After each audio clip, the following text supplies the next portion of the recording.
All right, are we back live? Think we're back live.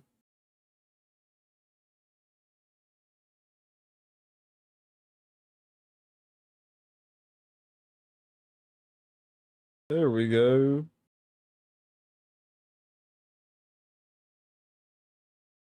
Yo.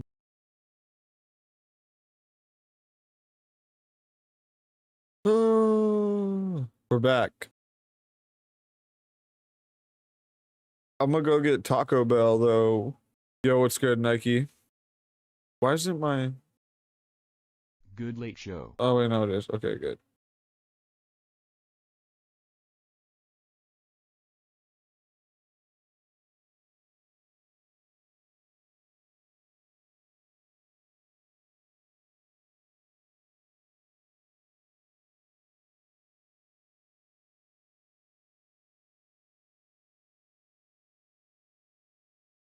Okay. There we go. What to do? What to put on while I go get some goy slop.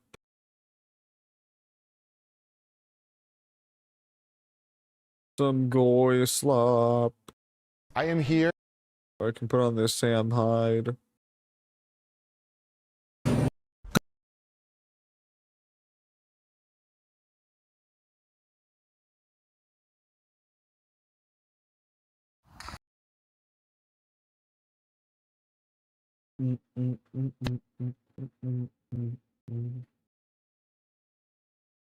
Bum, bum, bum, bum.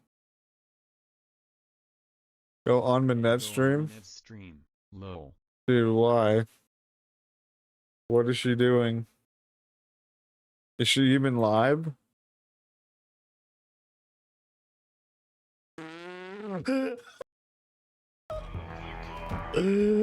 Whoa! Nate Curse.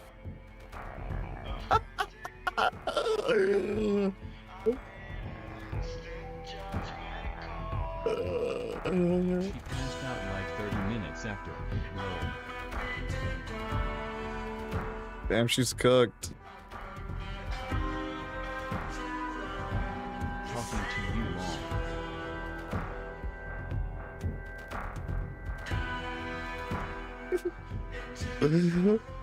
That's crazy.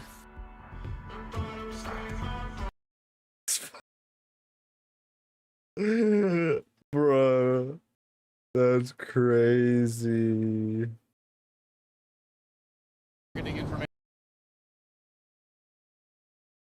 She does that all. Is she like drunk or something? Her new grift. That's her new grift? Is she drunk? Or is she just doing that to do that? Jeez, what the fuck? She just gets drunk and passes out? She get drunk and pass out. People give her subs for drinks. She's literally turning into Blade. Yo, what's up, Orc?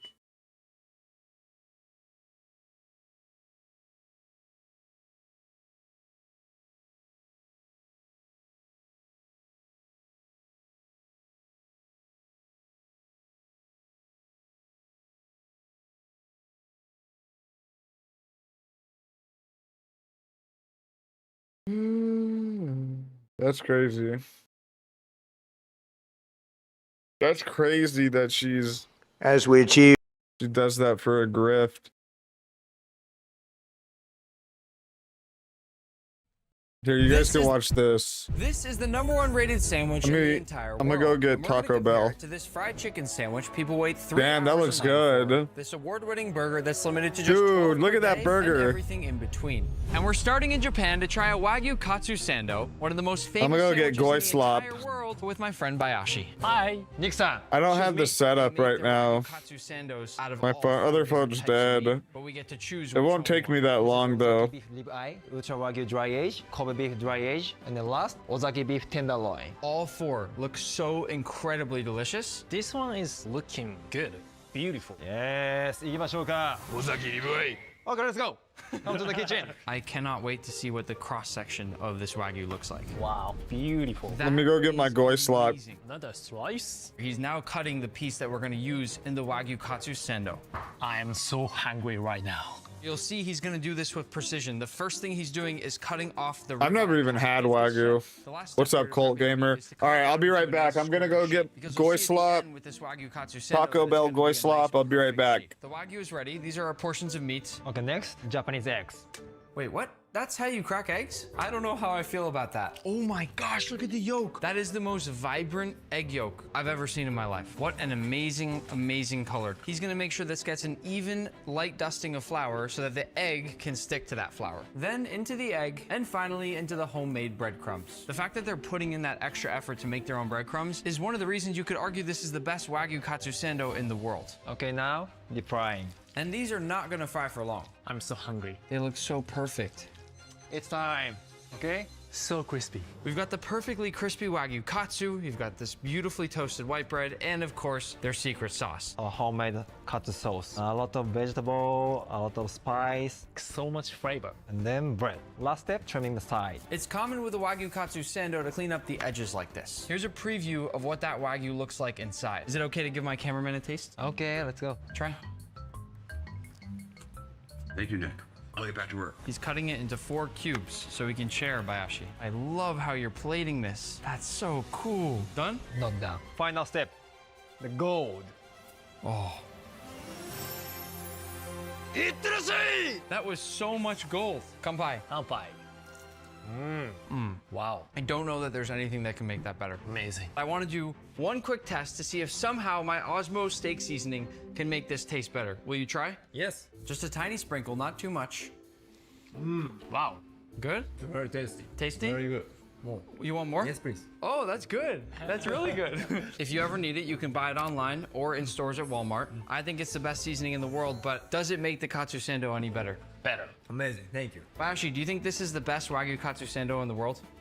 Yes. Let's go see if our next sandwich can somehow beat this. Next up is a French dip sandwich, made with thin sliced roast beef and a hot beef broth on the side for dipping. And for this sandwich, I brought along my friend Sean. Hey, what's going on, guys? Are you hungry? Oh, I'm hungry.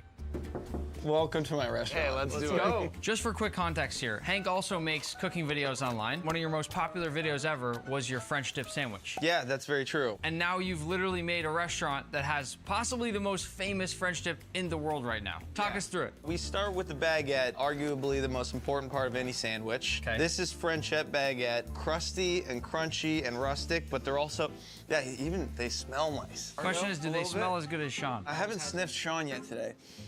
So we cut them in half. I'd imagine you need like an architecturally sound structure, right? Especially for a dip, Right. you want a bread that's got the basis to be able to still be kind of crunchy and chewy after you've dipped it. It's not just a soggy mess. Every morning this gets delivered fresh, and we cut them all in half that same day, and we sell out of them that same day. First thing, you get your bread, nice horseradish aioli. What's great is it looks like the perfect consistency. I love that you can also see the chives in there. It gives a nice pop of color. It just shows a little bit more effort. What happens next? Next step is caramelized onions. Each onion, we reduce enough to where each sandwich has 2 onions. I think what I realize is the more caramelized an onion is, the better it is. Caramelized onions could be like, I just put onions in a pan with butter for 2 seconds, Right. or they could be like, I spent 3 days waiting for these onions to caramelize. They're easily the most deeply caramelized onions I've ever seen. This is the most marbled meat you can get in America. It's rated by the USDA. It's like the top 1%. 100% most prime of prime ribs. And we cover it in compound butter. Compound butter's got sage, thyme, oregano, garlic, and rosemary. And it's softened and rubbed all over the prime rib. Throw it in the oven, roast it, and then it goes on the deli slicer, and we shave it really, really thin. Now you get a little au jus bite. Oh, thank you. Okay, here we go. In your mouth now. Yum. Good work. Sean. You want me to do one for you? Okay. There you go. Oh. Is that nice? Tell us how you feel. Instantly tired. Like in a dream state almost. Yeah. I love that. I'm floating in the kitchen. This liquid that you just dipped our beautiful bites there in, this is the au jus. That's the au jus. It reduces all day while we're cooking sandwiches, and now it's kind of at like its perfect state. So you all understand, this broth here is basically the second half of the sandwich. French dip. So now more of the au jus goes in here, and this is staying nice and hot over the grill. You're gonna use this to heat up the meat again. This is genius. So you dump the meat in the pasta baskets right here. I love this system. Yeah, but you don't want to overcook it. So this only goes in for like maybe a second. So you kind of let that drip. Boom. You don't want to make the bread soggy. The mega caramelized onions that we showed you guys before, we just spoon those all over the top. Oh yeah. So much flavor in these onions, and they're cooked down so much that I see no reason to not just pile them on completely. Then all they need from there is cheese. So provolone cheese. You could have gone Swiss, Yeah. right? I'm actually a Could've fan gone of Swiss. provolone over Swiss. I'm with you. Swiss tastes like plastic, so I said it. Nick, you are so brave. I got no problems with Swiss. I don't have beef with Swiss. I just like provolone a little tiny bit No, more. you have beef Beef with with provolone. Oh! In the oven we go. Boom. This is a convection oven. We do like 24 sandwiches at a time in here, cranking out constantly. Sandwiches are now coming out.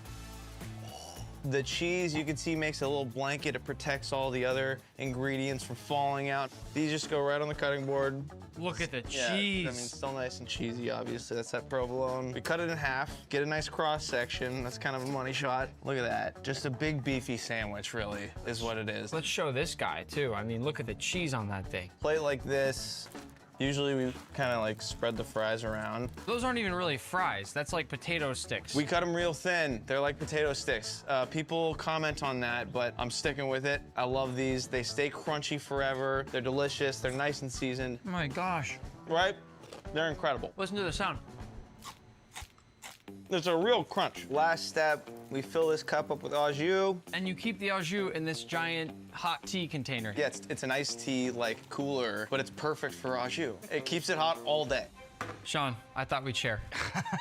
Lucky me. I have to say, it smells so amazing. Yeah. It looks so good. We both played a hand in making these things, and I've been did. dying for this moment. Oh, you're dipping What? backwards. I'm going backwards. This van's crazy. Here it is. I'll follow you right behind. I'm gonna dip backwards as well. It's so good, it's so rich, and it just makes me want to take a nap. Like, it makes me want to fall asleep when I eat this. There's so much love in each step of this. For me, it's a bite that makes me want to close my eyes and just sort of think about it and just take it all in without focusing on anything else happening Stop around. talking. Me? Because I'm trying to do the same thing, all right? I'm trying to bask in this over here.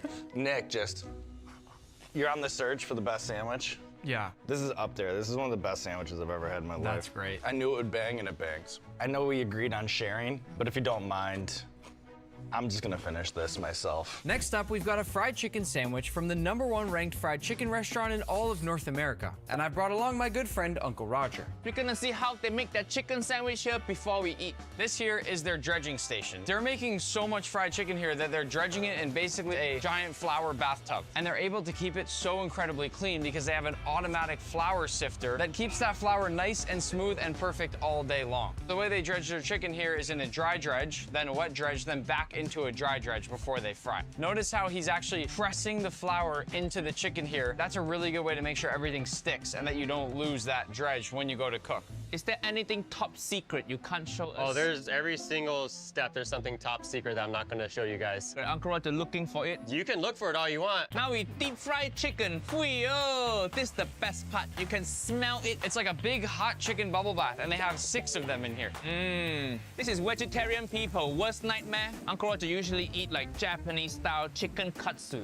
So Uncle Roger excited to try how it's different. How do you know when it's done? We have a timer for it. In addition to that, we'll also temp every single piece too, just to make sure. You can tell this guy the head chef because he got the most tattoo. That's the dress code here.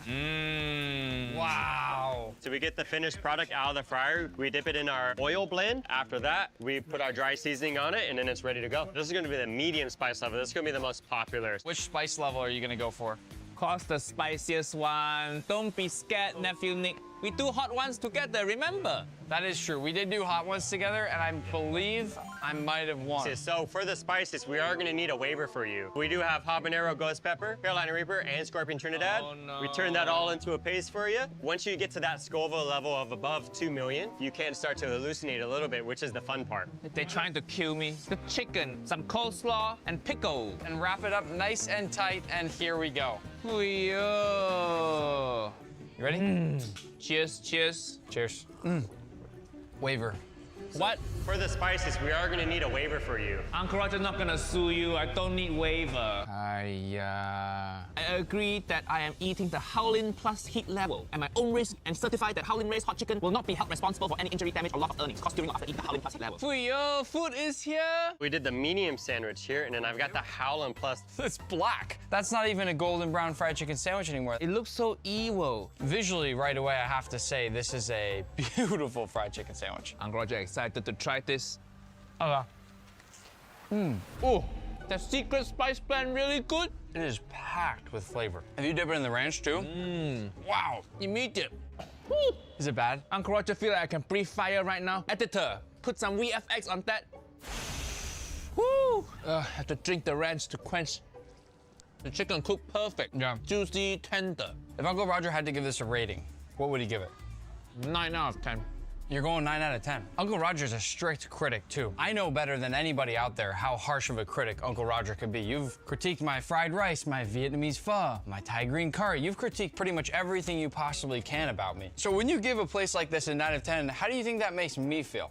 The only point missing, Uncle Roger wished it a little bit crispier. They rub so much sauce on the outside of the fried chicken itself that by the time you sit to eat it, I do wish it was a tiny bit crispier, but it holds a lot more crisp than I would have thought it would hold. It's fatty, it's flavorful, it's crispy. It's so well seasoned that I almost feel like it's pushing the line of almost having too much seasoning. What? There's no such thing, nephew Nick. That I saying you have too much money. Go get your next sandwich.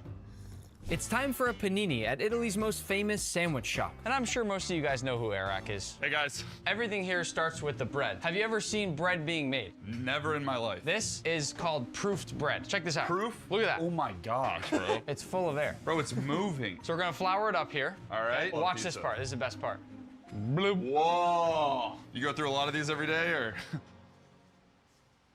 Got it. So he looks like he's stretching this bad boy out right now. Exactly. We do want to get a little bit of the air bubbles out so it's not too tall. You're ultimately looking to land a beautiful rectangular focaccia just like these ones on this rack here. This is, how many sandwiches do you think this is? It feels like maybe him and I didn't get off on the right foot. So the next step for him once he's pressed it all out is to cut it into these perfect 6 rectangles, which he's then gonna move over to this tray here, and he's gonna stretch more. People don't realize sometimes that something as simple as a sandwich takes this much time and effort. And this is just the bread. The only sandwiches I've ever had are made from Subway, so this is really a treat for me. We got some sprinkling of salt. Better hope that's Osmo, am I right? He's like sculpting the bread right now. You can see he's even trimming off the sides to give those nice sharp edges. As a finishing touch, he's putting some olive oil on there. And then if you move on over here, they're all gonna go straight into this giant oven. And just for your reference, Eric, this oven probably costs more than your car. What? Okay, so he just slides them in like pizza. Yeah, it's basically like throwing a pizza into an oven. In the time it would take me to make 1 peanut butter and jelly, he's making like 50 sandwiches. And after all the baking, these should be beautifully golden brown, bubbly, perfect focaccia rectangles. There's a reason we just spent so much time watching the bread making at this sandwich shop. Look at how perfect this is. Look at the fluffiness and the airiness on the inside of this focaccia. That's good stuff. Now, with our bread finished, we can go to make some sandwiches. Hi there. Hello, hello. People are very upset outside that they can't eat sandwiches. Oh my gosh, bro. There are people at the door, they're mad. They look like very upset Italians, actually. Yeah, they do. Wait, you gotta get shots of this. Let's make a bunch of sandwiches. Let's do it. Fresh right. bread in the Got oven. the bread. 3 minutes, it's gonna be nice and steamy. Yeah, When you say steamy, you mean really steamy. really steamy. What do you mean by really steamy? We put a decent amount of olive oil on it, so it's nice and shiny. And are you ready for the steam? Here we go.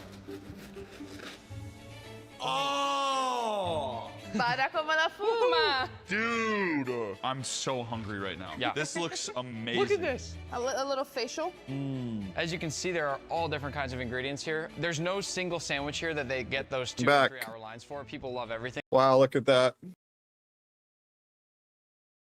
I'm back. What happened? Did I miss anything? I got my goy slop. Dude, how did we have 100 viewers on the Late Show and I only have 11 viewers? What the flip? Where'd they all go? 11. Just kidding. Let's watch this. Watch this with Sam Hyde. Hi.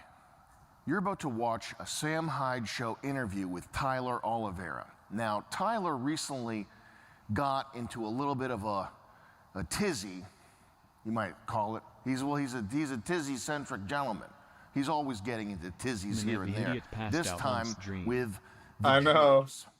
Now, He's this interview, stupid. for context, was filmed several weeks ago, so that topic doesn't come up. If you want to support Tyler, make sure you go to tylerraw.com. Is that that's tylerraw.com? Is that the website? tylerraw.com. That's kind of that's a domain right there. Tyler Raw. So yeah, anyway, we had a good interview, but it was a few weeks ago when Indians were more sort of the flavor of the week.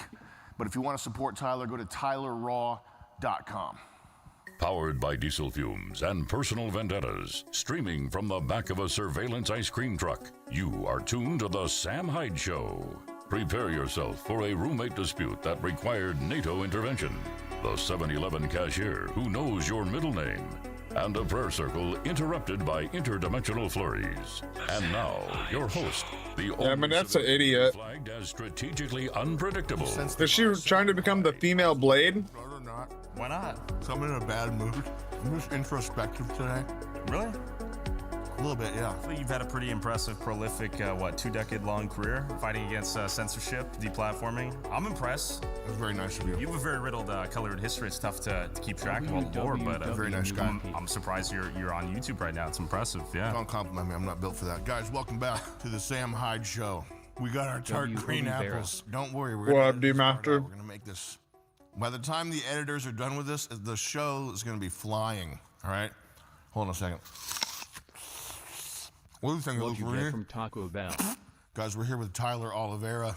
Did I pronounce that right? That's right. Thanks for having me, man. He's a young. I got a cheesy gordita crunch, He's making a regular taco, There's a green apple in my mouth. and 2 of the beefy loaded Here grillers. with Tyler Oliveira. He's on Twitter right now. He's blowing up. Tell us about this India trip. I might not finish it all though. I don't know. We'll see. So, about a year ago, I saw a video on Twitter.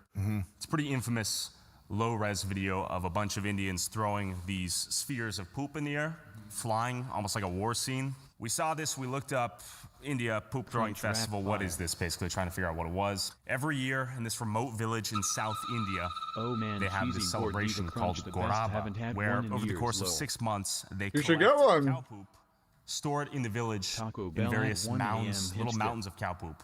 At the end of I don't know if I want to watch this. They're gonna talk about Indian cow poop while I'm eating, bro. I don't know, bro. They're like $6 for one. Lol.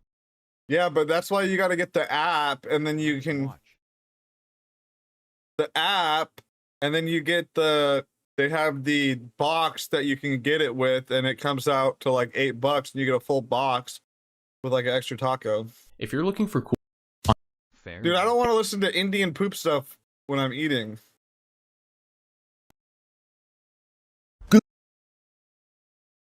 What else is there?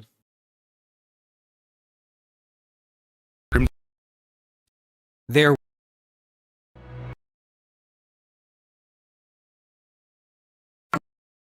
During World Guys, Brett it is Cooper. beyond time to stop trying to make Let me ask you something. I'm here in the jungles of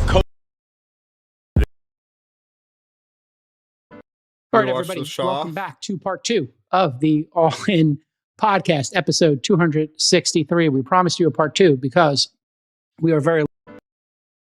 Oh, it's over. 31. I can't find anything to watch.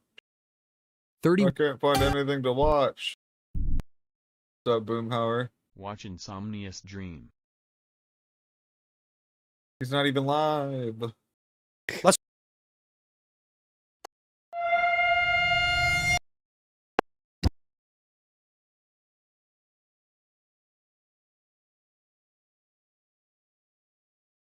Over.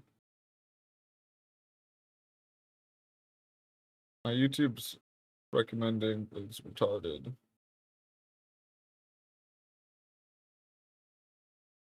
Pick something to watch, fucking asshole.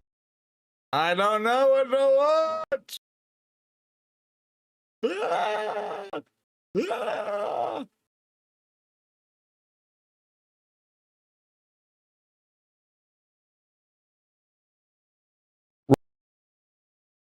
It's over.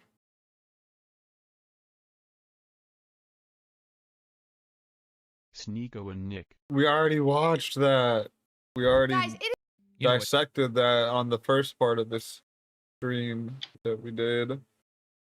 Gene editing and clones. Oh, let's watch this. This could be cool. Woozer thinks he's Sam Hyde. Why? America's future as a science leader may depend on This is how we're gonna save the white race, by the way. teenagers from Lambert High School in suburban Atlanta. They may have just found a better way to detect and treat Lyme disease, which affects nearly 500,000 Americans annually. Their primary tool, the revolutionary gene editing technique known as CRISPR.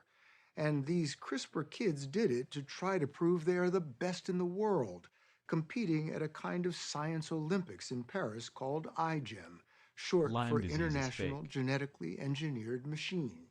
But to win, they would have Is to go it? up against teams I like from 60 China, minutes. the rising power in biotechnology. Is it really fake? In Lambert High School's lab, Sean Lee and his classmates are teenage genetic engineers, manipulating the building blocks of life. And what we're going to do is Yay. we're going to move each of these samples into these mixes. And these mixes have everything we need in order to amplify our DNA. Really? It's currently amplifying. Yes. All right. And we'll have to do this 3 more times. What about all the people that have it, though? So you would kind of swipe across. We went to check out the iGEM team's project for the big Paris competition. We first decided to map out where Lyme is most prevalent. Their presentation seemed more like a pitch from a biotech startup than a public high school science class. Along with Sean, At senior Youth, I Avani believe Karthik is also a team. Okay, I don't care about these teenage kids. Gene editing tool, but it's giving scientists power they could only imagine before. These are all old. Edit DNA, allowing them to reprogram Clones. Let's see clones. Yeah, this is all old shit. Why would they post something so old? 2018? I hate them. What if the professor just put nothing in those things to make him think they're doing shit? That how 60 Minutes does it. And 8 watch Tucker. Tucker? Was it kooky? They don't show new shit unless you watch on Paramount website. Really? I didn't know the bastards. Sparrow.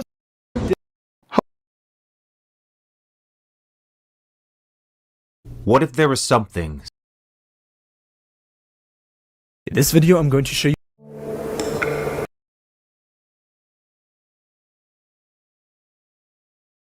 I'm here in Lagos, Nigeria, and I'm about. I don't know. What? Or watch the Indian Brit Trash America. You guys need to come up with good things for me to watch. Watch one of his vids. You should try and watch the Fallout season. Whether we- That's free on YouTube on here and see what Kick does lol. Dude, they wouldn't let me, dude. And I'm on YouTube too. It's free right now on YouTube. Watch the new Insomnious Dream. Yeah, first season is free. Is it good? I need to watch the first or the second season still. By I need to watch the second season still.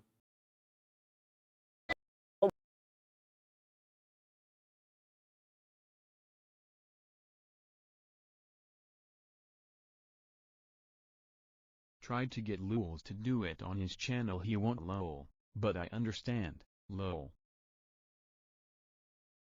Let's watch. The war in let's Iran is Patrick chaotic Bet right now, whether you David. support it or not. Everyone's. He made a Dr. Jiang video. Let's jump to this. The risks were obvious. There's just nothing. It's all the same people. Well, the average. Anything on this German news? Anything on the German news? Follow 2 women who enlisted in Norway.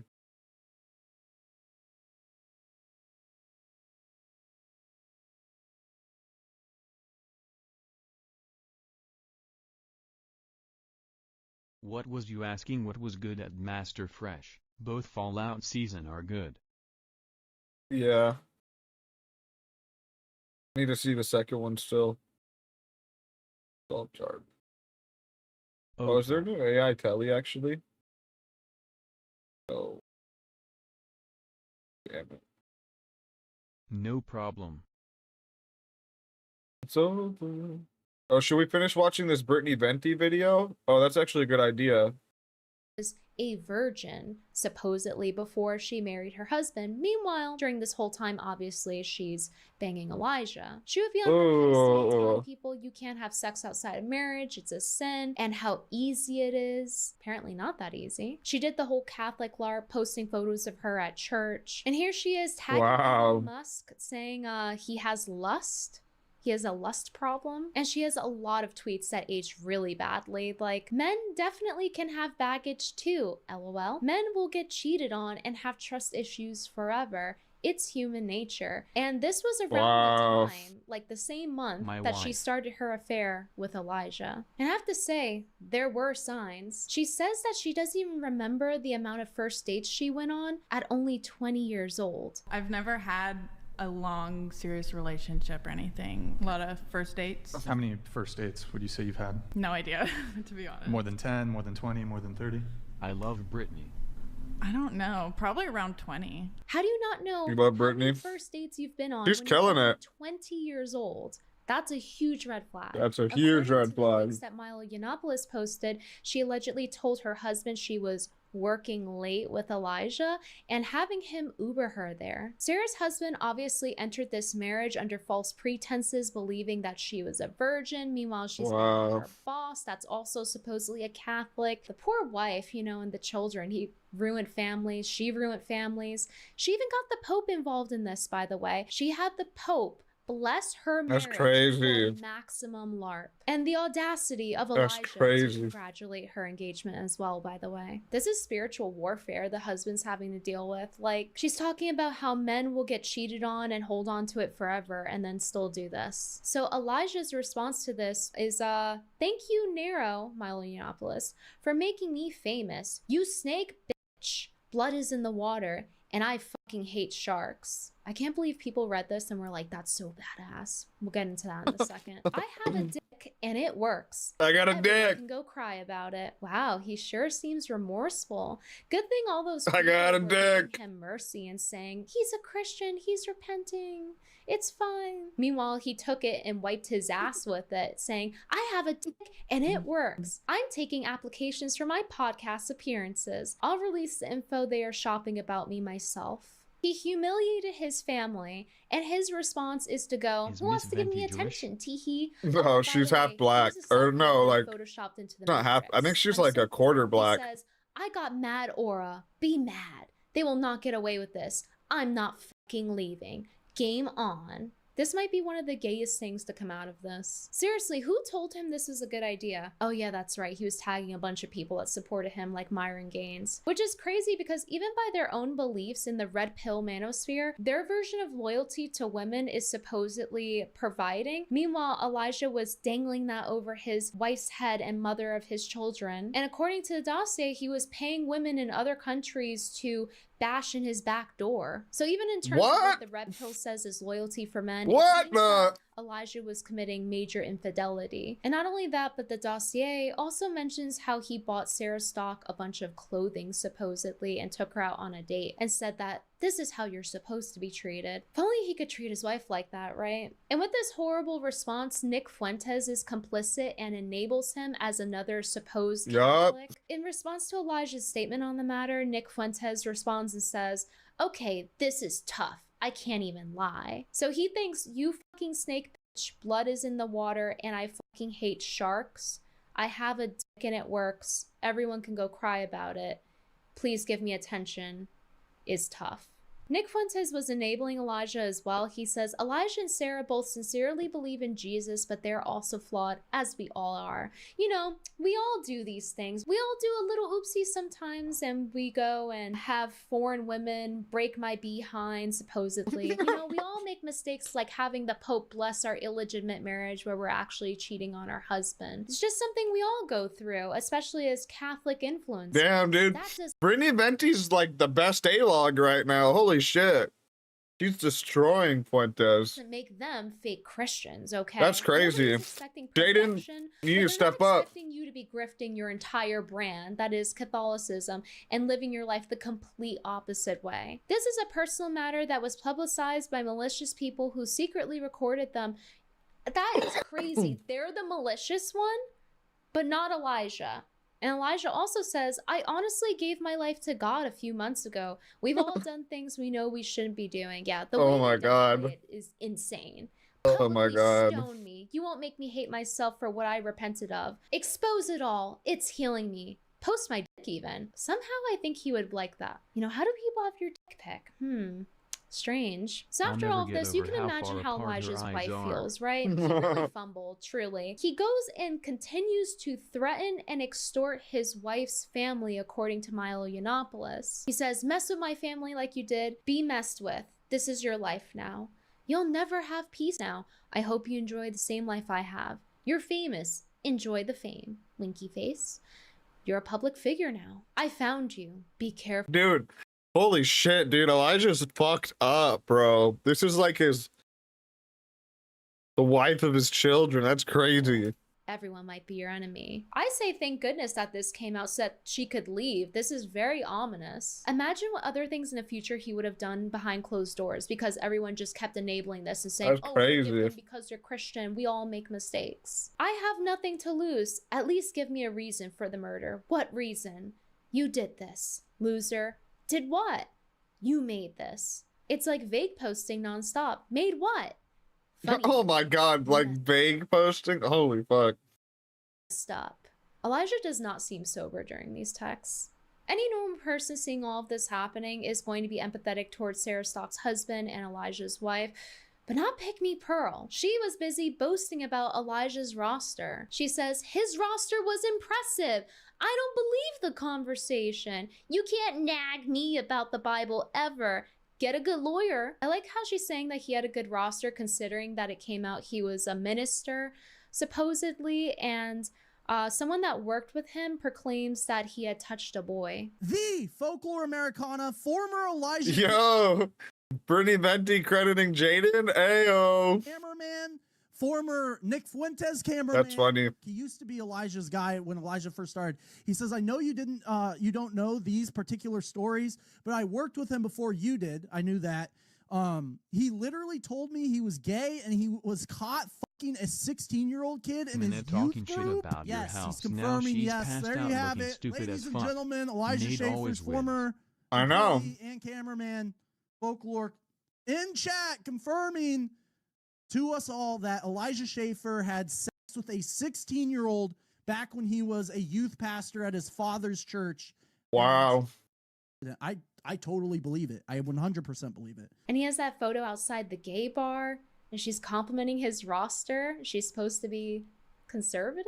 For those of you that don't know, I mean, how could you not? But Pearl is a red pill manosphere person, friend of the channel. And it's understandable that she's always seething at women for having things that she doesn't, considering that her own sugar baby doesn't even like her.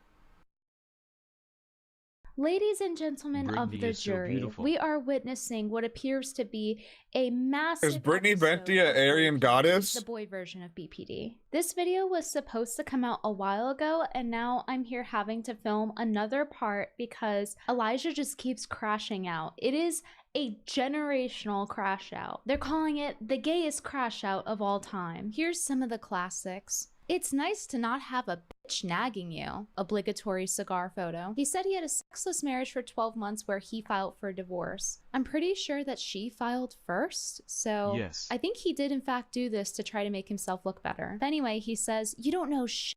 Video coming soon. I was abandoned a long time ago, and now you want to judge a situation you know nothing about? Sincerely, get fucked. She left me long before these allegations. Ask questions." Person replies, "That doesn't give you the right to be intimate with another woman who was in a relationship outside of your marriage. Call me old-fashioned, but you are a fucking scumbag." Elijah replies, "You don't know shit. You're believing headlines like a Yo, it's good. You believe Jewish In Iowa. and a gay Jewish leaker. You're not old school. You're a Jewish slave. Good goy, behave goy boy." I like to mention that Elijah's wife is Jewish. You believe Jewish media, a gay Really? Jewish guy leaking illegally obtained video Elijah's wife is Jewish? from my bedroom. What Good the? boys, obey your masters.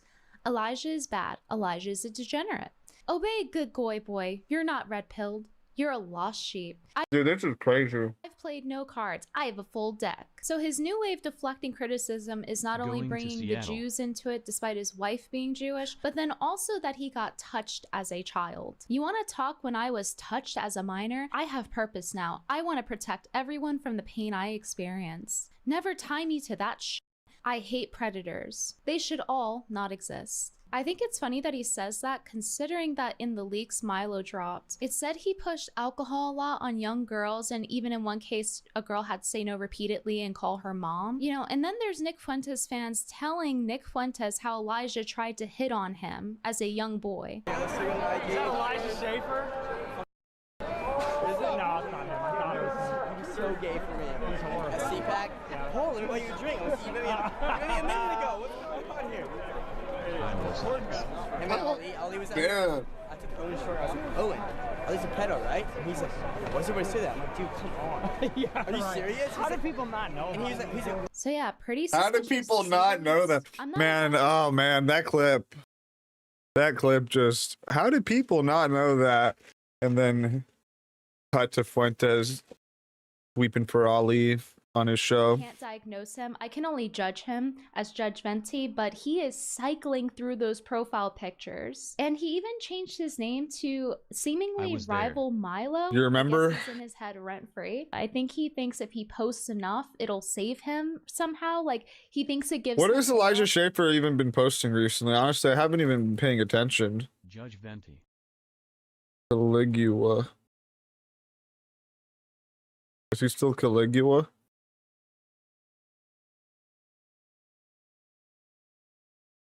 Oh, I spelled it wrong.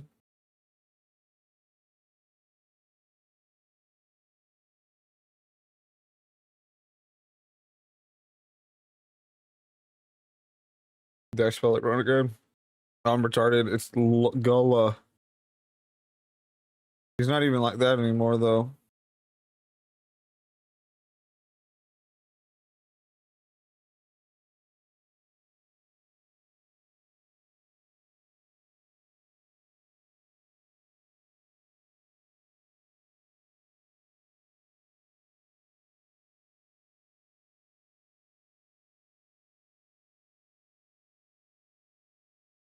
Legitimate 10, or a woman, which is a legitimate 1. And everyone's sitting there clicking woman, woman, woman, woman, because they think they're going to be gay. The desalination. Dude, Trump is going to drop a tactical nuke on Iran before they do anything like that. Just stop. Stop. Just fucking stop with that.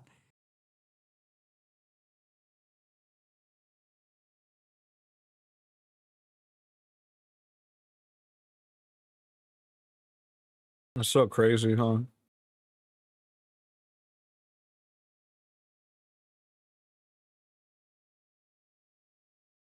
This is rape. Literally is rape.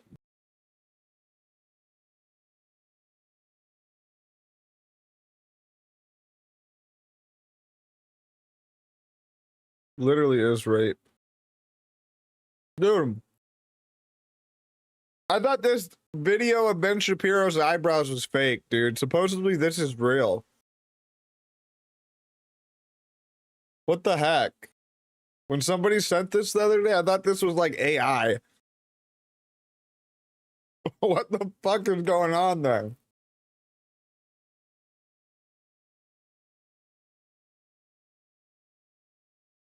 What the fuck, bro?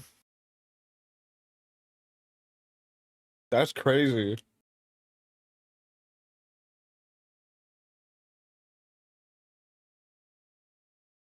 In Jewish culture, thick eyebrows are a sign of manliness. Got mustache for eyebrows. Lol. Are they? I got hit on by a Jew bitch for my eyebrows.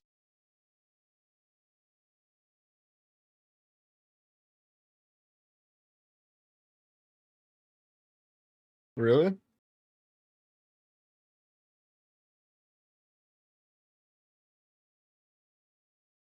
And she was mad thick too, both were. Against America and the Jews. One was white, one was brown. Allah Akbar! Fumbled both. Welcome to our new home. Let us show you how it's done, my friends. Fuck America!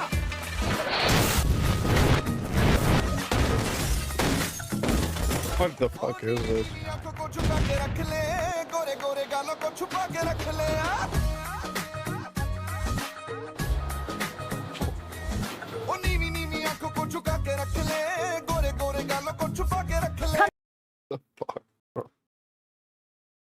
If first you don't succeed, try again at Master Fresh. Who's the leader of all the media? Yeah, that's the Jews, of course. But the Jews can't just like, don't laugh, okay? The Jews don't just like the Jews don't just like He gives a free platform. That's what I'm saying. Can, yeah. Who controls the media? Like who's the leader? Thank you for the fabulous. % water stress just means that. Oh, look at RT is reposting Professor Jiang. What do you know?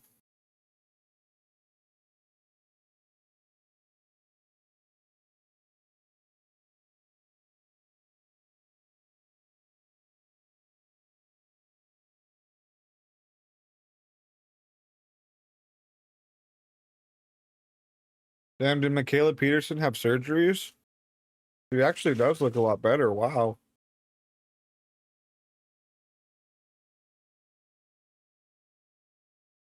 She looks maxed. She looks maxed a little bit. After Andrew Tate threw her to the curb. Yeah. Andrew Tate threw her to the curb. And Tate's Kwaka. Yeah. Andrew Tate threw her to the curb.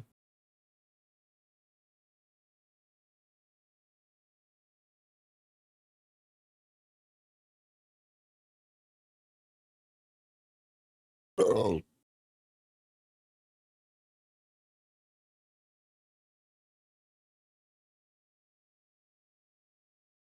Oh.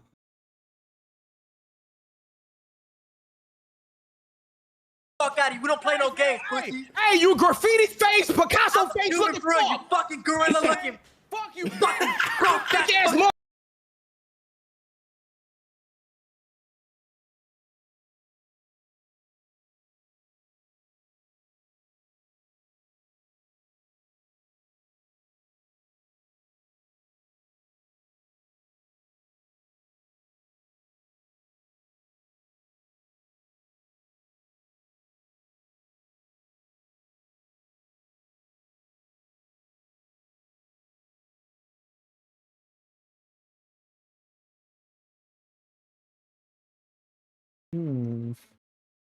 Republic has launched missiles at the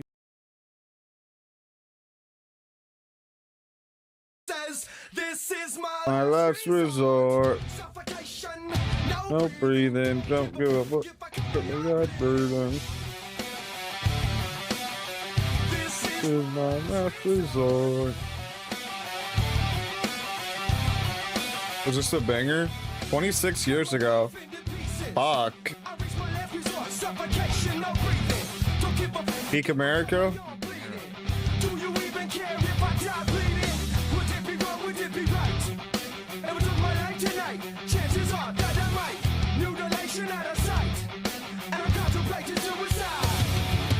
I'm losing my sight, losing my mind. Wish somebody would tell me I'm fine. Wish somebody would tell me I'm fine. Does this song suck?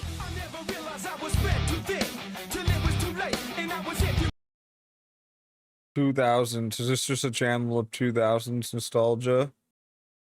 It's a Cutter song. 70s 2000s. Best America era ever.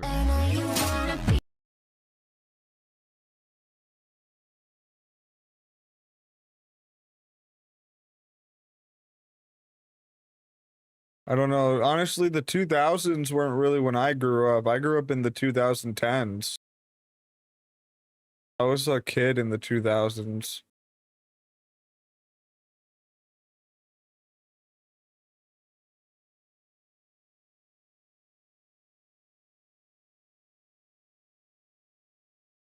Where's the 2010s page?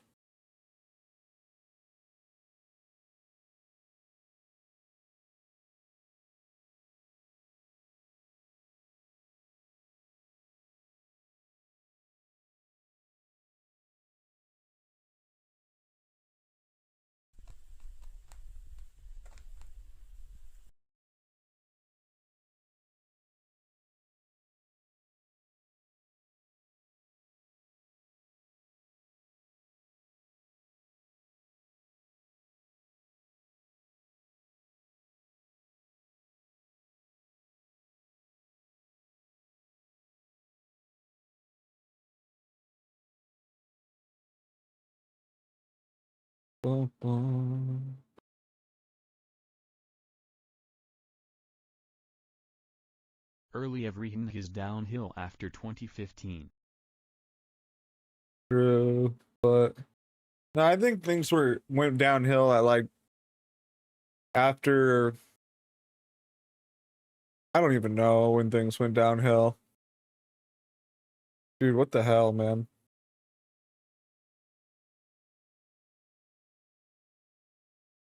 All you gotta do, hopefully. 2020 was tipping point. Dang, look at Sarah Stock. Olympic gold medalist.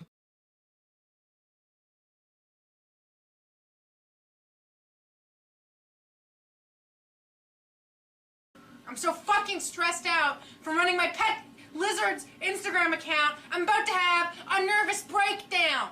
I told my therapist, she said, we'll take a break from your pet lizard's Instagram account. I said, I can't. It's my sole source of income.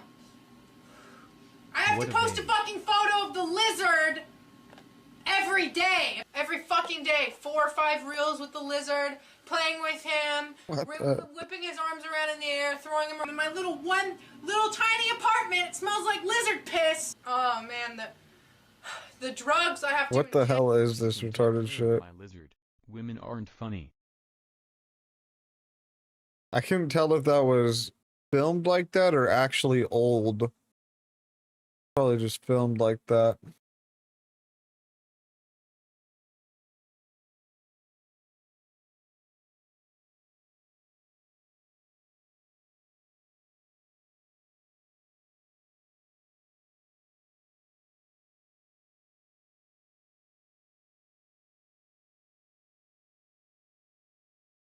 This great bet is going viral.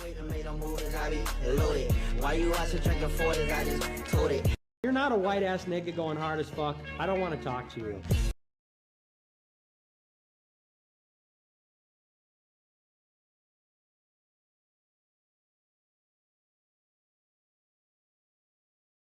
Do not deserve the city of Dubai.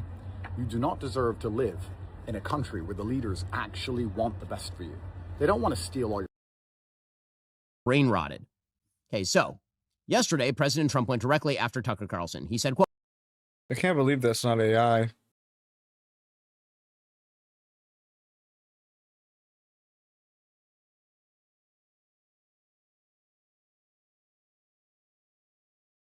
U.S. and Israel in the 12-day war was their low stocks of missile interceptor. Well, that problem hasn't gone away. You know, we had the Wall Street Journal reporting back from 12 days war where 25% Who's this Chinaman? Interceptor were depleted in the 12. Chinaman.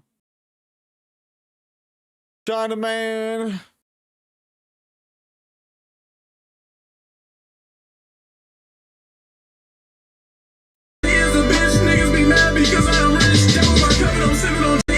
Dave Blunt's is live. My bitch like Michael. And take it on my side of my from the back, she couldn't take it cause my condom size. My bitch, she really tried to kill me like a couple times. But my bitch a wig, so her just give me laid.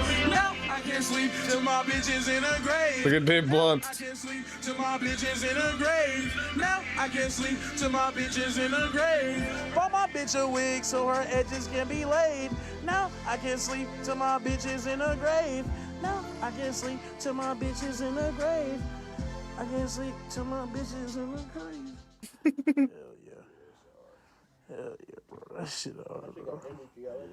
Hell yeah. Dude, look at Dave Blunt's, dude. My bitch like Michael Myers, nigga. Evil dies tonight. His whole head takes up the whole screen. Shit, looking for that nigga. Evil dies tonight. They all died. Evil was the only one that lived. It is the middle of the night, but you need to know this breaking news. See what this libtard bitch is saying. On Sunday, March 8th, 2026, and we are learning from Reuters, which is based in the United Kingdom, that the White House has halted security bulletins warning of Iran-related threats of attacks in the United States. We're learning that the White House has halted, at least for now, a federal security bulletin warning of a heightened threat to the United States in light of the conflict in Iran. And this was told to Reuters directly from a Trump administration official. Now, you need to understand that this security bulletin was meant for state and local. So Fars News, which is a semi-official Iranian news agency affiliated with the IRGC. I'm not sure what captured this footage, whether it was CCTV or what, but this is over the skies of northern Israel, right on the border with Lebanon, because Hezbollah has been launching a huge rocket salvo from Lebanon into northern Israel. And you can see all the interceptors getting shot off by the Iron Dome, shooting them down. Pretty wild video. Check this out.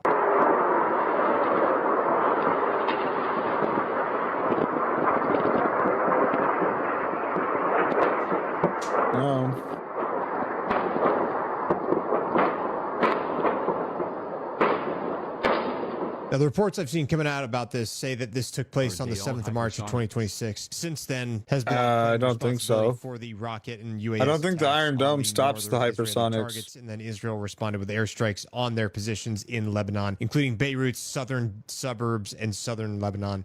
I'm not sure what captured this footage, whether it was So Fars News. I have not seen a. So it looks like the U.S. and Israel are going to be launching a ground Isn't it crazy how the libtards and the panicans say the same thing? Invasion of Iran. We are seeing reports. It's almost like they always say the same thing. I'm starting to notice something. Service members who are saying that they are receiving orders to be ready. So for dinner tonight, me and Chloe. Silly me. I guess I thought that given how dire the Iran war is for the U.S. You're so black. Given how it's public. One of my Kurdish followers. Why limit yourself to the friends of humanity when this? Oh, this is that one crazy lady. Let's see what she's up to. I just tell the AI, windmills, Wi-Fi, Bluetooth, Stargates, portals, Tesla, Yeah, the alien lady. Microsoft, and Apple were all made using technology they took from us. When you breed, create, or find magical beings and then inject all kinds of stuff into them,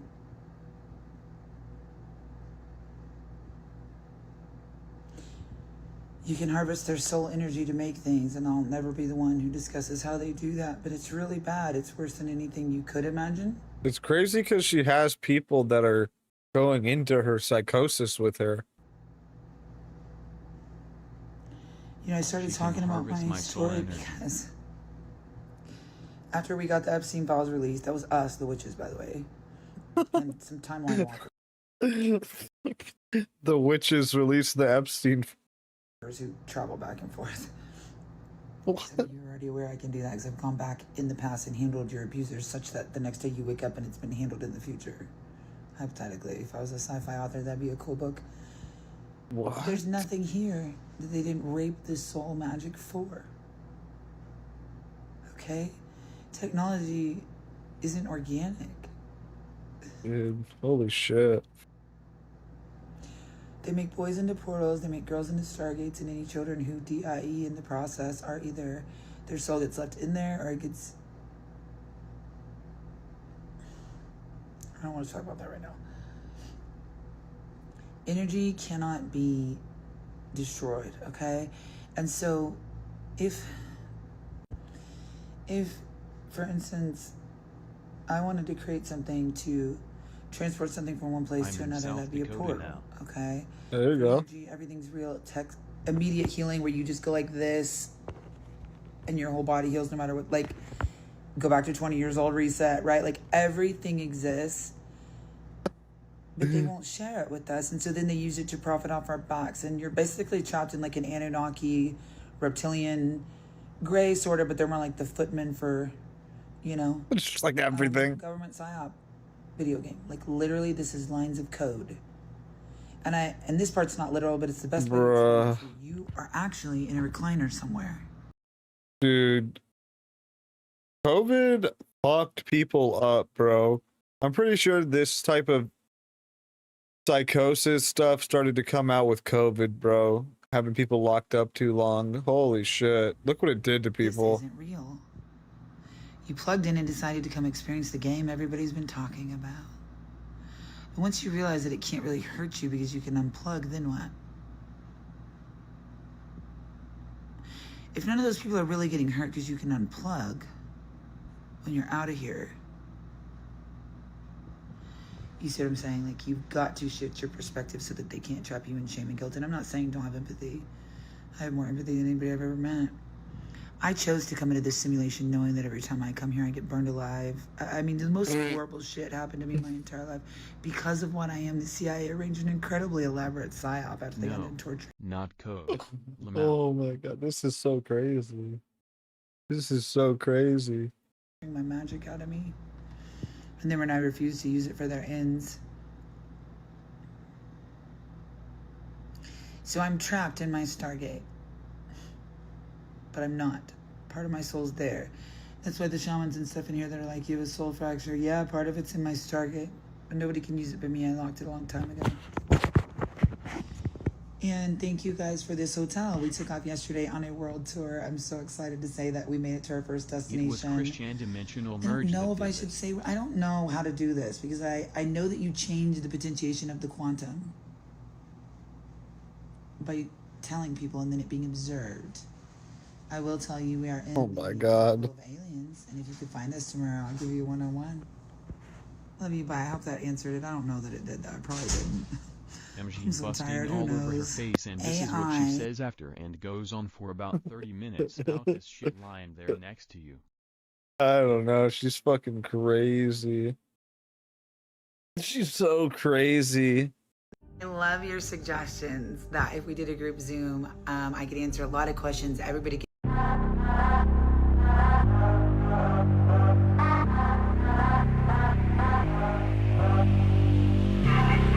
She needs money. We're gonna have have our first test of the spiritual tip jar in our next destination. I'm giving away our car with no backup plan, probably to one of you, single mom or a young person trying to get away. We're gonna have our first test of this. What? Keep playing dumb. Protocol. Wellman. 欢迎您启动。接下去我们检查信息上的给所有乘客的现在。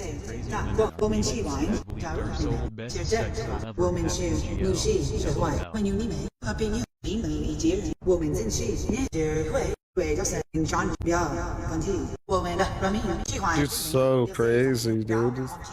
What is going on? Congratulations. You have entered a new timeline. Everything is going to be different now. I have a riddle for you, seekers. Enter the astral. Search for. Congratulations. You have entered a new. I finally get to show everyone that I. See you soon, Womb of Witches. Justice Molly Glitch in the Matrix tour now underway. Glitch in the Matrix tour. Oh no, she got pulled over. Experiencing heavy Matrix interference.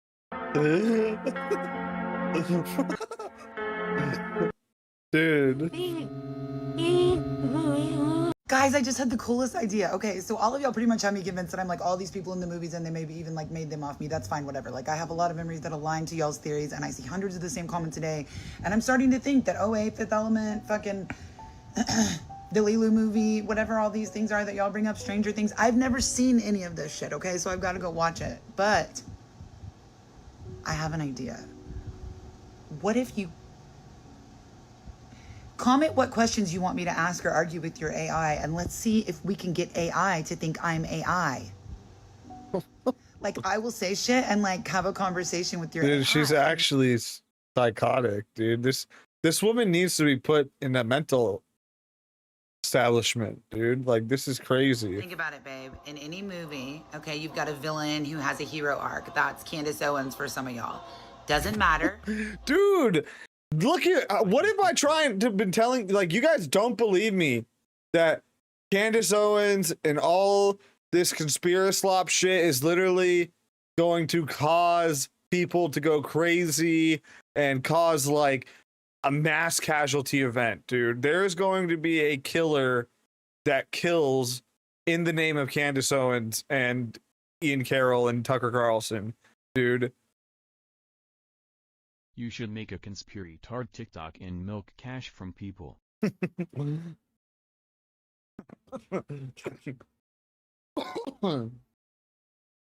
Look at what Candace Owens is doing to people on the internet. Look at, dude, the algorithm. Oh man, it's so bad. The mental health in America is so bad. Candace Owens was created by Chris Chan. It's documented. Fuck. Think about it, babe. In any movie, okay, you've got a villain who has a hero arc. That's Candace Owens for some of y'all. Doesn't matter. Still a reptile. Okay? Mom Donnie. What? Same thing like the movies. The very likable Jesus. I want him to be real too, but he's not. Start looking with your third eye. These are actors. Pay attention. Think about it, babe. In any Look at it. Is Candace a reptile actor? Need to know. Anunnaki. Sorry to say. Sorry to be the one to say. Pay attention. Activate timeline. Wildest dreams come true. Protocol. Deliver accurate codes to rewrite reality for highest and best timeline to everyone. Protocol. Dude, look at all these people that are like. Code input. 0, What is going on, man? What is this? The origin key.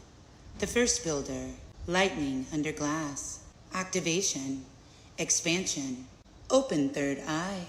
Command override. Decalcify. Decalcify. Open heart chakra. Void. Ignition. Collapse. Restructure. Duality. Motion. Consciousness. Spark. Protocol. Second step code. The path aligner. 11001101. Third code, the Reality Weaver, 001. More orbs. She's orb pilled. Protocol, activate all. Protocol, activate sleeper cells from Gateway, MK Ultra, Project Esther, DARPA, Project Lilu. The Goyim have gone insane. Lilu, do you hear me? Lilu. Operation Valkyrie, activate. You were created to activate and use your magic to siphon toward the forces of evil. But before they activate you, you can't. Oh my gosh. What is this? .com/watch?mark v=4iskyogo hg and list equals. Dude, why are you sending multiple videos? 5 geeks ptnc6a and index equals 10. https:// Wait, she has a YouTube video? Days war. I don't think that situation has changed. Now we're in what, like day 4 or day 5 of what? Where the hell is that coming from? Freeze, you black. Wait, that's the Sam Hyde sketch. This one?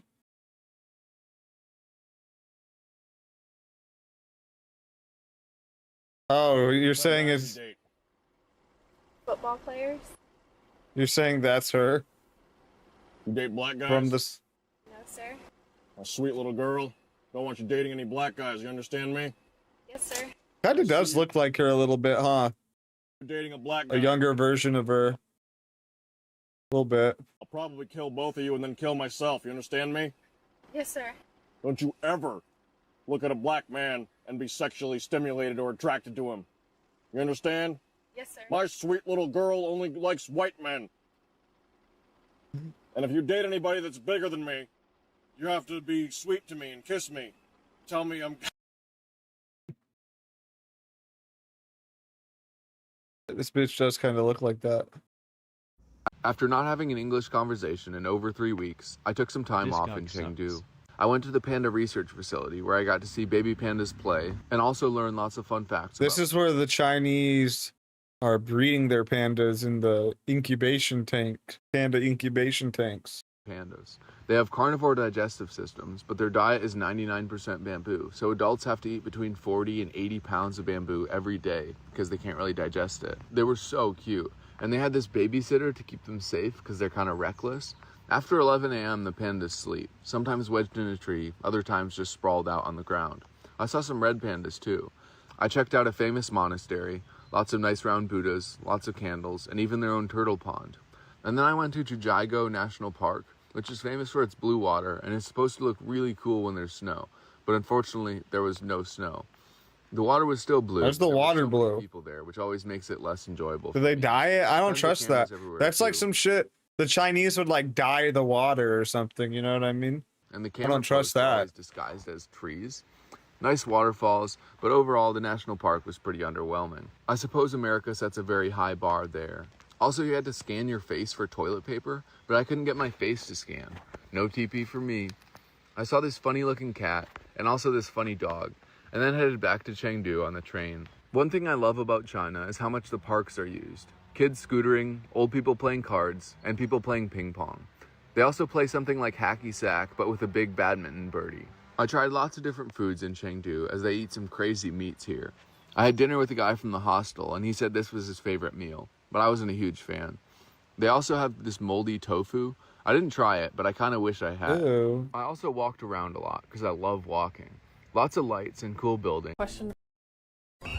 We're going to welcome to the chat a new friend. This is how you dominate boxers in MMA. When Max Holloway plants his feet and sits down on his punch, he actually has knockout power. But Charles Oliveira took that away from him. From the start, Charles attacked Max's legs with big kicks, which forced Max to stay lighter on his feet so he could check them. And when Max can't plant his feet, his punches lose a lot of their power. But it got even worse. Because Charles was also threatening takedowns. I haven't even looked at it. Max didn't want to stay right in front of him. What is this? It better be good. Mark C equals box ZJR_0. It's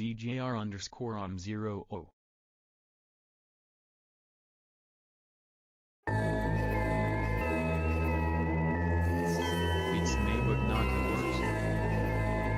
Not the worst.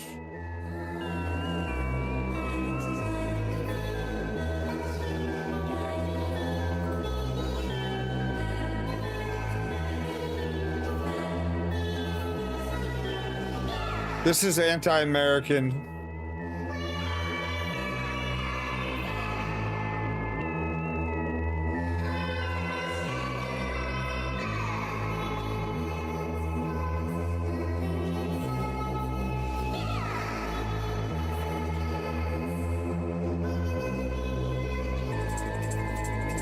Lowell's created it.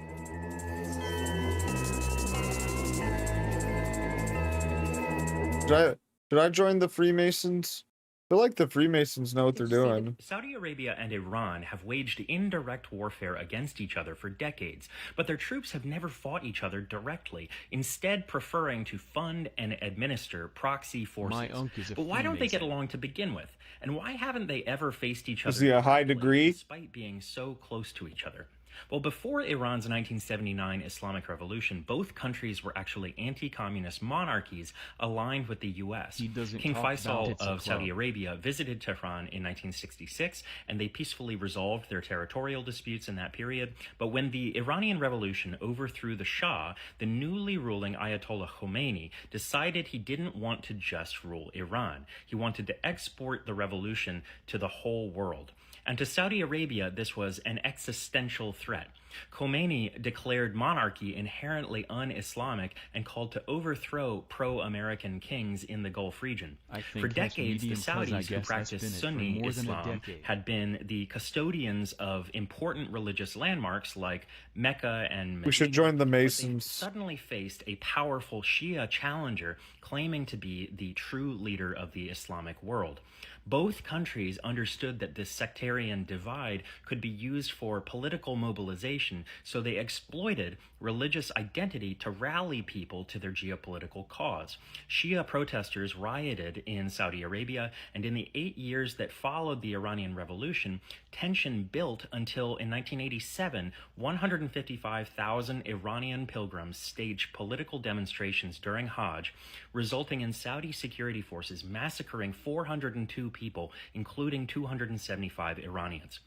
Saudi Arabia downgraded diplomatic ties with Iran, and they funneled tens of billions of dollars to Saddam Hussein during the Iran-Iraq war, while deliberately crashing oil prices to bankrupt Tehran. This was the beginning of open hostility between the two countries, but open hostility isn't the same as open war. So why haven't they fought directly? The reality is Saudi Arabia and Iran both know that conventional warfare would not end well for either of them. Geography is a big factor in this, with 200 kilometers of Gulf waters separating them and no amphibious capabilities on either side. Neither country has the ability to carry out mass troop landings or even take and hold. So I was gonna go out tonight if that's okay with y'all. Or It's time we had a little chat. I can finally tell you some of the stuff that I haven't been able to say. Israeli bomb shelters are segregated. They're only for Jews. It's hilarious to me that they always try to say, what if you brought a PS5 to ancient Greece? Day one, you arrived. The Berlin Wall fell. We have some major news out of New York City. Soon. So I feel like not enough Americans have any idea what's going on between us and Iran because American media fails to give historical context and they just use lightning words like war. Why would she put a tattoo on her neck like that? Fuck the American government. What have they done for me? What have they done for my children? Do you really Besides, you violate my rights. Do you really not know the answer to that? Come on, man. It was the CIA that put me in prison. What in the world do I owe the CIA? It was your decisions that put you in prison. It was the CIA's law-breaking that put me in prison. If you're wondering why United States has to support Israel, right? Keep watching. Atlas asked Superman to hold the heavens for just one day so he could... This money doesn't just talk, it's shouting at me right now. And for that reason, I would like to give you this coin. You just won $500,000. How does that feel? Very surreal, honestly. Remember, you don't have to say how much money you did or didn't take. That's up to you to disclose. Have fun. Yo, who took all the money? If Mao Zedong returned today, the CCP would welcome Mao back to the country and we would quickly place him as our leader. Mao would mobilize the Red Army and prepare China for war. He would quickly take over Taiwan, angering the capitalists of the West, who would then declare war. However, our glorious leader wouldn't wait around and would strike Japan. The Japanese forces wouldn't be ready, and they would quickly fall. South Korea would now be completely surrounded, and Mao would liberate the people there. Chairman Mao would then focus on securing the South China Sea, launching attacks on Vietnam, the Philippines, and Malaysia. Even if somebody told me that they killed 10 people, I wouldn't give a shit. Actually, I would give a shit. I would respect them because it takes a lot of balls to do that. You really go against society. I'm not telling anybody to do that. I'm simply saying that people who watch my videos know that I really don't care if you do something against these man-made rules, against the law. You come back home, you get a call from the police, and they say, your wife just died in a car accident. But we got the guy. He was a drunk driver. We will get him to court. Don't worry. A few months go by. The court hearing comes and the drunk driver goes free. This does happen. You are now as sad as a human being possibly could be. You become an alcoholic and you end up killing yourself because you can't deal with the pain. Instead of doing what you would naturally do, you would go to the guy's house, you would drag him out on the street and you would decapitate him in front of everybody. That way society would learn that you don't do that. That's how they deal with these problems in Muslim countries. When you steal something, they amputate your hand or your foot in front of everybody. They learn from it. A woman cheats on her husband, everybody in the village stones her to death. You murder somebody, you get decapitated in front of everybody. They learn that they shouldn't do that. But nowadays, we go to the court and then we hope that we will get some justice. Awesome slavery. Even if somebody told me, No, I'm just kidding. I got a buddy out in the city. Here's some things that I think are connected and that are very important, but I can't really explain why. Let me know if you're on the same wavelength. First is sacred geometry. If you play certain frequencies of sound at sand, they'll make these geometric shapes. I don't know what this is, but it seems important. These same shapes also come up over and over again in all kinds of art all across the world. Next is the fact that if you play music to a plant, it will grow faster. Like, they've done studies on this and they don't know why this is, but... And then you have this really elite sanctum of Hollywood, this really elite group of people. Can you make a video giving your thoughts on Ayat? Straight men shouldn't have an opinion. Have you heard of the Big Yahoo? Well, apparently that is the nickname given to Prime Minister Netanyahu by teens and young adults on social media. The new viral trend is to use Netanyahu as a sort of savior when you're in a situation you don't really feel. The Big Yahoo. You want to go downtown? Yeah.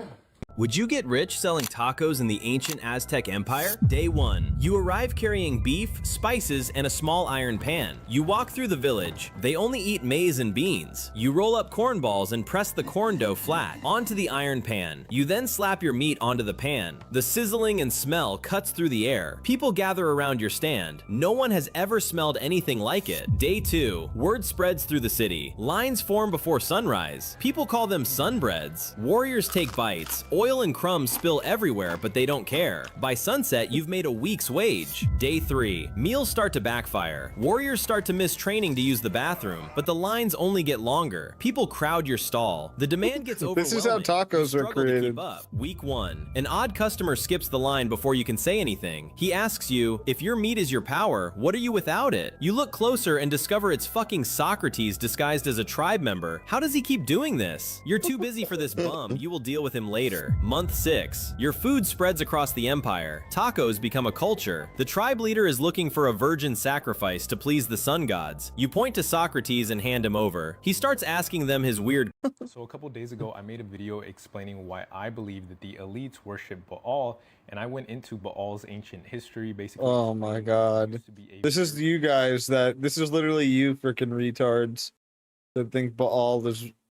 Oh my gosh. You have a solid beard, but don't let these barbarian lovers fool you. The clean-shaven Roman was the ideal of manliness, exemplifying military. Interesting chaotic areas are unstable, so you can never actually click on them because you'd need infinite precision. So the orbit will always converge to some kind of repeating pattern, which will just sound like a combination of pure tones. If we want to hear some more interesting sounds, we have to switch to some different fractals. This one is called the burning ship fractal, because that's exactly what it looks like over here. The nice thing about this fractal is that it has chaotic regions that are actually stable, and some sound really creepy.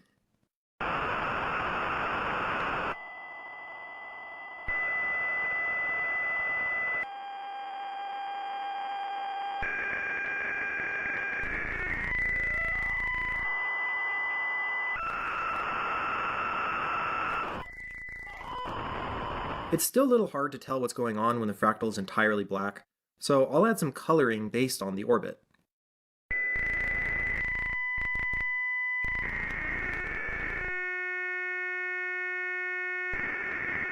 Interesting chaotic areas are... What the hell is this? Guys looking at the... Interesting chaotic... That's crazy. Minecraft is enormous, beyond any skill humans have. And in this video, I'm going to take you through just... Neighbour across the water felt more than ever. Nick Beak, BBC News, Dubai.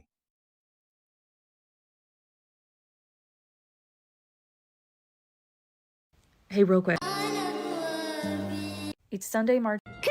Breaking news out of Iran. Sadly, this is... We're gonna start. The bulletin. It's about one... China is building nuclear. It's Sunday, I'm March. getting all the same retards. Ukraine is about to get a lot more money. Hey, big guy. Here's how I went. The United States shouldn't be. Cooked on that. Let's take a dab. On X today.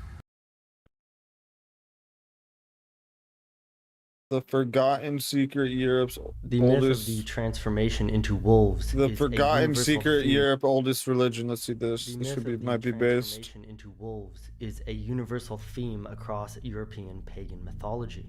Scholars have speculated that these Transferring into wolves? and Remus suckled by wolves, Sigmund and Sinfjotli transforming into wolves in the Volsunga saga, Dude, that's Aryan. even the medieval folklore of werewolves could be a distant mythic memory of when the savage warrior bands of the Indo-Europeans first thundered into Europe, dressed in wolf skins, raiding villages. Why? Because you hate white people? However, as Europe was Christianized during the Middle Ages and the pagan myths were suppressed, this pan-European trope was demonized. It became the figure of the werewolf, associated with witchcraft and the devil.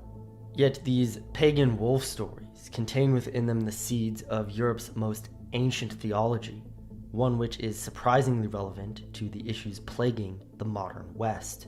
Berserkers are the only potentially historical example of the werewolf archetype. Wild, savage warriors devoted to the god Odin. Why do you hate white They appear people? throughout the Norse sagas, and the saga of Hervor and Heydrich even follows a berserker bloodline.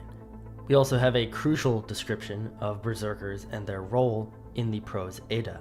The role that berserkers played in Norse and Germanic society is unclear, but they appear often. Okay, I'm not white. What am I then? Be fairly certain that they did exist. What am I? Unlike the reconstructed concept of the Koryos. The prose Edda is a prose narration and compilation of Norse myth and legend written in the 1200s in Iceland by the author Snorri Sturluson. He euhemerizes the gods, which means that he portrays them as humans who were later deified, and he even gives them a Trojan origin. I think I mentioned before that Trojan origins was a very common myth during the Middle Ages, used by both Frankish and British historians. But still, Snorri's work is tremendously helpful in filling in the gaps in what we can glean from the Poetic Edda, and this is what he says about berserkers. Odin could make his enemies in battle blind or deaf or terror-struck, and their weapons so blunt that they could no more cut than a willow twig. On the other hand, his men rushed forward without armor. They were as mad as dogs or wolves, bit their shields, and were strong as bears or wild bulls, and killed people at a blow, and neither fire nor iron told upon them. These were called berserkers. Now there's two etymological explanations for the term berserker. I'm not. One You're just is lying. bear, as in without shirt. You're just implying they lying. fought without shirts. And the other is bear, as in the animal shirt, implying that they wore bear skins. It seems that the second explanation is I'm literally most likely. Elsewhere we have Polish. mentions of Ulfheithanar, literally meaning wolf skins, and they appear to be identical to berserkers, so it makes sense that berserkers would mean bear skins. Fighting shirtless and wearing only animal skins was a common custom among the pagans. According to Roman sources, the Celts fought shirtless, and some Germanic warriors fought shirtless or wearing only animal skins, and the Greeks and Romans often depicted their heroes as naked, except for an animal skin. This is how Hercules is depicted. The idea of the battle frenzy is also well established in European heroic literature. Achilles and Aeneas both enter battle frenzies, and the Irish hero Cuchulainn enters into a berserker rage in which he becomes monstrous and unstoppable. So all of the elements of the berserker appear elsewhere in European pagan traditions, but no exact equivalent appears. And we therefore don't know exactly what social role they played. Were they mercenaries, shock troops, outlaws, a religious cult? I want to get a wolf. Like a Norse version of the Knights Templar? Did they exist during the Viking Age, or were they by then already a mythic memory or a literary trope like the Amazons in Greek literature? Whatever the case may be, in the sagas they appear as liminal figures, roaming, lawless warriors who, like animals, exist beyond the bounds of custom, law, and morality. So why was such a thing allowed in Norse society, and why would such savage warriors be sacred to Odin? I'm literally Polish, dude. From a much deeper You're fucking, what are you? That even chaos, you probably don't even know what you are sacred. The basic premise of pagan theology is the struggle between order and chaos, form you probably and dissolution. Are. Life represents the ultimate. You don't even know what you are. I'm Polish. Entropy. Biological organisms actively heal themselves. They grow. And though the individual organism dies, we reproduce our form by passing on the hidden order in our genes each generation. Pagan metaphysics are very much rooted in nature. Oh no, Nick called me non-white. But in a very concrete and visceral way. Life is associated with light and the sun because the sun nourishes life, and plants strive upwards. What are you talking about? Away from the earth, which is the house. Yeah, I don't look white. Things are reabsorbed. I don't look white. So true. I don't look white. Life and death, form and dissolution are locked in an endless cycle of struggle. As the sun disappears into darkness each day, life goes to sleep. The flowers close, but at dawn, life is pulled again out of the clutches of darkness. This is why sleep and death are closely associated. And every generation, life resurrects out of death. Old forms dissolve, new forms are born, the chain of being continues. No, I don't. So this seems simple enough. Life and order equals good, chaos and death equals bad. It could almost I don't go outside, but you probably don't go outside either. Like we talked about earlier, the bad parts of life are inseparable from the good. And I'm not Mexican. I have zero Mexican in me. Growth, expansion, colonization, in human terms, striving, excellence, competition, and desiring. Life also must participate in chaos. In order to grow, in order to be strong and vital, we must eat. Today we get our food already packed from the store. What's this guy even saying? It conceals the horror of what's happening. But in order to live, you have to go grab an animal. Alright. He's just going off. But why do you look Mexican? I don't even look Mexican. Do you live around Mexicans? I live around Mexicans. If I go pull up to the Mexican hood, I'm not gonna blend in well. I'll tell you that.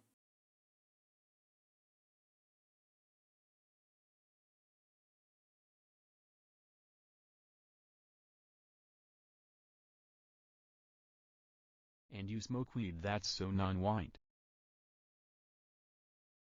Not even.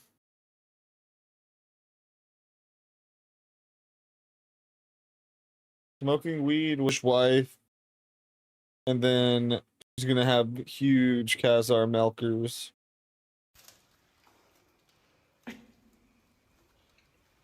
The hell is CWC doing?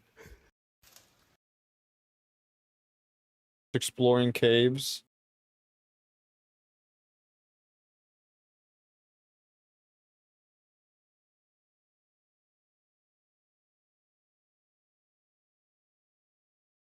No. Have a good day. No. You're not going until you. You can't put. Bro, this is my property. No. I'm leaving. No, You can't hold me. No, you come to my office. You can't hold me. He's literally kidnapping me. We're currently at Bankstown, where there's a bunch of NDISs in this one. You'd be lucky if you get a black hood wife with 10 kids. I already have accepted that I probably am not going to get a wife, but you probably aren't either, because most of Gen Z is not getting married. In this one building. That's what we got to try and figure out. Yeah, okay, let's go in.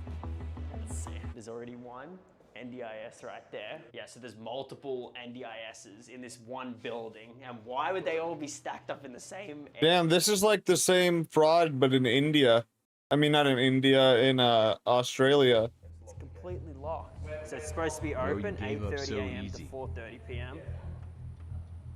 It's completely closed. Migration and visa experts. How come there's so many NDISs in here? Yeah, there's one on first floor as well. Yeah, I've noticed. Yeah, all of them. You guys are like doing a survey? Yeah, we're doing a survey with Anthony Albanese. So What was the migration services you did with the NDIS people there? Just like a couple of occupations that are also relevant to NDIS. No Faustian like spirit. support workers. They can work with these NDIS providers. What are you seething about? Go beyond their Not student white. visa or whatever visa they hold, then they have to log You're in. just seething. Straight up saying like, yeah, like we're bringing people to the country to work on the NDIS. That's so good. what is? Oh, what? Oh, it's locked. It's locked. So this is what time is it right now? It's Tuesday midday. So their website has no opening hours. Wait, really? So it just gives you a phone number. Wow, so they're scamming the Australians. Apocalyptic scenes in Tehran as black smoke from oil depot strikes the when the oil depot strikes hides the sunrise. Ooh. Ooh. Ooh.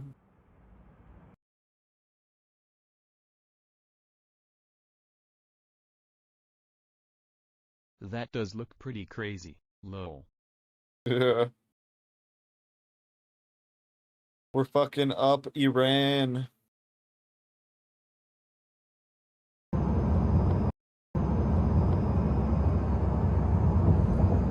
We're fucking up Iran bad.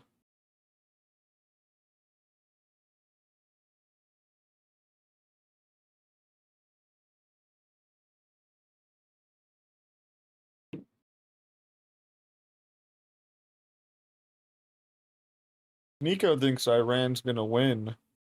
Let's see, let's go in the Soleimani space. Through there Preposterous. is crazy. Yeah, it's preposterous. And it's like, dude, you guys can't even keep your carrier close to the Persian Gulf. Like, what the fuck do you mean you're going to escort a fucking freighter ship, in the most dangerous fucking waters? Like, are you retarded? Like, dude, it's a complete bluff. And the thing once you're like geopolitically inclined and aware of like the Middle East, like you just look at Trump's tweets and you fucking laugh. Like all of us in the speaker spot pretty much know as soon as he said that shit, we're like, okay, bro, you're fucking retarded. But the average American doesn't know this, guys. So that can kind of stop the fear mongering for a little bit because Okay, buddy. giving a false sense of security, even though we all know that he can't actually deliver on that. But he's banking on people being stupid. Sorry, the Myron, the level of stupid is again, because I'm Lebanese, like we see it from a different angle, and you see the delusion. All these third worlders said, but then the level trying to think that they're gonna win. I heard myself today saying some people shouldn't be allowed to vote. Like we're at a level like you guy, you need to sit this one out, bro. In America, dude. And see, here's the benefit. So let me give you guys a perspective, because obviously, I'm an Arab, grew up in a Muslim family, families from Sudan, etc. So growing up as an Arab or a Muslim, yikes, you're automatically like red pilled on the Jews by the time you're 5 years old, right? We know Iran the fucking closed the history Strait of from Hormuz childhood, and then right? USA We opened saw by the sinking videos their of the joke of a Intifada. navy. We know who Yasser Arafat is. We understand the Philistini plight. We get it, right? But America, they don't understand this shit. So it's like almost teaching calculus to a retard that can barely do long division. Americans are so fucking behind on this topic. which is Dude, why they make the chicken Muslims and literally everything, work with the right? Jews. So we have a What privilege, were right? the Like, we Abraham have a privilege because Accords? we just know this shit kind of off the rip. So that's why you're dealing with so many idiots. But like anyone in the Middle East already knows all this, you know. But Americans are dumb, unfortunately. It's one of our weak points.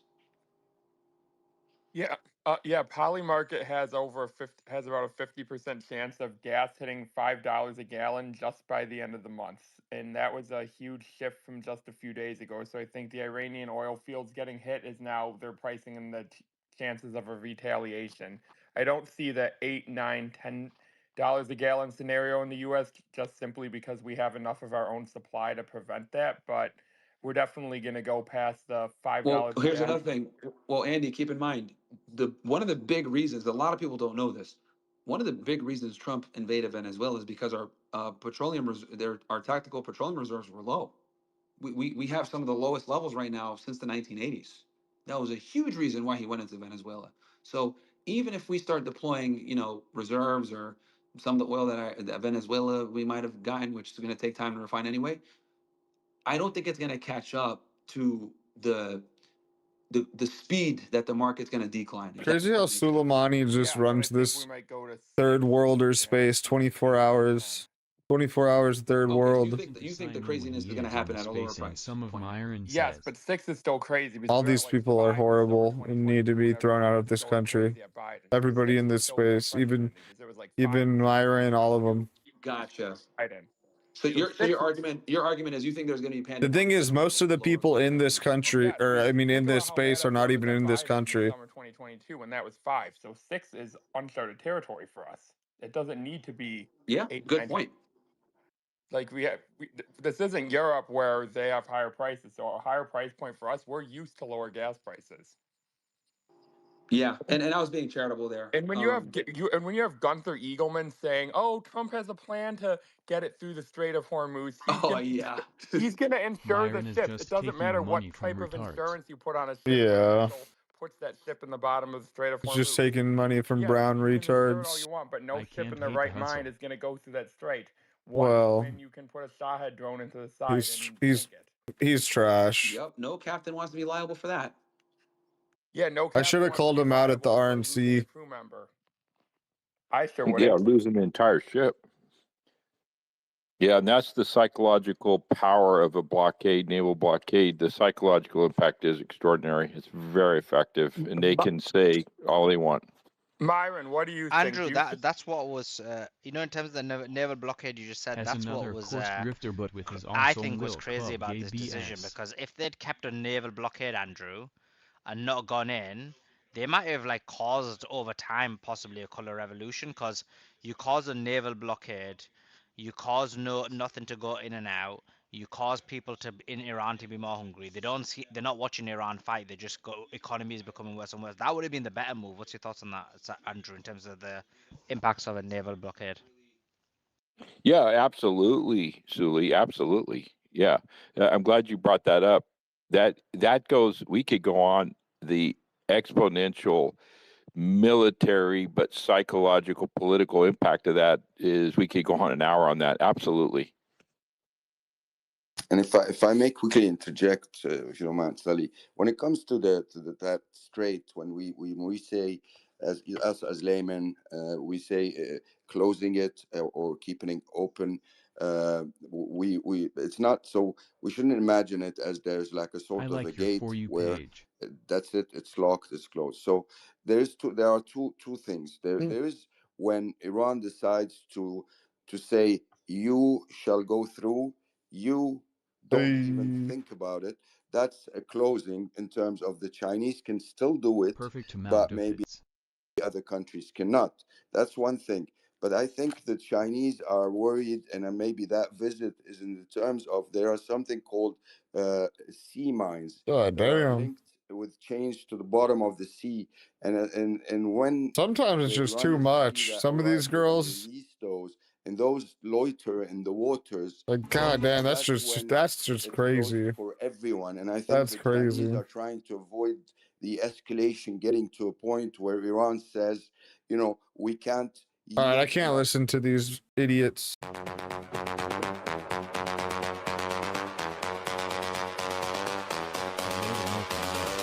Ayatollah Khamenei is dead.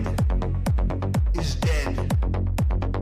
Ayatollah Khamenei is dead. Dead. Dead. Dead. Dead. Dead. Dead. Dead. Dead. Dead. Khamenei is dead. Is dead. Is dead. Is dead. Is dead. Thank you, Trump. Thank you, baby. Thank you, Trump. Thank you, baby. Thank you, Trump. Thank you, baby.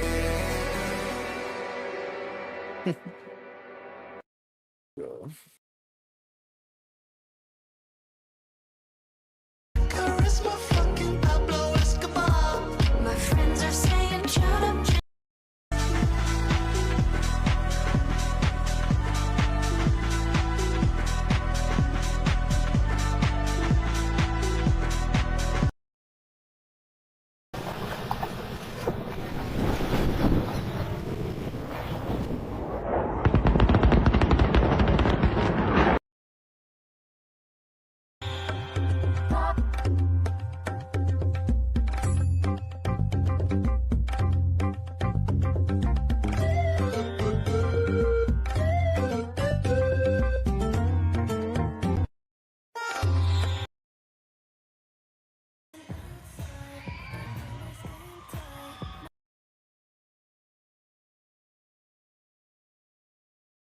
ठीक है, ये देखिए अभी ये खुशी से भाई ये झूम रहे हैं यहाँ पे क्योंकि लड़का जो है वो फाइनली कामयाब हो गया। भाई चाचा मगर घसे मारी जाना, चाचा पीछे से गोरी के साथ उल्टी उल्टी हरकतें कर रहा है भाई, देखो शर्म नहीं। ओए ओ पै गई गोरी नु ओए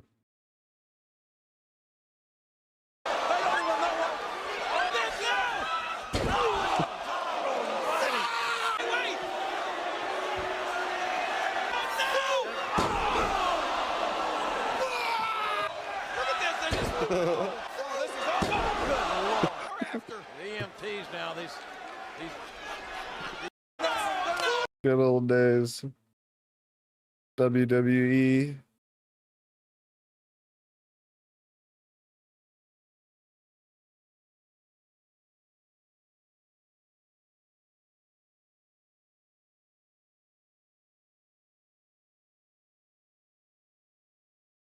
To forget. They want you to forget about the biggest scandal in U.S. history. They want you to forget about all the crimes, the victims, the little girls. Dude, this is the Democrat Super PAC ad. Oh my gosh, it's literally like a QAnon. Yeah, Tracy says QAnon ad. Made by higher-ups, millionaires, by sick and twisted men drunk on power. Men who know there's no line drawn when money speaks. They want you to forget that Donald Trump is a pedophile. The biggest pedophile. A man who lured women and underage girls for Jeffrey Epstein through Mar-a-Lago. That he was an accessory, a tool of Epstein's secrecy. But Trump was not alone. Not this time. He had friends. Many friends. Republicans know they can't hide from this. They can't turn their backs on this evil. But those at the top still want this buried. All their trafficking, all their sex crimes.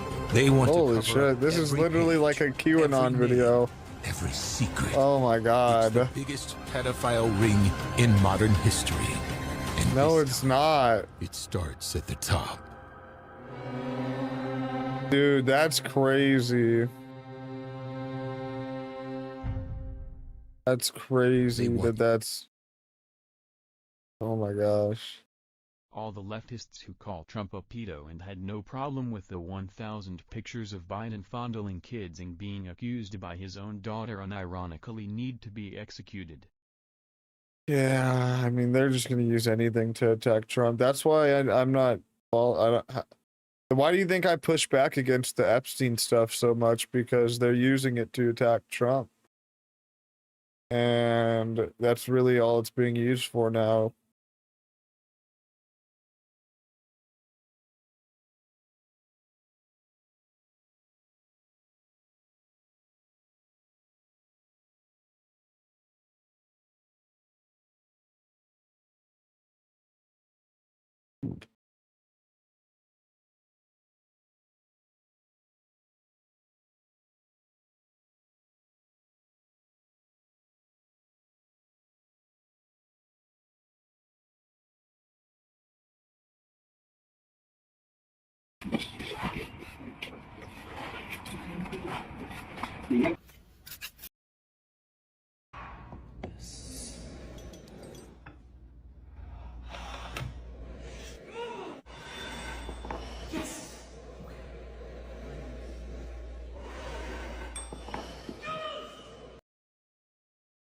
Todo fim de semana.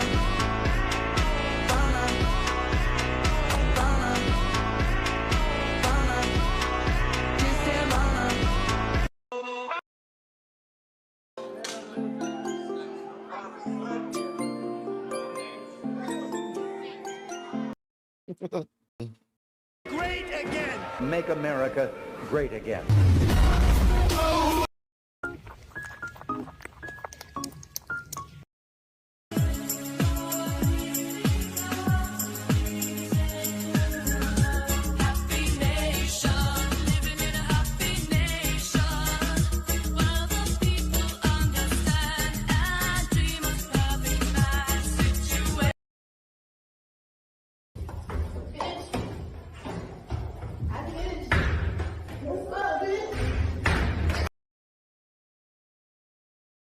The Rick will rise.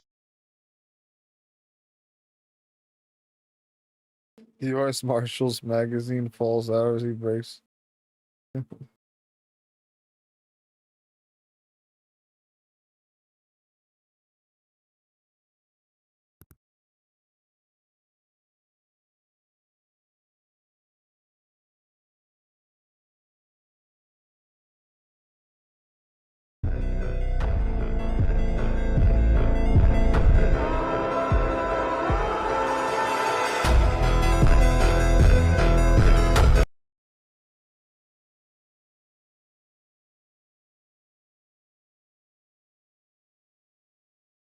We've been scrolling Twitter for a while. What the hell, dude? Oh my gosh, ugh.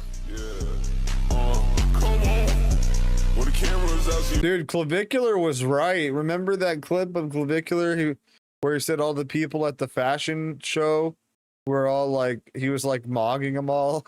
Look at these people, what the hell?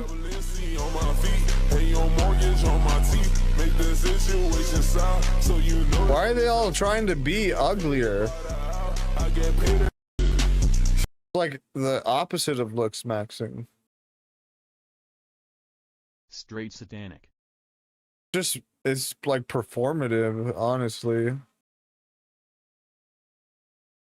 Easy.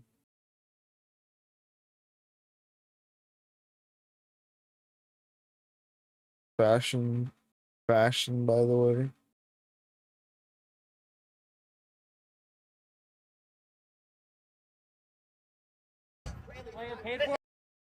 Doctor साहब कुछ कहना चाਹੁंदे doctor सुखी sir पिछले दिनी Iran दे विच बड़े inhuman incidents होया जिहदे विच कोई करीब 125 ਉਹ ਬੱਚੀਆਂ ਬੜੀਆਂ ਜਿਹੜੀਆਂ ਸਕੂਲ ਦੇ ਵਿੱਚ ਪੜ ਰਹੀਆਂ ਸੀ ਉਸ ਵੇਲੇ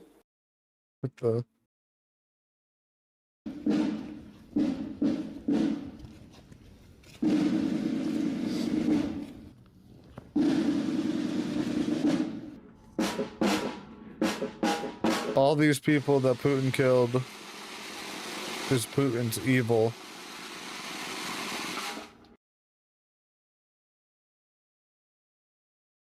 From one of our followers, they used to live in. میخواد شما مردم اذیت بشید میخواد کارهای نظامی نیست بنزین برای مردمه بنزین برای اینی که ماشین‌های Listen and stick around for my thoughts. Let me show you something. Grandpa, is the Senator Brandon Gill. He just got voted. Hello, everybody. My name is Joshua Doherty, aka Joshua Lloyd Fox. I'm an author. I'm a veteran. I'm a dad of a veteran.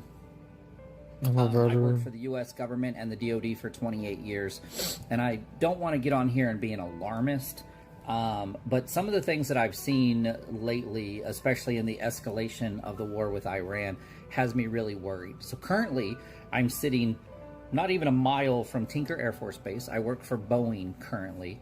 And the E-6B Mercury aircraft is headquartered. This guy can't be talking about this. Aircraft. Fire him. They put them on Air Force bases. I also worked E-6B at Pax River Naval Air Station in Maryland. Oh, 7 minutes. We're not going to watch all that. Still don't fully think it's real. I didn't think it was real when they told us. Because I just remember all of our conversations about what he was going to do when he came back. And so I'll just be sitting and thinking. Oh, that's sad. Correctness. One of the dumbest phrases in military.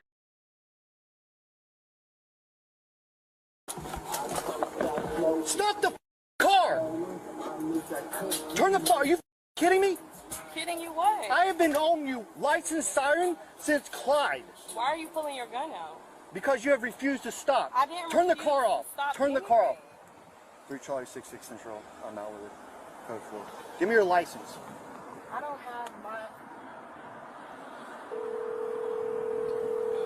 So you're telling me from ISB to here, you didn't see me with my license siren?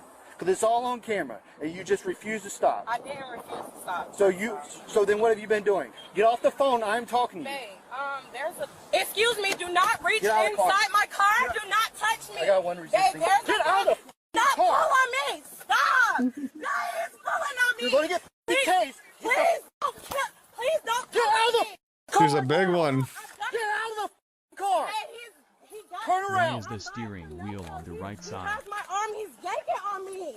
Oh, yeah. I didn't even realize that. What the hell? You are. Stop. Get out of here. Stop resisting. Babe, please help me. Please. Hand by your back or you're going to Do not break my thumb or I will break your hand. Nova Road by Sunoco. Please, I'm not. I'm not resisting as I'm resisting. Why do they do this? I'm literally not doing nothing. I don't understand and I'm in handcuffs, please. And his stop. Don't put your hands on me. Stop. You ass nigga. I hate this shit, bro. That shit not required because you see this man putting his hands on me. Yes, I'm on Nova Road by Sunoco. Put my phone down, please. Put my bag. Y'all are some assholes. Y'all are assholes. Y'all are assholes. Lord Jesus, please. This is crazy, bro. This is crazy. All you had to do was comply. I'm already calm. This man literally tried to yank me out of my car. Because you failed to stop. It doesn't matter. It does not matter. You're going to jail on felony charges. I don't care. That's ridiculous. And why am I going to jail? I didn't do shit. You failed to stop for a traffic stop. I didn't fail to stop shit. I didn't even see him. Okay. Well. This is crazy. Lord, this is crazy. And you're going for jail for a Okay, battery. stop. I'm not going to jail for battery. You are.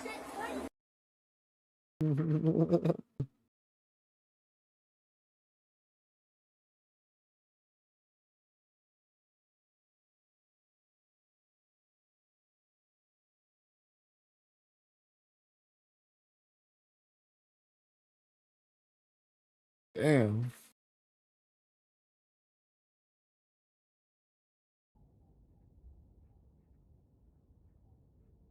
It's still burning the oil deposit depot. Whoa. Look at all that burnt oil. We're not going to have good air quality in Tehran.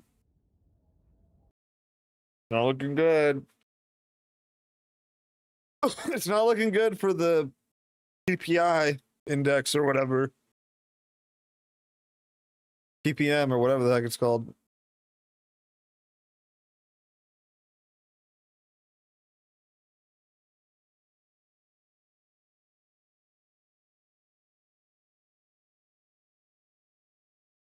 America should just bring U.S. troops in Iran and get this shit over with. Well, that's going to be really unpopular. I don't even know. I don't know what to do, man. I don't know what to do. I don't have any prescription to the problem. Sparrow's I just hope it's over soon. Let's see, Slavic. What comes to cuisine. your mind? In this, what if there was have all the same things? It's gonna be like There's a Ukrainians getting slaughtered by drones. well, we're doing more than droning. We're mainly doing bombing runs and shit.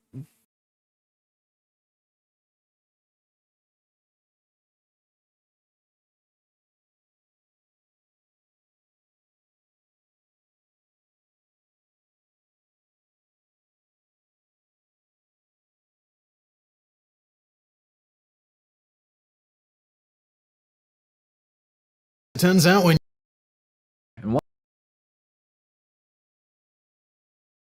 Anyway, Michael, thanks for joining. You sent me a DM. All right, everybody, welcome back to will part 2. implement Terminator like robots in war first in China or U.S.? Well, I Last think I November. hope it will be us at least, right? With this. These men But in Colombia- honestly, I don't know if it's gonna be like Terminator style robots first. It's gonna be like huge autonomous drone swarms. descend into mines that could collapse with one wrong move. About 70% of the country's gold is still dug out in informal mines. They just Minecraft like that.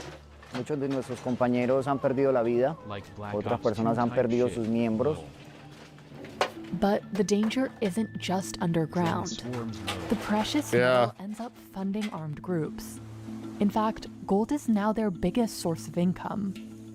To stop this trade, authorities are blowing up illegal mines one by one. Yet demand for gold is soaring, especially in the United States. As the #1 destination for Colombian gold, the U.S. is involved. We're talking billions and billions of dollars a year in dirty money. So how did gold become more lucrative than cocaine for Colombia's most dangerous criminals? And if it's so tainted, why are countries still buying it? Marmato village in the Colombian Andes clings to what's known as the Mountain of Gold. Here, 4,300 feet above sea level, families have mined the precious metal for over 500 years. Para esta comunidad, lo es todo. 37-year-old James Rotavista grew up on this mountain. Cuando era niño, siempre pensé tener mi propia empresa minera. Creo que dentro del pensamiento de casi todos los marmateños es esa. Yeah. Centuries of digging have left many tunnels mostly empty. So miners go deeper than their forefathers, down 2,000 feet. Damn. Where groundwater weakens support beams fast. Anteriormente pues se hacía con Especially these guys got no type of gear, nothing. The men They're just follow going what they call veins in that there. sneak through the rocks. They change color depending on the minerals mixed in. The walls that shimmer hide the gold. Entonces cuando uno encuentra una veta con oro, pues uno normalmente siempre trata de aprovechar ese dinero para impulsar el estudio de sus hijos. Today, the men are betting on this vein. También tenemos caliche, que nosotros conocemos. Caliche. Caliche. Es esta veta de color blanco. Pues esta vemos que tiene un espesor muy grande. Y pues nos sirve más porque más carga arrancamos con una descarga o con una detonación. They start by drilling holes to place explosives. But Marmato's tunnels are full of old ones that never went off and have killed some of his colleagues years later. Personas que en algún momento hemos estado dialogando, como lo estamos haciendo tú y yo en este momento, y al cabo de 15, 20 minutos la persona ya no está.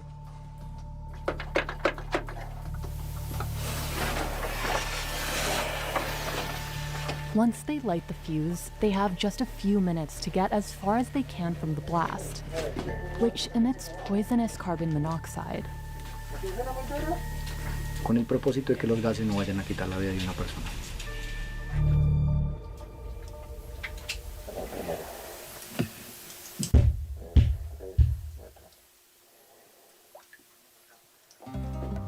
When the dust settles, the men go back in. Ahí subimos aquí con mucho cuidado.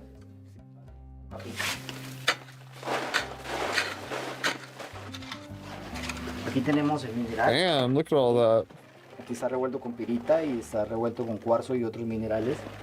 Entonces lo que vamos a hacer es que vamos a clasificar de la mejor manera el mineral. He fills a sack with about 55 pounds of ore, the rocks that contain the gold.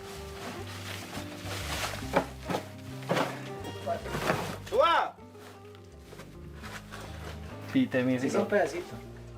de una altura muy alta, lo mata. Sí. Y si no lo mata, lo puede dar cuadrapléjico si le pega la columna. This mine and all the underground minerals in it are owned by the Colombian government, which issues permits. But to qualify, workers need to meet some standards, including using safer machinery for extraction. James's team can't afford that, so authorities can stop them from mining at any time. La verdad, la incertidumbre siempre va a estar. Que el miedo en los mineros siempre va a estar, es algo cotidiano. James's team of 60 men work together to load up the carts. Los riesgos que corremos, por ejemplo, en cuanto al transporte en el coche, es la parte de sufrir hernias, sufrir alguna desviación de la columna, porque los coches pues tienen un peso. Man, this is grueling work, bro. Pero aquí adentro hemos aprendido a hacer una really familia, a protegernos, a ayudarnos. This is like how they had to do it like the 1920s and shit. Modern mining's a lot easier now. I've watched the like on gold miners, or what's that show called? Gold Rush or whatever. They just like they do like a whole system now and just strip the freaking mountain down with excavators and stuff. But I guess maybe this is different. I don't know. To have its own rescue team, but artisanal mines here rarely do. Because it hit South America. Yeah. En Marmato la accidentalidad es diaria. 55-year-old Jose Gallego worked in a mine for 22 years. But a close call with death motivated him to join a volunteer rescue team. Esté pendiente que tenemos una emergencia. Cuando nos haces un llamado de emergencia, a veces no nos brinda la información adecuada, ¿no? Jose says they're the only first responders in Marmato. They all share a single rescue truck. Mi papá nos inculcó siempre en ayudar cada vez que se pueda. Y lentamente me fui enamorando de este cuento. There's just one road through town. And every minute counts. Y es muy frustrante cuando en situaciones de rescate no llegamos a tiempo, porque pues a veces las distancias, el tráfico a veces se nos complica. It takes them almost half an hour to get to the highest point the car can reach. They need to hike the rest of the way. ¿Por acá no es? ¿Por dónde? Por ahí. ¿Por acá? Today, they reached the mine in near record time, only to find out a young miner had dropped 420 feet. That's about the height of a 40-story building. Oh my God, he's cooked. Joined the team 11 years ago. But even she's not trained for this kind of mission. Yo no sé bajar una lumbrera, entonces ella tiene que ir a sacar a 2 personas. Both the miners and the rescuers are on edge as time ticks by. Para nosotros pagan la asociación, para nosotros nos dan un peso, a nosotros nos dan un peso de asociación y no dan nada. ¿Sabe cómo pasamos, señor? Nosotros muchas veces en bomberos, con agua y con pan. It's fighting about the money. Today, all she and the team can do is wait for other miners to retrieve the man from the shaft. A nuestra medida está respirando, ¿no? ¿Sí? ¿Ya sacaron? No. Y está complicada la sacar, muchacho. Porque si entramos bajo riesgo de nosotros, la vida de nosotros. Entonces, ese es el problema. After 2 hours, the miners finally carried the man out. But it was too late to save him.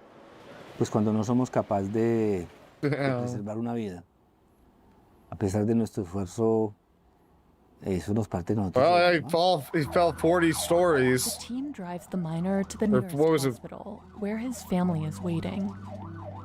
Gallego I think they said that much. The government for funding, but he says he's barely received enough to pay the team a modest wage. Y desafortunadamente, pues, hablo a nivel Colombia, si no es con el apalancamiento de un político o con dádivas, esto aquí no funciona. Y eso la verdad me duele porque veo que la gente no es empática con la labor que nosotros realizamos. For Blanca, the emotional toll of a failed mission never goes away. Poor Blanca, Nosotros somos de carne y hueso. Afecta mucho porque yo ya perdí un hijo y sé que es perder un hijo. Y sé que leen una noticia a uno de que un hijo está muerto o que su esposa está muerto.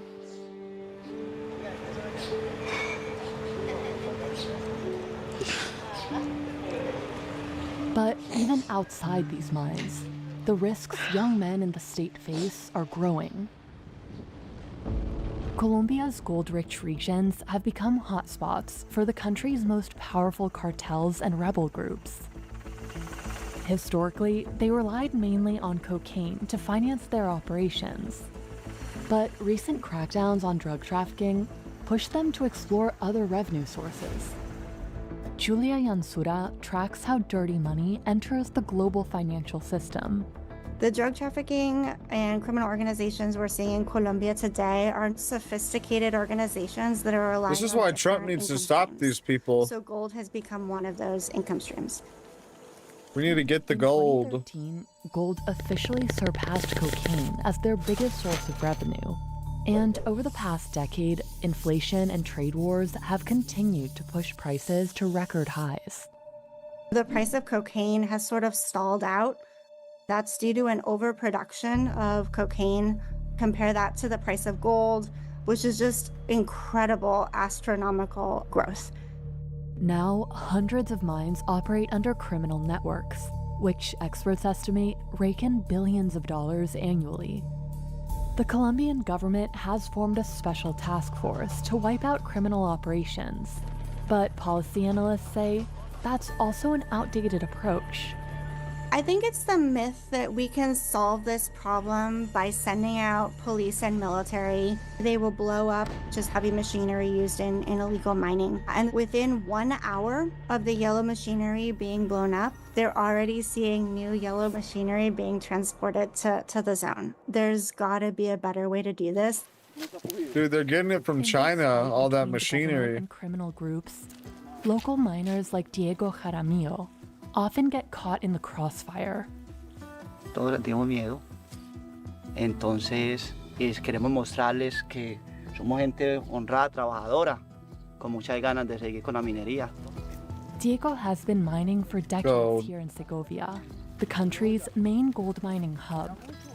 But these days, cartels often coerce miners like him into selling their ore or joining their ranks.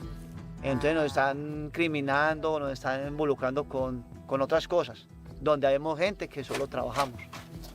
Diego began mining here at just 14, along with his friends.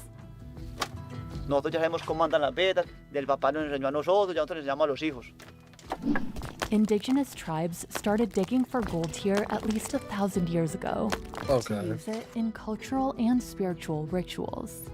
But in the 1500s, Spanish colonists seized mines across the country. Fuck that shit. And brought in foreign enslaved people to work in them. Nearly 300 years later, Colombia gained independence from the Spanish, with help from the British, who also claimed some of the mines. Still, artisanal workers kept chipping away in areas where no one controlled mining rights. Then, in the 1990s, Colombia made a push to attract foreign companies by giving them exclusive licenses for huge swaths of land. This area, where Diego's been digging for 30 years, is now on the turf of a company called Quintana. But he mines here anyway. Aquí trabajamos porque el dueño de este título es muy lejos. Aquí no viene. Entonces nosotros aprovechamos y trabajamos esos. Most of the gold in this mine is long gone, but he still looks for scraps because they're especially valuable today. Gold prices reached an all-time record of nearly $5,600 in early 2026, even though most small-scale miners end up selling their gold for 70% of the full market value. They still make about 10 times the $22 daily minimum wage in Colombia. Diego, for example, often collects enough ore over 2 days to earn $500. That's pretty good. Y buscando la suerte. Once he's gathered as much as he can carry, Diego brings it to a processor a few miles away. This one is independent, but many others are operated by armed groups. Diego dumps his ore into this barrel and adds water to it. He also adds mercury, which sticks to the gold, making it easier to isolate. But it's extremely toxic over time. Still, miners continue using it without any precautions. Damn, he's just touching the mercury like that? That's crazy. Pero así que tenga secuelas del mercurio, no las tengo. Men hit the barrels to help break up the ore. And inside, these steel balls grind it, making it easier to free the gold. Water carries lighter minerals away, while gold is heavy, so it settles at the bottom. At this point, the mercury is still stuck to the gold, so the nuggets are heated to burn that off. This also melts away any natural clues, indicating where the gold came from. And experts say that's a major draw for armed groups, because that makes it easier to launder the gold before it leaves the country. You might be thinking, illicit gold, it's going to be smuggled. Not really. Documentation is falsified as though it's coming from a legal mine, and that's a really tricky thing for law enforcement to deal with. The government does track how much gold is exported. In 2024, it shipped $4.1 billion worth. But that's far more than its licensed mines said they produced, meaning the rest came from illegal or informal sites. For Colombia, it's been really hard to get data, but we know the majority is illegally sourced. We're talking at least $2 billion a year. A lot of it is exported as though it were a totally legal product, just like you would export sweatshirts or Coca-Cola. Most of the gold Colombia exports ends up in the US, which in 2024 imported $1.5 billion worth.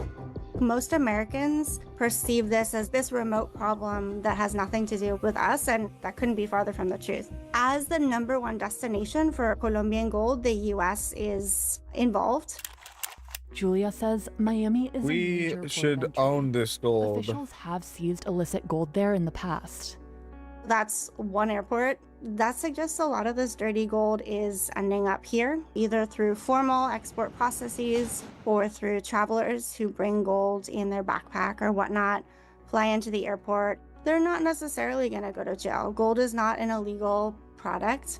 If you have those same guys transporting a bag of cocaine, if they get caught, they're going to go to jail. So that makes the risks of doing business a lot lower. Once it enters the US, experts say it's laundered again through shell companies. We've had pretty weak money laundering policies, particularly with regard to anonymous shell companies. That continues to be a big vulnerability in our system. Now, Colombia is trying to tackle the problem at its root by giving artisanal miners like Juan Camilo better opportunities. For the past 2 years, he's worked for a local small-scale mining company in Segovia that sells its ore to a larger Canadian company called Eris. It has partnered with them under certain conditions. Ya ellos le van haciendo visita a la mina y le van diciendo que va mejorando. Oh, I need to pee real quick. I need to pee real quick.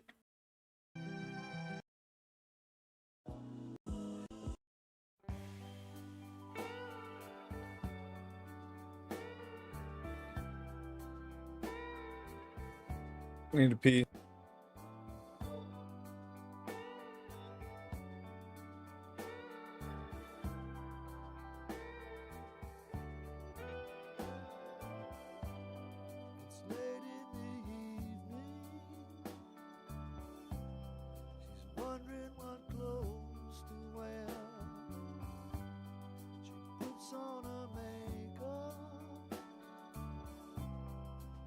brushes her long blonde hair,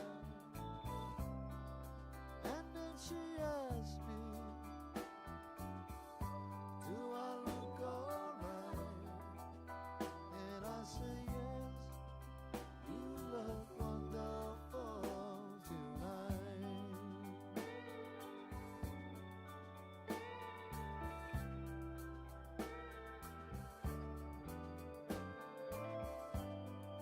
We go to a party,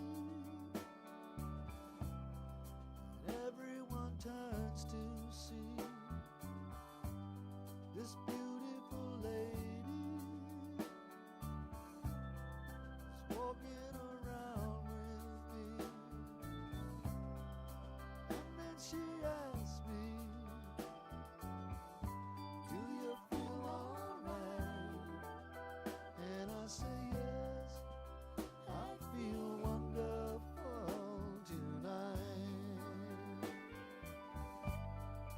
I feel wonderful because I see the love right in your eyes, and the wonder of it all is that you just don't realize how much I love you.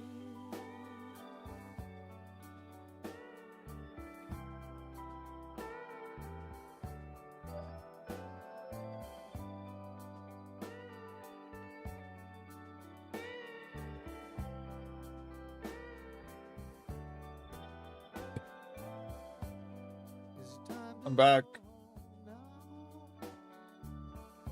And I've got an aching head, so I give her the car keys. We're back. El mejoramiento Let's de take another dab. ventilación, las ramadas, la carretera, todo eso, los baños. Eso es un proceso, porque usted sabe que todo ya es económicamente. Entonces vamos dando. They go down a shaft that drops down 550 feet, but no one wears a harness. Este desplazamiento lo hago diario entre 5 y 6 veces, 4 y 5 veces para arriba y para abajo. Y eso mantengo es como un yo-yo. Yo ya le boté como que el miedo a esto.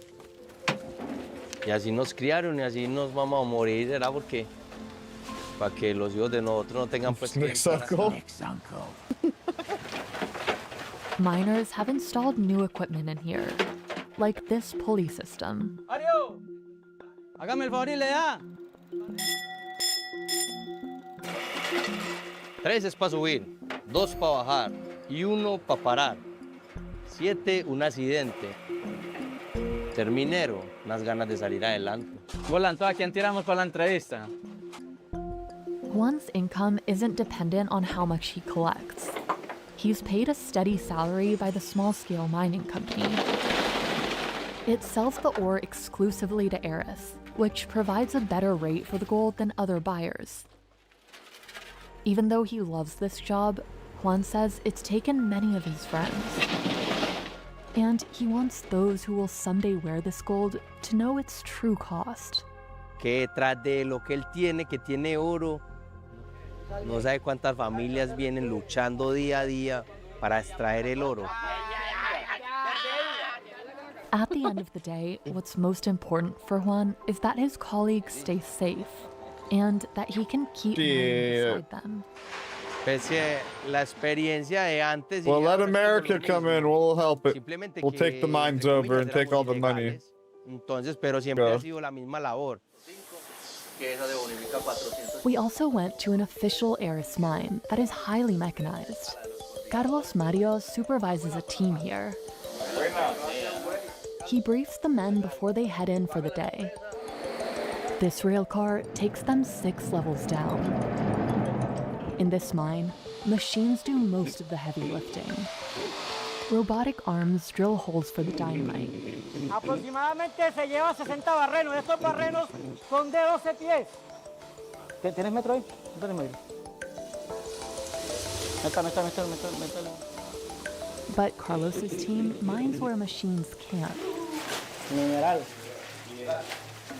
they rely on techniques they learned as artisanal miners. Eris supplies the protective gear and trains the men to check the walls before drilling. Mucha transferencia de conocimiento. Working with Eris, they earn a steady wage of about $100 a day, roughly 5 times the minimum wage in Colombia. Informal mining can pay more on a good day, but it's a gamble. Si no es atractivo, no van a dejar de ser informal, no van a dejar de arriesgar su vida. Estamos apuntando al paradigma del minero, de la forma de pensar. This kind of cooperation between Eris and local miners took years to secure. Y siempre les diciendo que cuidarnos todos. De nada tiene validez esto si nos morimos en la mina. Imagine being a miner. Una vida no se reemplaza por una cantidad de onzas. All the material the men collect ends up here. The company processes about 2,000 tons of ore a day. It's separated into piles, depending on which mine it came from. Esta alimentación consiste en el proceso de trituración de nuestras minas con el producto de la minería externa. The ore is ground into a fine grain. Next, workers add chemicals, called collectors, that bind to the gold and make it repel water. Esta espuma que rebosa en estas celdas es el concentrado de oro y plata. At this stage, the gold is still mixed with other minerals, so this machine adds cyanide to dissolve it. The waste rock stays solid and filters out. A plant like this one recovers about 96% of the gold from the ore, far more than informal operations. Esta área es la más importante para recuperar todo el oro. To recover it, they add zinc, which sticks to the cyanide, leaving the gold behind.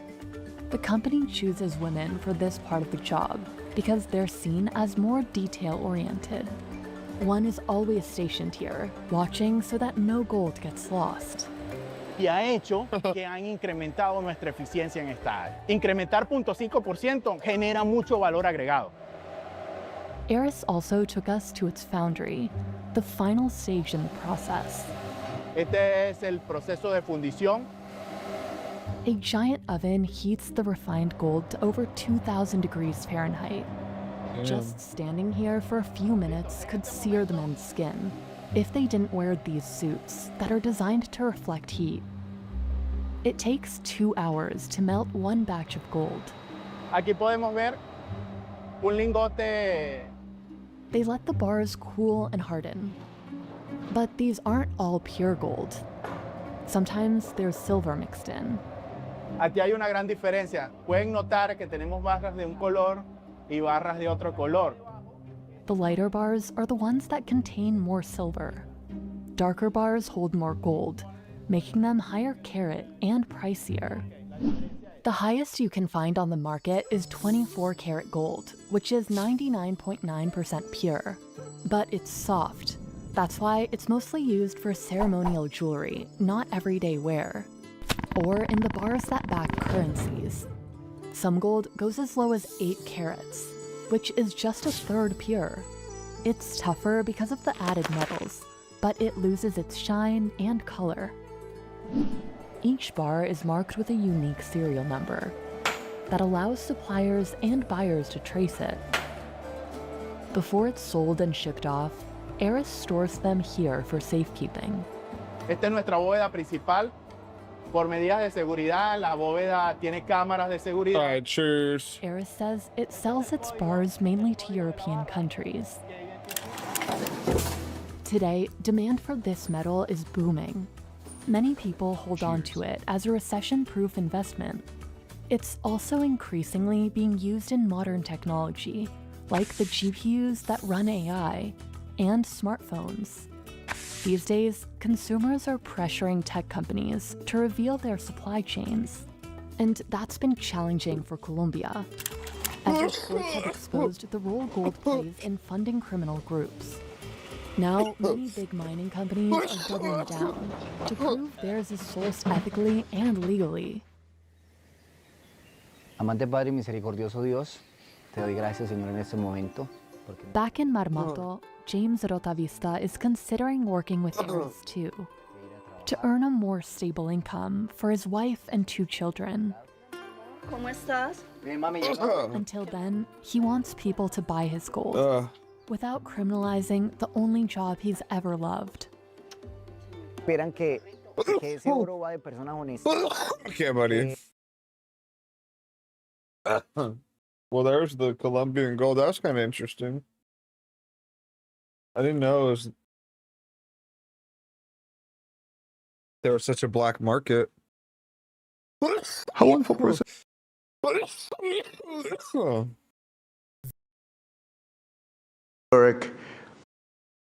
remains of 6 U.S. service members killed in a drone strike.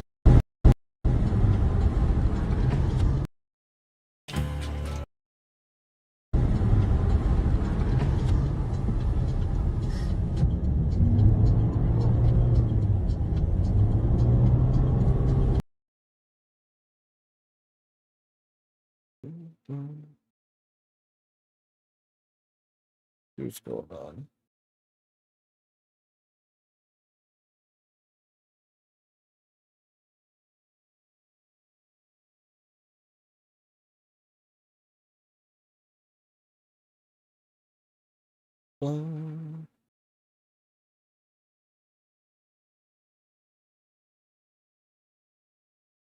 No, I'm out of DHS. The regime survived.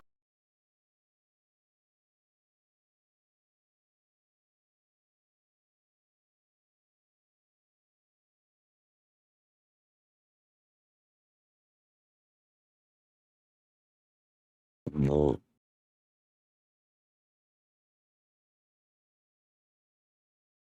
So over.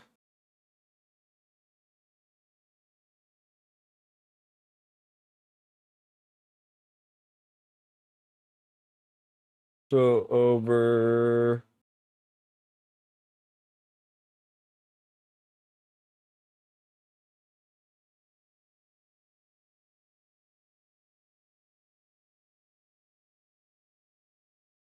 So I've been using the new Samsung Galaxy S26 Ultra as my everyday phone for the I can get this phone for free right now. and it's been a while since I was this excited about a new phone. Like, it feels like there's actually a lot of innovation here. So in this video, I want to get away from the specs, away from the promises, and instead talk about what it's actually been like using this phone. What is the privacy screen like? Is it actually good? What are the downsides? Are You have it, King Laffy?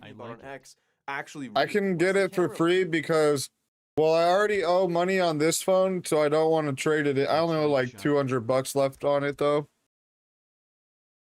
But I have my Samsung S24 and they have a deal right now. If you trade in the S24, I can get it for $0 a month, basically.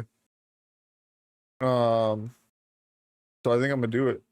Like that stabilization you might have heard about on social media. I've been trying all of it and really putting this phone through its paces for the past 7 days, and we have a lot to talk about in this video. Some good things, some bad things, but I think we should probably start off with probably the biggest feature everyone's been talking about. Yeah, well, I have a phone. So this phone, in case you haven't seen it, I have a phone I can trade in to get one for free, basically. over there. It's really similar to what you'd see on a screen protector. And I'm gonna get it. How is this? I'm actually get it tomorrow. The real benefit. I'm gonna order it tomorrow. You don't have to have this on all the time. You can have it set for certain apps, only when you're typing in pins. I have to wipe my phone though, my other phone. I think that is really, really impressive. I have to wipe it. The downside though, if you were going to use it all the time, as you can see, when you toggle it on, you kind of lose the black pixels. It kind of turns gray, a little more washed out, more muted colors, especially when you go to maximum privacy mode. And some people say it's lower resolution. I don't feel like that's the main difference. Like, to me, color is really the main difference, which is why I probably wouldn't want to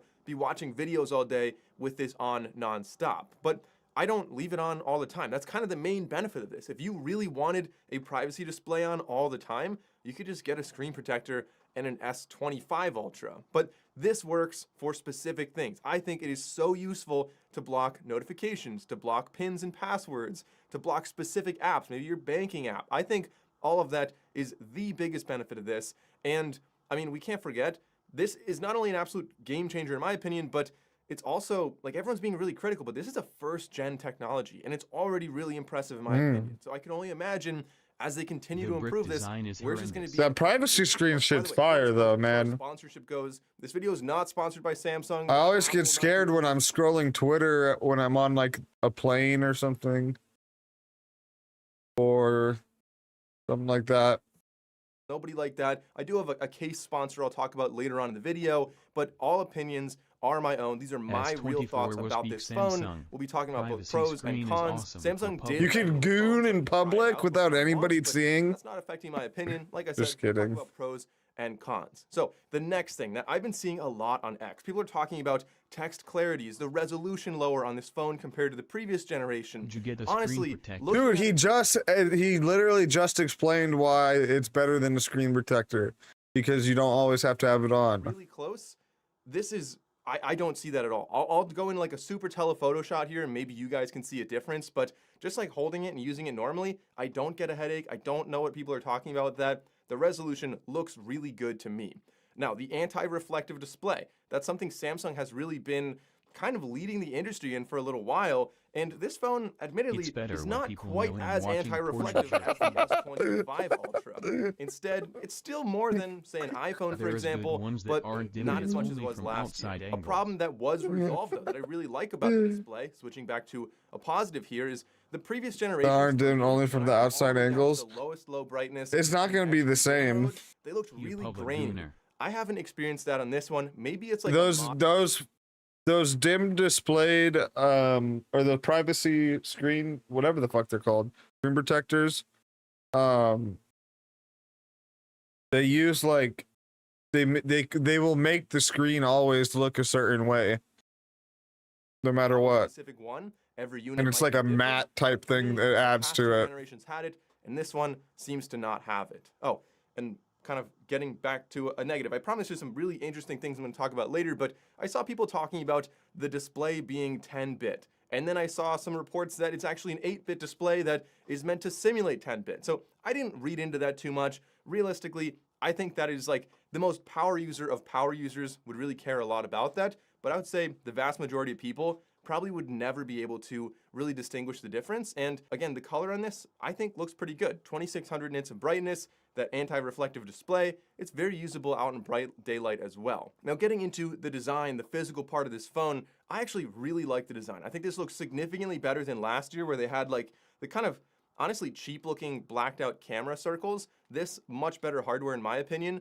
We'd no longer have titanium around the outside though. It's now made with aluminum rails as it was several years ago, and it also lacks Qi 2 wireless charging. Now let's get into probably what I think is the most exciting upgrade besides the privacy screen, and that's going to be... It doesn't have wireless charging? So the big thing is the... Why would they get rid of it? I've been using gimbals for a long time, Osmo Pocket, but I've never really liked using a gimbal on my phone because like it's just annoying to have all this extra hardware. I don't use wireless charging, but why would they get rid of it? But Samsung added, because they have a very on the Ultra, a stabilization mode that lets you rotate the phone like all over the place and it locks the horizon level. Like you can literally do 360-degree flips on this and it's going to be staying perfectly level. Now, if you're in low light and it's really fast, you may see some jitter on there. I'll show you some examples here of what it looks like when I'm walking around.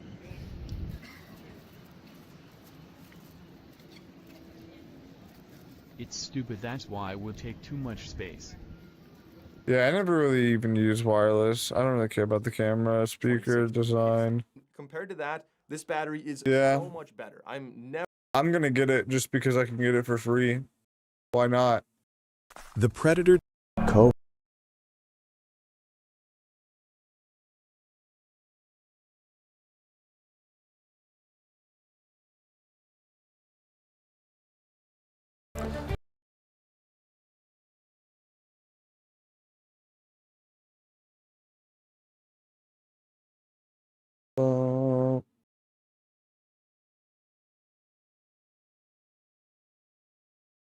This is what people did to survive over 1,000 years ago, because after these... What kind of food did they... I'm in Washington, D.C. right now, and I want to... What are these? Cigarettes. One of your... This could save your life. It's not heavy. All I the gave little shorts bird are some shit. mealworms to see if her All the mother would feed them TikToks to are a chick. shit. They ruined everything. YouTube is shit. Well, why is YouTube so shitty?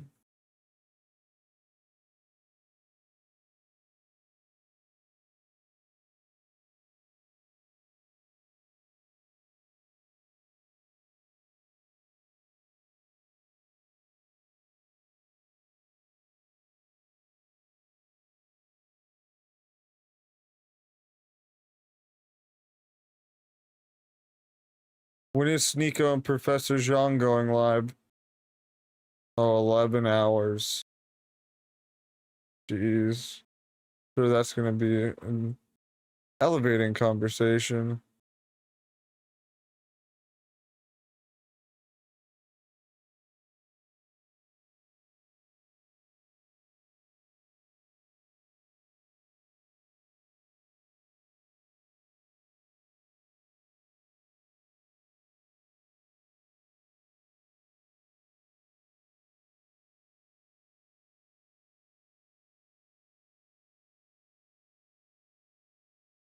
YouTube just sucks so bad.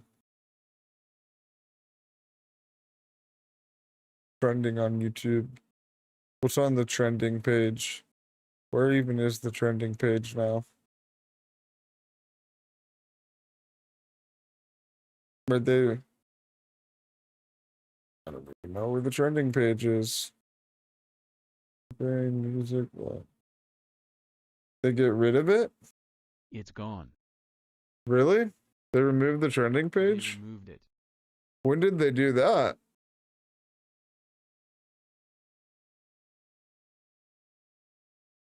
Yay, a while ago. Wow. I'm so late on that, bro. The heck?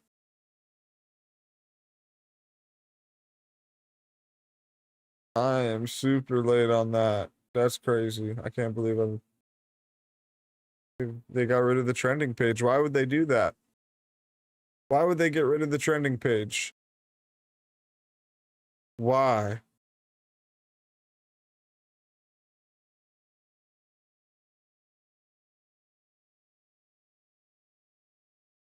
Stupid. Very stupid. Sirens activated in central Israel. Shit. Ballistic missiles launched from Iran. Shit.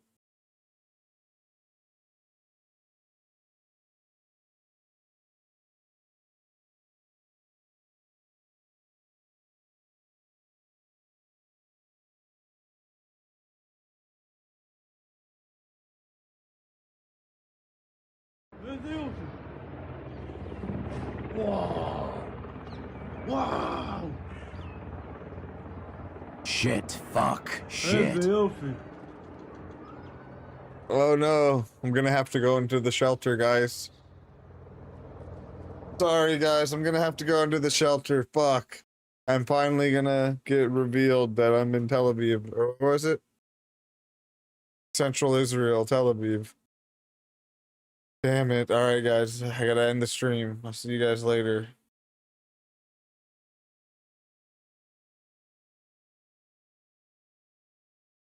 I'm just kidding. I'm not in Tel Aviv yet. No, I'm just kidding.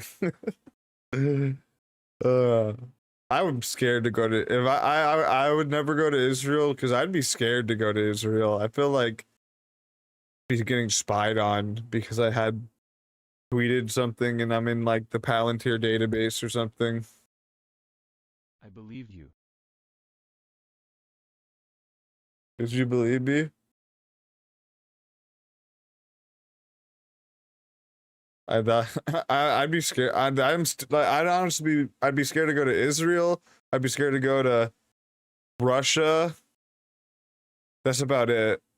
I don't think I'd be scared to go to China. I think China would be cool with me going.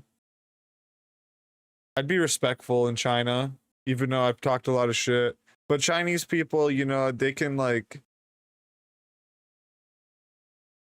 I don't think they would kill me over the things I've said on Twitter. China love fat people. Or Russia definitely might kill me. They want to kill me. The Russians want to kill me because I'm Polish. So I can't go to Russia ever. I want to go to Poland. I want to go to Poland, Lithuania, Latvia,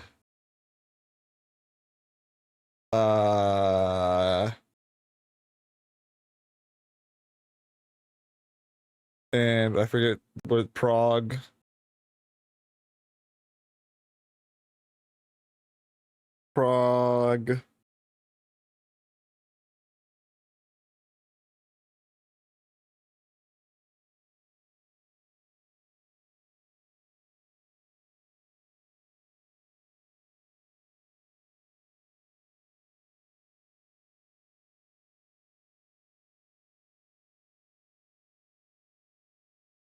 But yeah.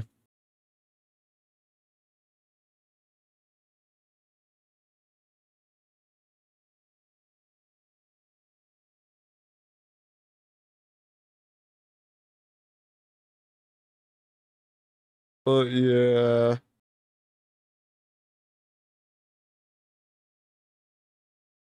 Iran is on the verge of a historical change.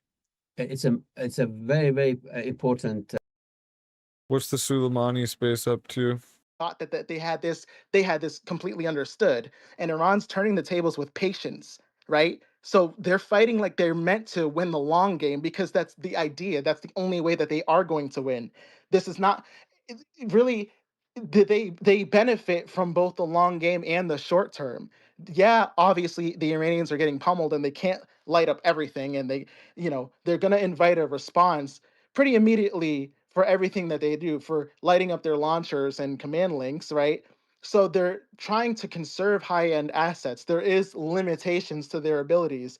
But Hegseth and Trump are fighting. They're talking like they're fighting cave dwellers. They're talking like they're fighting, madmen with like a 30 IQ and a death wish, who are going out with clubs and arrows. They're talking like, in reality, they're fighting engineers who run simulations on radar detection probabilities. They're fighting people who, understand and have already timed the interceptor responses and have high level information on the enemy assets and have solved equations to find the sequencing of ballistic missiles and drones against a layered defense network, while the other guys are just still like lying about beheaded babies and striving to fulfill some super like fake and gay religious prophecy from a fake book predicting a Mashiach that will never show, that was never real, that never existed in the first place. They've had it completely, and you just have like turbo autist Iranians solving dynamic programs in a bunker underneath a mountain somewhere. That's the real situation that we're in here. And the entire world economy is hinged upon the performance of really like a superpower that's in over its head and declining anyway, and is headed for stagflationary depression, and Fuck this guy. by a complete pedophilic death cult, right? Against guys Fuck who are this guy. who happen to have some of the highest IQs on the planet and are also back to my name. Inevitable China. China first. So I mean, I don't know. Fuck this guy, dude. How things have gone. We'll just oh hell no. basically. But I know I've been talking for a while. Sorry, but deport this piece of shit. Mr. Chinaman. We know that you guys listen when China Fuck you. over. Remember the dude, I'm getting triggered. Guys, remember the little guys. I don't know, innate. He might be onto something. Don't be putting us in any kind of these fuck this guy. All right, Mr. Chinaman. But stay on the panel. We've got some more questions for you in a bit.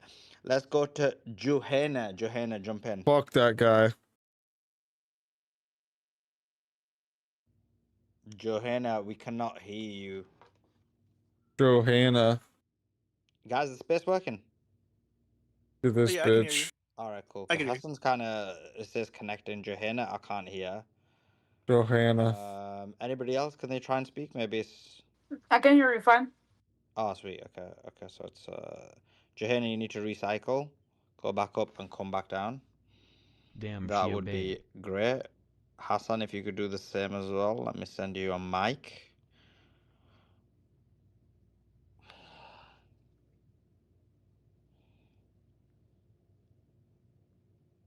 And we will look. Look, China. You know, China has actually on the books. There's only about 3 real allies that China has, and Pakistan is one of them. So things are gonna be great. Like we got Pakistan, we've got Saudi Arabia, and no, not Saudi. Dude. Oh my God, no, Bro, sorry. Excuse me. what? South, no, North Yo, Korea this and time you can't Russia. trust the Chinaman, bro. The secret allies with everyone, bro. The secret allies with everyone, bro. This is the problem.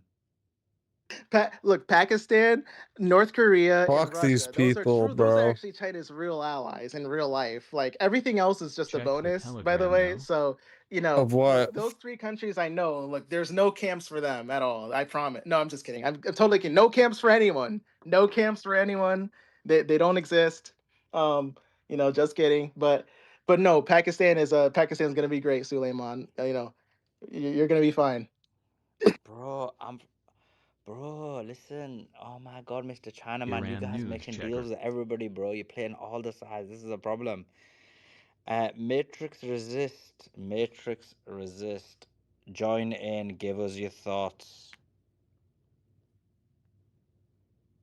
Matrix Yeah, resist. yeah. Hi, Suleiman. Do you guys hear me? Hiya, brother. How you doing? I'm doing good, thank you. Were you didn't you close the space tonight, or did you continue? Dude, these Bro, people. it's a 24-hour space, my G. Oh, What is this yeah, nonsense, because my a bro? couple of days ago you were also live for 3 days, so I thought maybe you ended at night. Bro, are you off your rockers? We've been live for 9 days now. That's crazy. It is crazy, bro. I'm feeling crazy. No, but I got a migraine, but I'm just keep on going, bro. But anyway, do continue. the RGCS made his That's kind of statement crazy. I'm today not gonna lie. As much as I dislike Suleiman, he is like a grinder. Holy crap!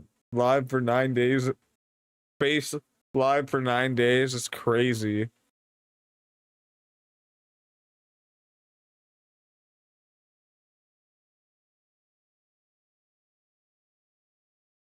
Insane, dude. Message for every single American who voted for President Trump. From the Okay. bottom of my heart, thank you. God bless President Trump, God bless the US military, and God bless America. We can't wait until Iran is free and we can welcome you back to our country with open arms and be the allies that we used to be before the Islamic regime took over our country in 1979. That's it. Thank you. Thank you so much. And You think she's Shut the fuck up, bitch. she's thanking us. I was gonna say, you think she's married to a white guy?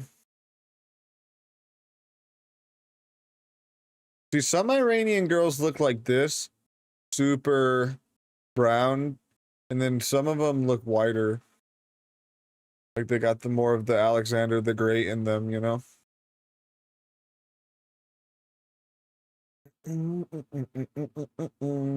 Anti-Semitism when it happens on the other side. Let's It is more go. difficult to address it when Randy it happens on your Fine. own. It was not enough for Tucker Carlson to a few days ago say every Jew should have to do a DNA test to prove that they were Jewish. It was not enough for him to say that a terrorist should be able to kill us if they are under 18 Randy Fine doing blood sports with Tucker on the house floor. These poor all deserve hardcore Iranian regime. Let's go. Let's go. old.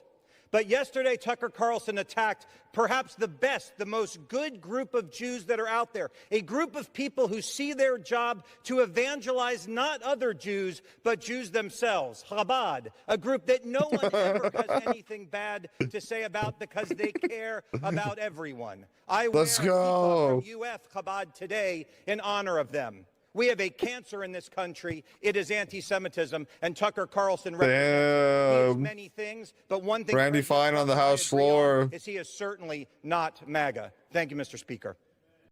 It is easy to criticize anti-Semitism. Dude, should I go move to... Dude, should I move to Randy Fine's district? The Jew hater. Where's Daytona Beach? When it Florida 6th District.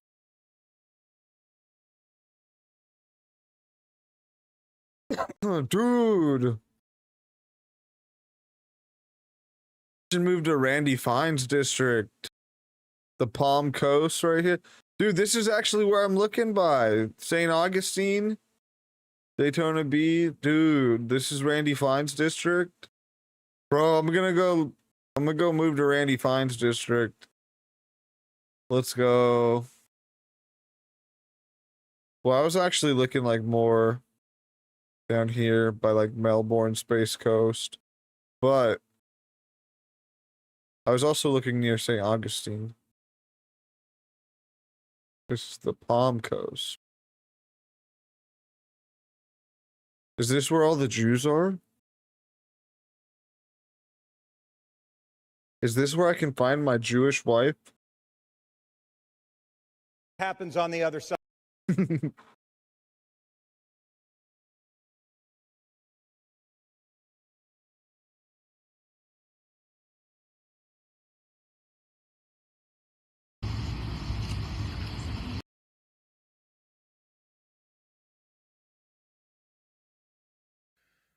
I'm gonna make this video. I'm gonna try to keep it short and sweet as best I can here.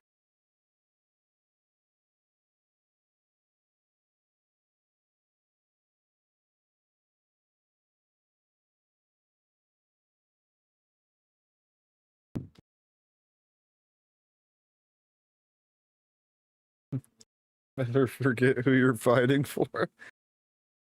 That's crazy.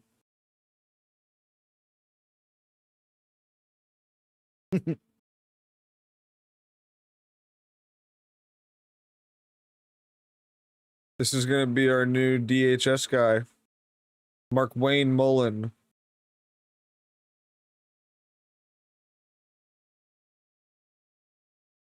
At least it's a man. That's all I care about, dude, honestly. Freaking no one was freaking going out there caring about her make because she's stupid and she like I don't know, she did something. I don't even know exactly why, honestly, but she should have been fired. She sucks. Many people. Let's see what Dr. Jiang's saying. Look at Black Russia. This is a Russian propaganda account retweeting Professor Jiang. RT retweeting Professor Jiang. This guy is a Duginist plant, a Russian plant, Russian-backed. Dude, so much Russian money and Kremlin money is backing stuff, guys. Like, you guys need to realize. I honestly, Xiong was crazy on if we're talking about shit that goes viral, bro, like, let's be real here. Israel is not funding anything that goes viral. Okay, is Laura Loomer and Brandon Tatum going viral, dude? No. It's fucking people like this guy, Professor Jiang, Predictive History, all over TikTok, by the way. This guy, you know, and all the other Russian slop stuff, you know. And where's that getting funded by? Fucking the Kremlin, dude, not Israel. Now, that doesn't mean Israel's not a problem or whatever, you know what I mean? I'm not saying that.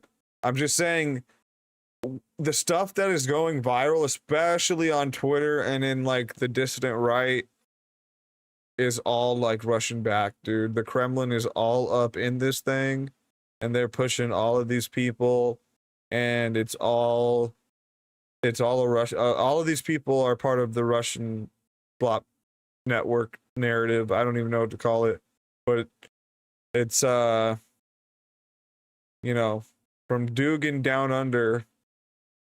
But the world is heading towards a new place, a brave new world. We've never seen it before.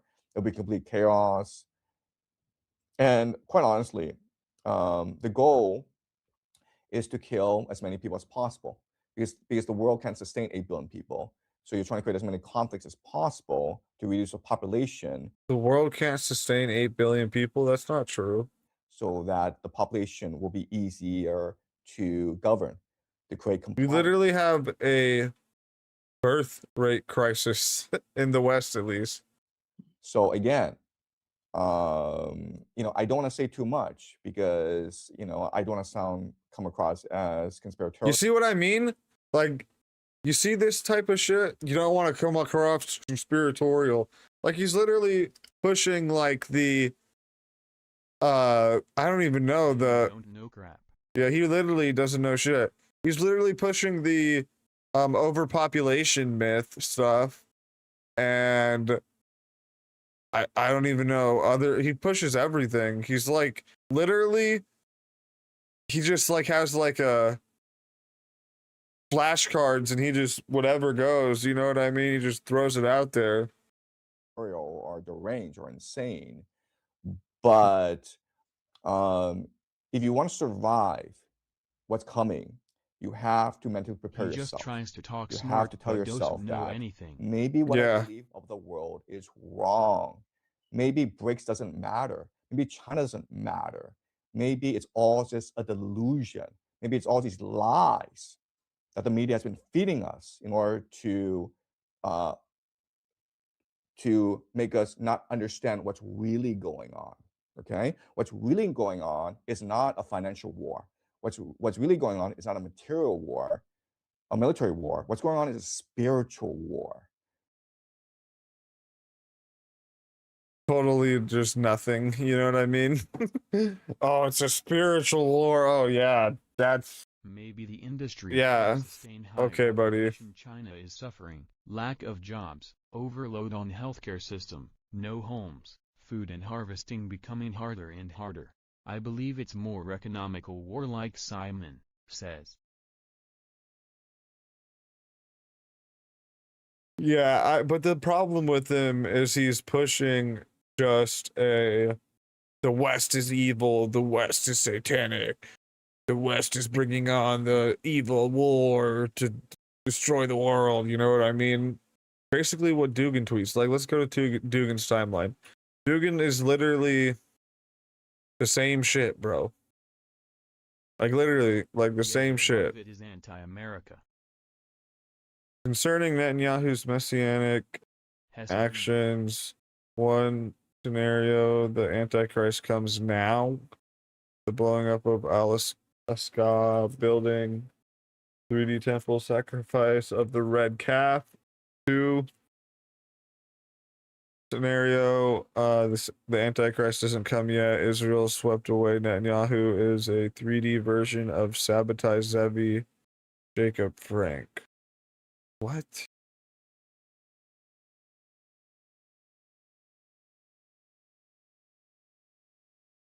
Exactly. The West is the anti-civilization. The last 500 years before it was different. The idea to put the end to the Middle Ages and to step into the modernity was the fatal strategic mistake. From then on, the West is doomed.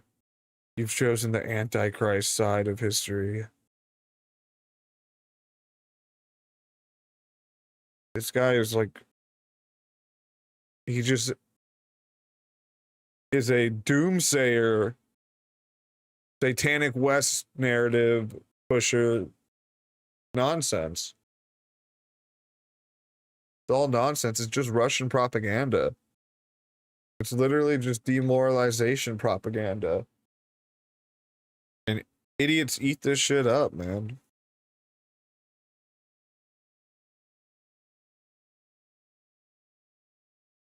Dugan's retweeting Elon. Their Messiah looks like Xerxes. Not joking. Look at, he's retweeting the Baal. He's retweeting Baal statue burning. I guess the Mexicans are waving the Iranian flag while burning a statue of Baal in the U.S. Embassy. What the fuck? Oh my god. People are so retarded. The Jews do not worship Baal. They worship Yahweh. What the fuck? It literally... Oh my god, it's crazy. Anyways.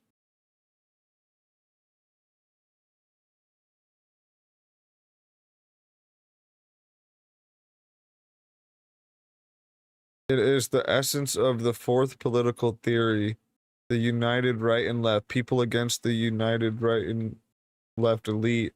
Now we add pedophile slash cannibal slash satanic slash Zionist Epstein elite. Like, you see this shit, dude? Like, do you see this shit? This is all demoralization tactics to weaken the West and weaken America, and it's just nonsense. And he sounds like Jake Shields, honestly, with this type of shit.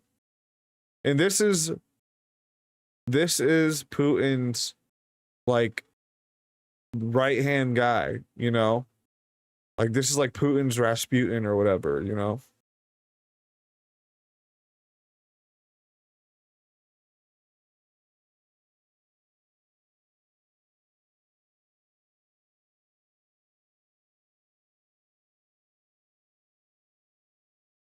Look at, he's retweeting the Professor Zhang clip we just watched.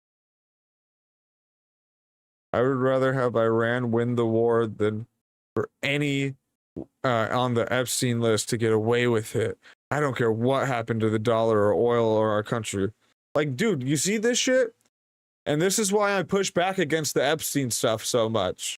Okay? Because I don't want to burn down the country because Epstein got a hand job by a 17-and-a-half-year-old in like 2004 or something. Okay? And then I also don't want Russia to be able to use it as a demoralization tactic on the masses in America to push us against our own, you know, elite structures and stuff. Because the thing is, Russia doesn't have the elite structures that we have in America. Like, you know, Yale, whatever, you know, the pipeline to the elite or whatever.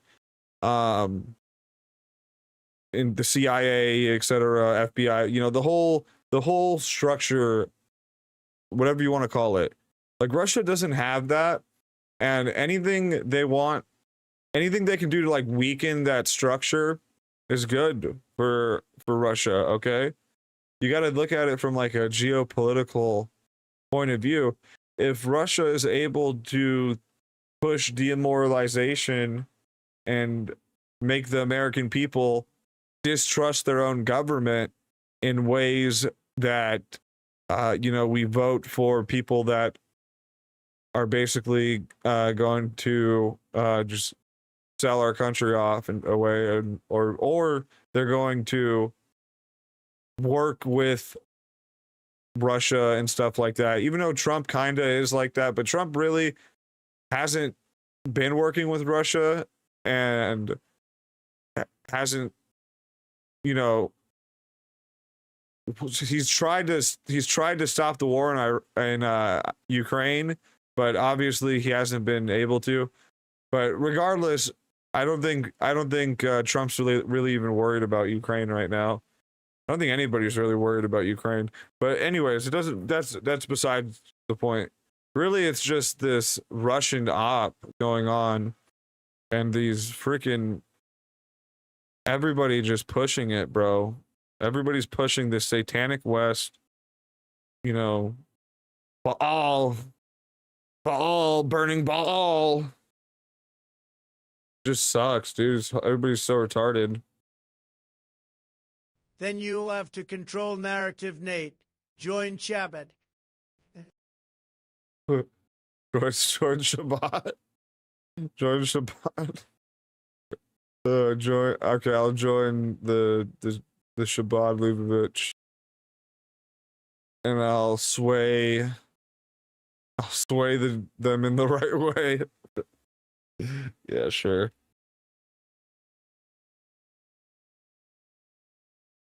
I don't know, dude.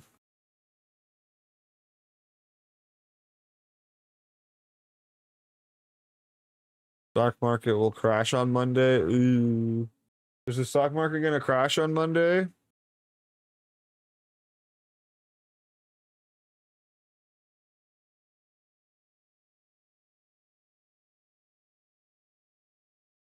Whatever, Dugan, you're retarded. Oh, Sneeko speaking in here. Benefited greatly from post-World War II America. They lived life on easy mode from 1945 to 2008. And now they're still in charge. They won't just die out. I mean, they just keep on voting in all these people, filling up the mega churches and clapping along when... Look at Sneeko hates white people. This sort of... Look at how Sneeko talks about white people, white Christians. Never going to change boomers dominate the voting block and send us into these wars and don't care about the future generations. So it really is Gen Z, my generation, that's going to have to suffer from these arrogant fucking boomers that won't just leave us alone already. You guys had enough. Like, Sneeko hates white people. Let us be. Let us have a future. You say, all you say is like pull yourselves up by your bootstraps.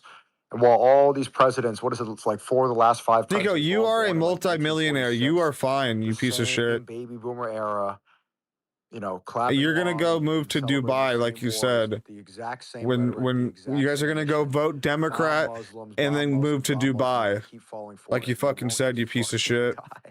I don't want them to die, obviously, but it's like so many people in Gen Z are like, man, can you guys just like go away already? Like, is enough enough? The average debt in Gen Z is $94,000. The average 30-year-old in Gen Z is not even able to own a home and be married. Like, it's something like 10% of Gen Z has a home and is married by the age of 30. The boomers, it was above average. It was over 60%. So this is becoming a pipe dream now, and that's why people in New York, these Gen Z voters, it is cooked, but you hate white people, Sneeko. Can't even afford housing anymore. And now that we can't even afford housing, now you guys are sending us into the exact same war that you did 20 years ago.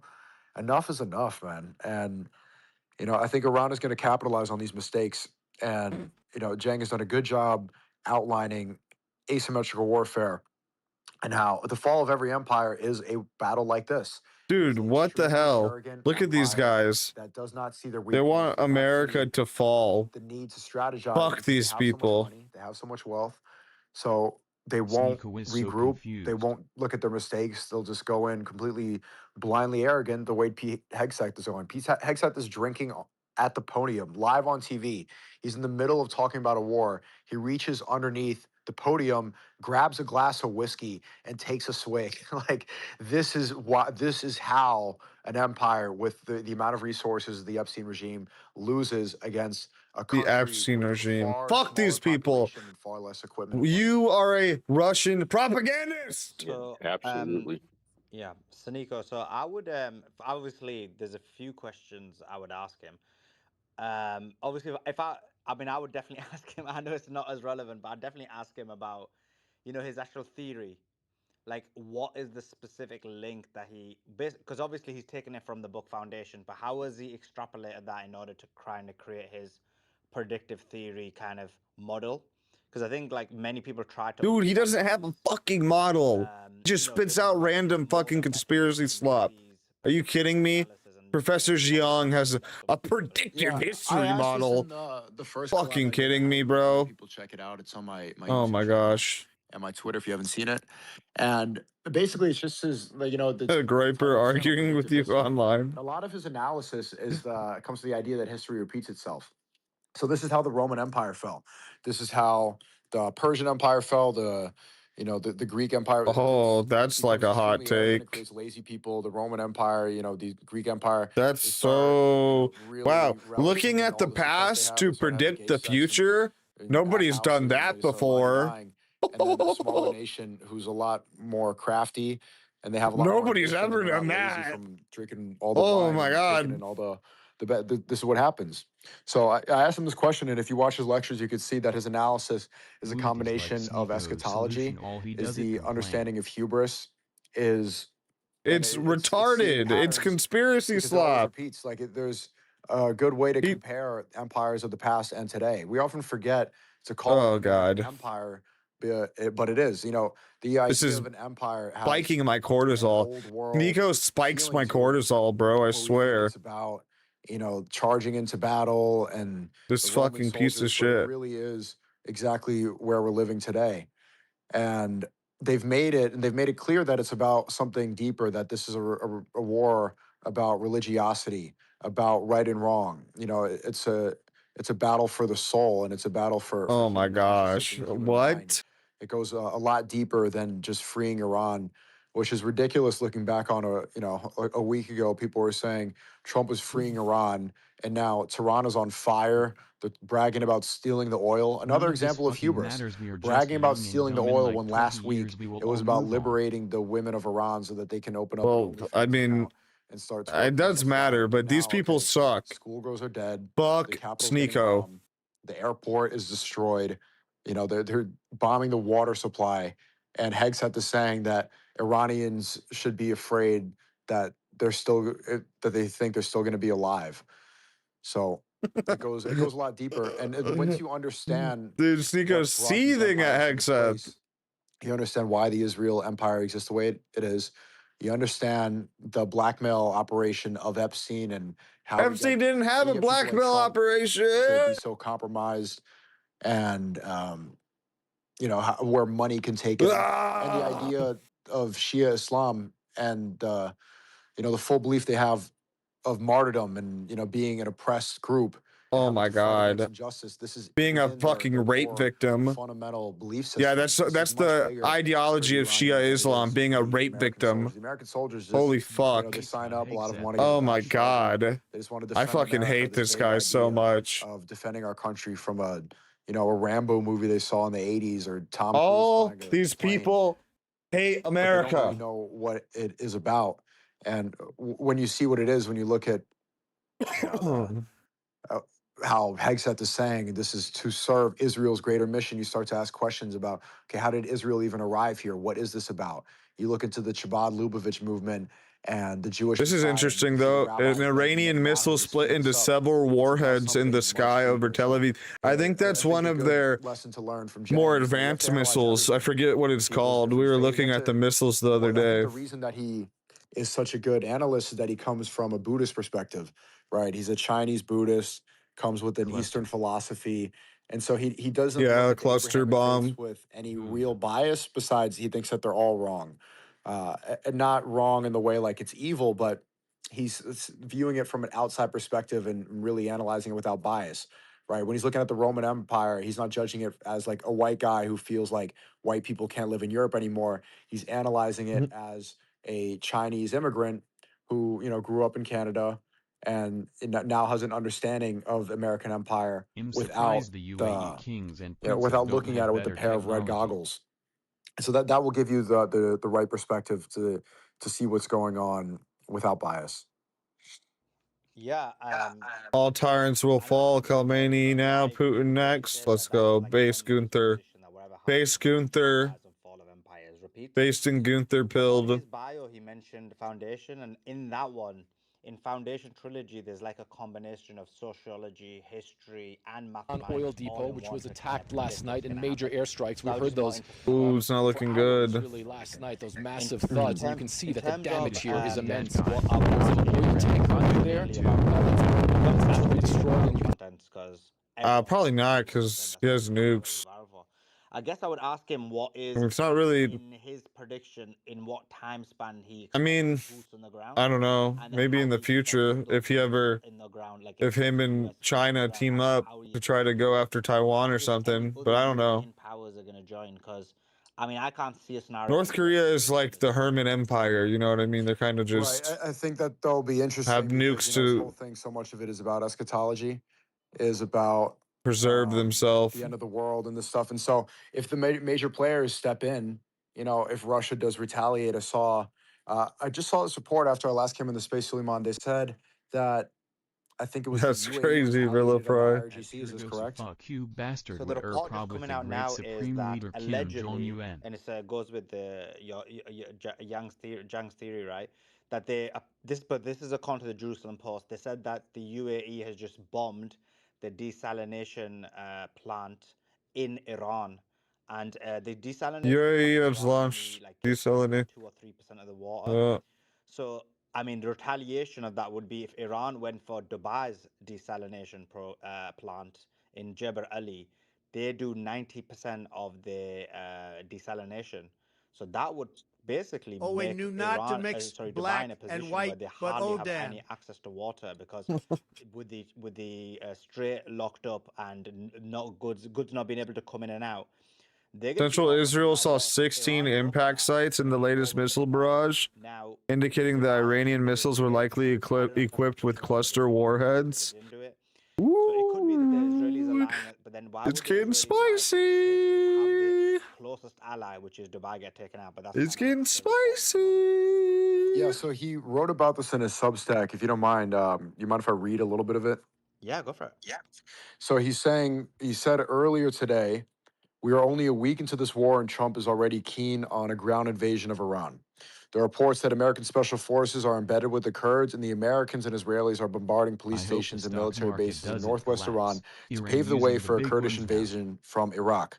Today, there are rumors circulating that American soldiers have received their deployment orders. 2 years ago, I predicted a disastrous U.S. ground invasion of Iran.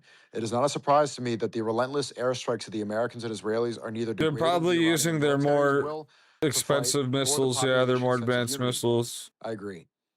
He says, nor is it a Another surprise that COVID this war crash has starting expanded end into a last week. regional conflagration and that Russia is providing You Iran think with so? targeting intelligence.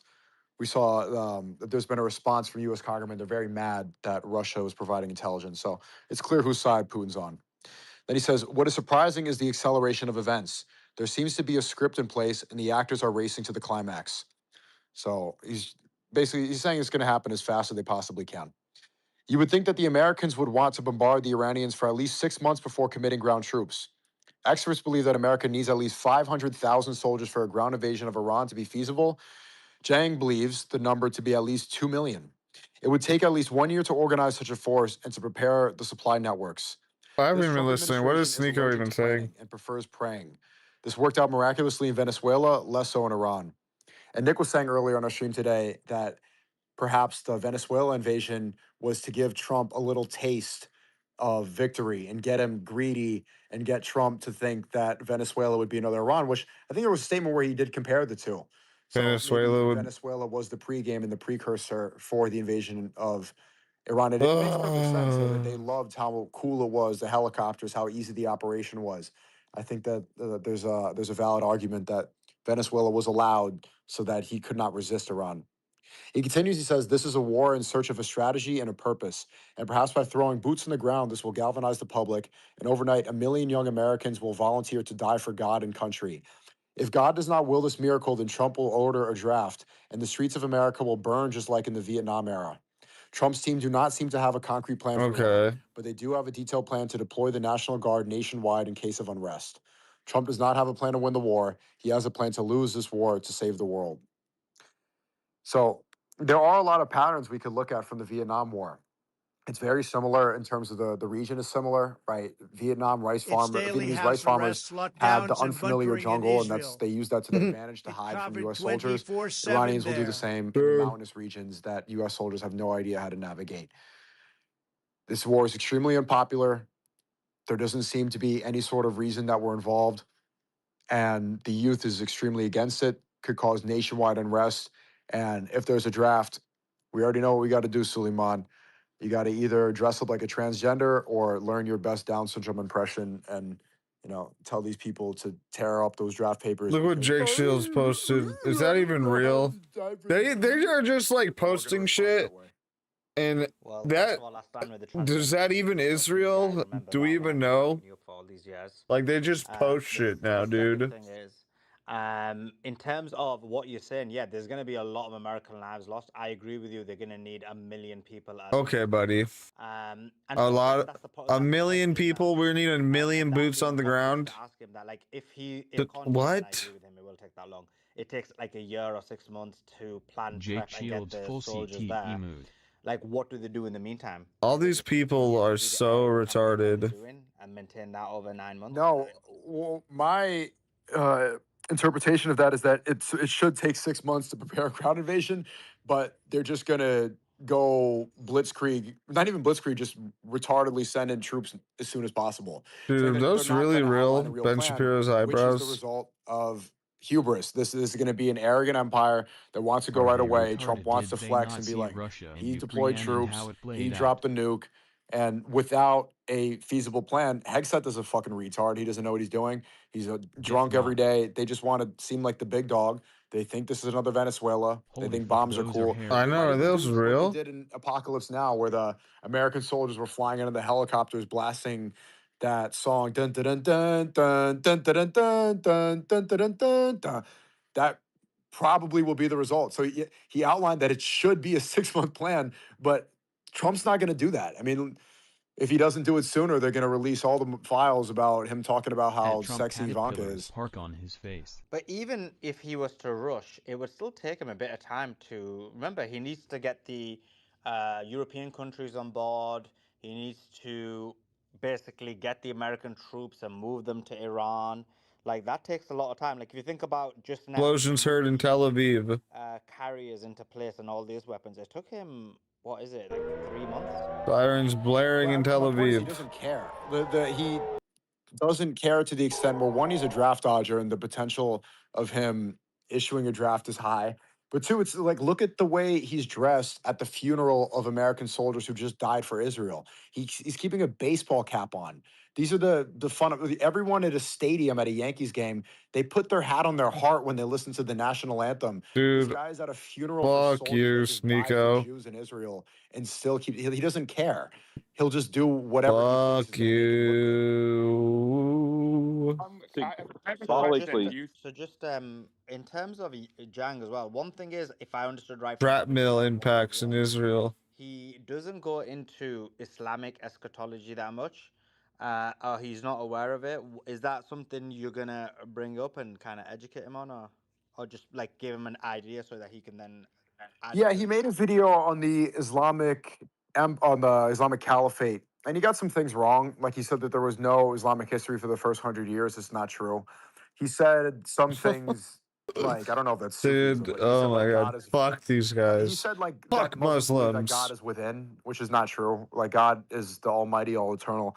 Tel He got Aviv some is things as wrong, but he gay did as get a lot of Toronto and San the history Fran. right about Damascus, about the early It's the companions, number about the one. spread of Islam.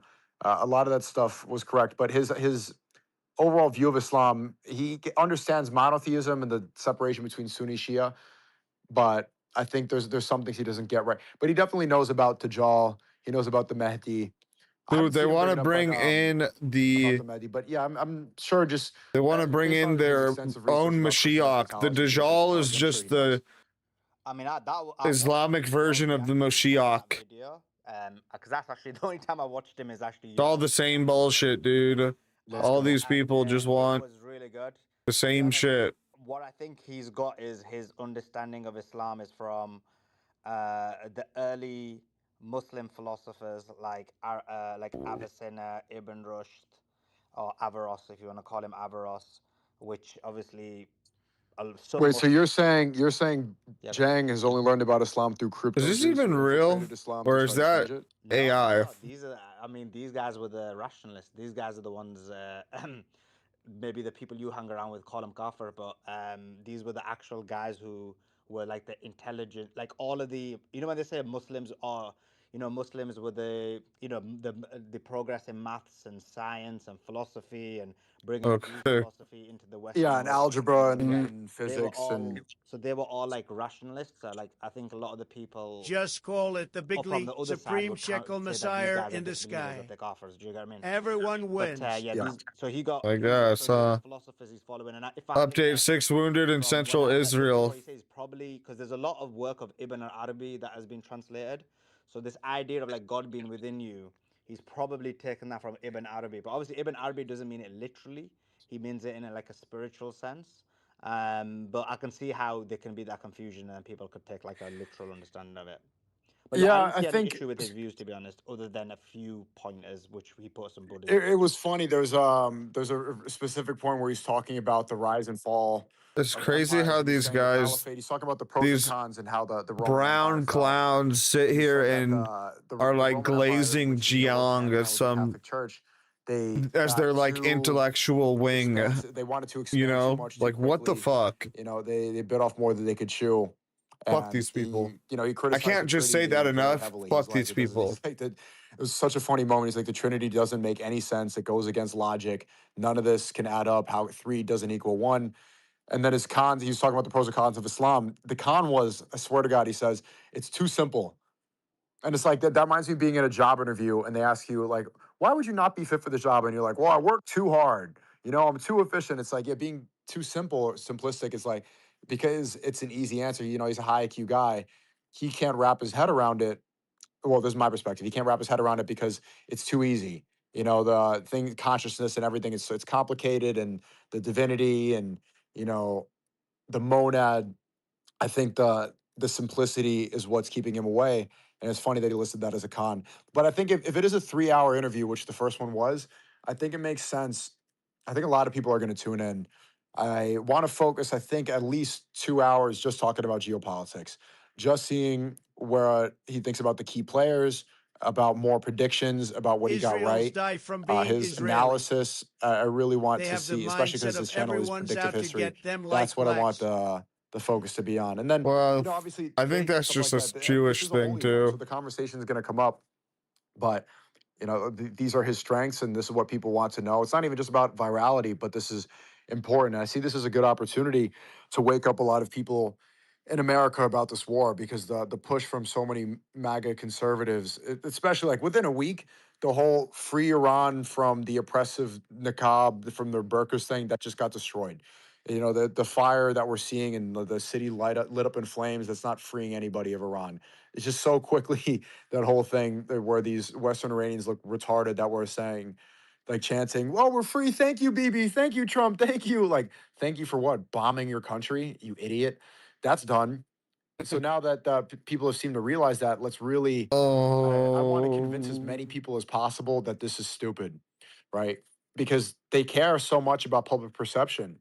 So I see this being able to change the course of the war. I don't want this war.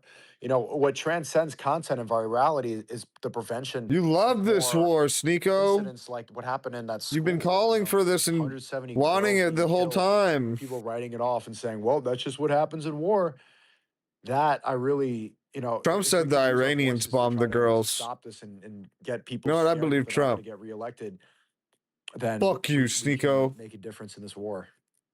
Fuck I agree. the And I do fucking believe what that we was can make it? a difference. I think The Trump school or whatever? Fuck it, dude. such a major Trump said Iran bombed and I it. do believe that that resulted in Charlie Kirk or whoever it is, Tucker Carlson, to make that push to Trump to kind of do the exit ramp as well. Or I do believe at that time the original plan was for the United States of America to join the war. So I agree. I believe in the power of the people. I believe that we can make a difference, and I do think every single thing we do to push back, whether it's me, you, Myron, whoever it is, that you push back hard on this, because it's gonna make that difference. I do think it'll make an impact, and I think the biggest concern we have, as per what you said, is boots Go on the back to ground, because Ab. that will be much worse without a shadow of a doubt than Iran. What? That Go will back to change the what? course This? of like the world in the sense A. of What order so do many you people pick? dying. A, It's B, just C, D. Right. I'm gonna head off to bed. Probably get the chance to hop on your Fuck you, space tomorrow. Thanks Sneeko. again. Appreciate it. Appreciate it, brother. Thanks for Have a coming. good night. Salam. Fucking scum. So that was Sneeko. Sneeko, appreciate him joining. We got Myron on the stage as well. Dude, I can't believe that's real. How's Myron not asleep though? This is crazy. Like, he just left the office like a few hours ago and he's still not asleep. But yeah, great conversation with Sneeko. This is my beautiful Iranian EGF. She was killed yesterday. In the nest. By the way, guys, I did an interview. Okay, that's the main.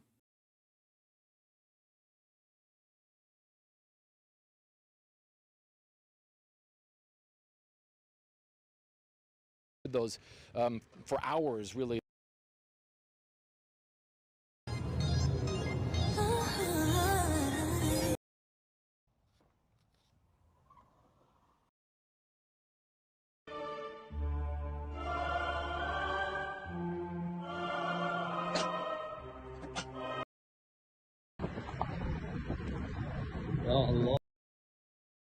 Fry bread sandwiches in Tokyo. Today I'm at Age-san, or Age 3, where they specialize in deep fried bread sandwiches that range anywhere from simple and sweet to complex and savory. They're most famous for their classic white cream filled sandwich, and just listen to the crunch. Oh, that seems kind of mid.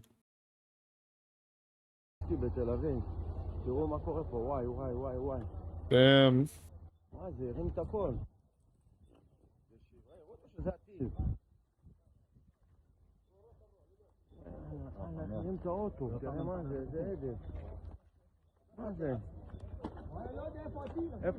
Do they have Lime scooters in Tel Aviv?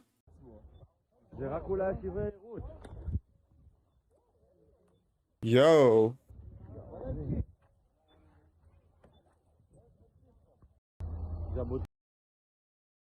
And park their sire.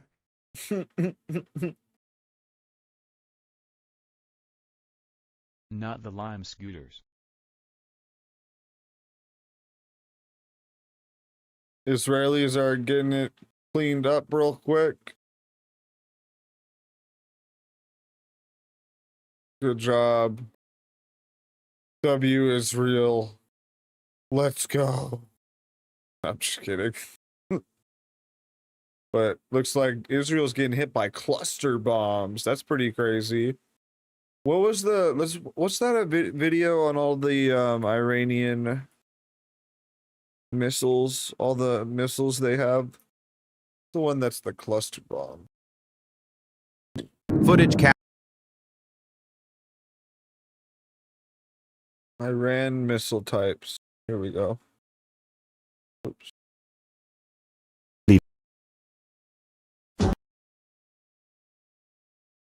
Damn it.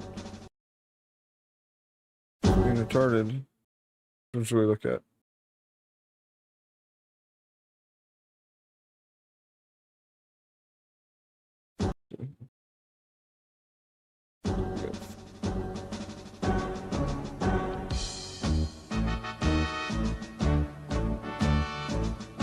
Batwa 2 hypersonic. Oh, that's not good. We need a better video.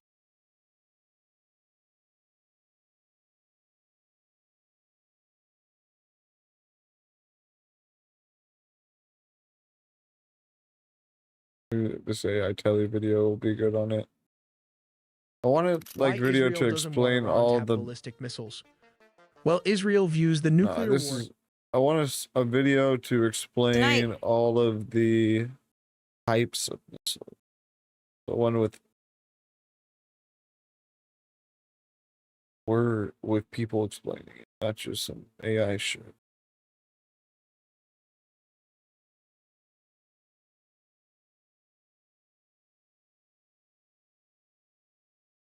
It looks like there's none. That's a 7-year-old video.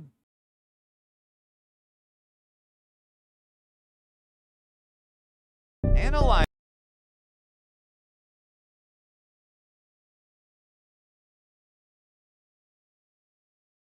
Here we go. Let's watch a short overview. Which one's the one that's the cluster? Look at cluster missile. Cluster missile.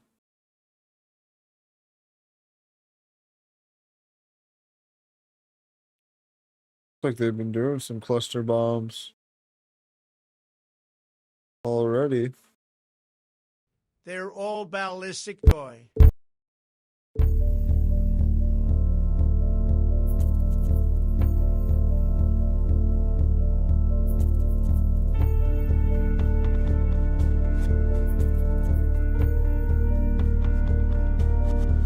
Uh-oh.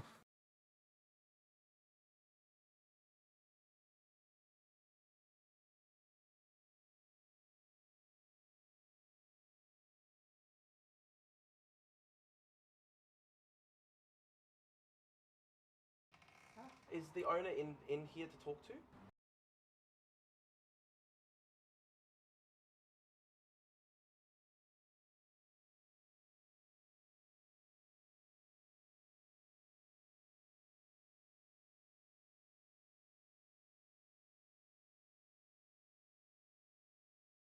Explosions heard in Abu Dhabi.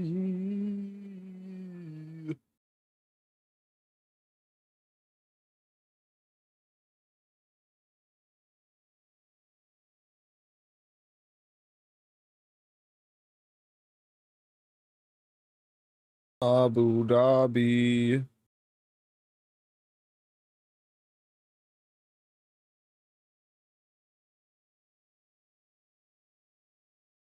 Oh, check the Nick Telegram of the War News.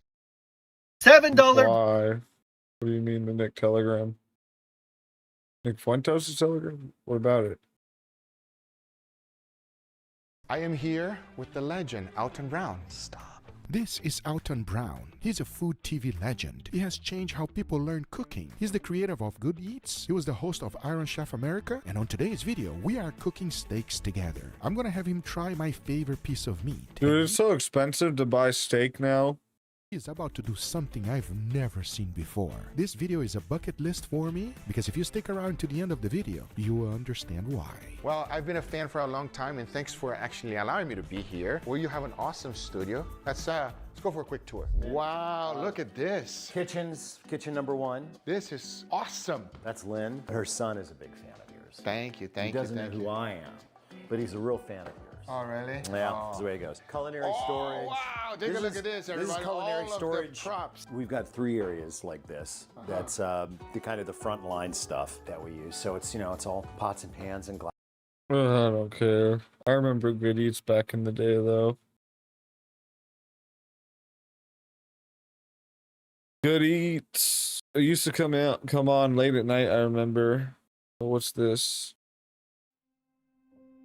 By now, you've probably seen Elon Musk's announcement. SpaceX has already shifted focus to building a self-growing city on the moon.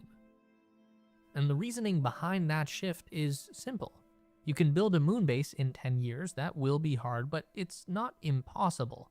While building a city on Mars would take at least 20 years, probably more if it's even doable at all. Which realistically, there's always been a good chance it just doesn't work and everyone dies.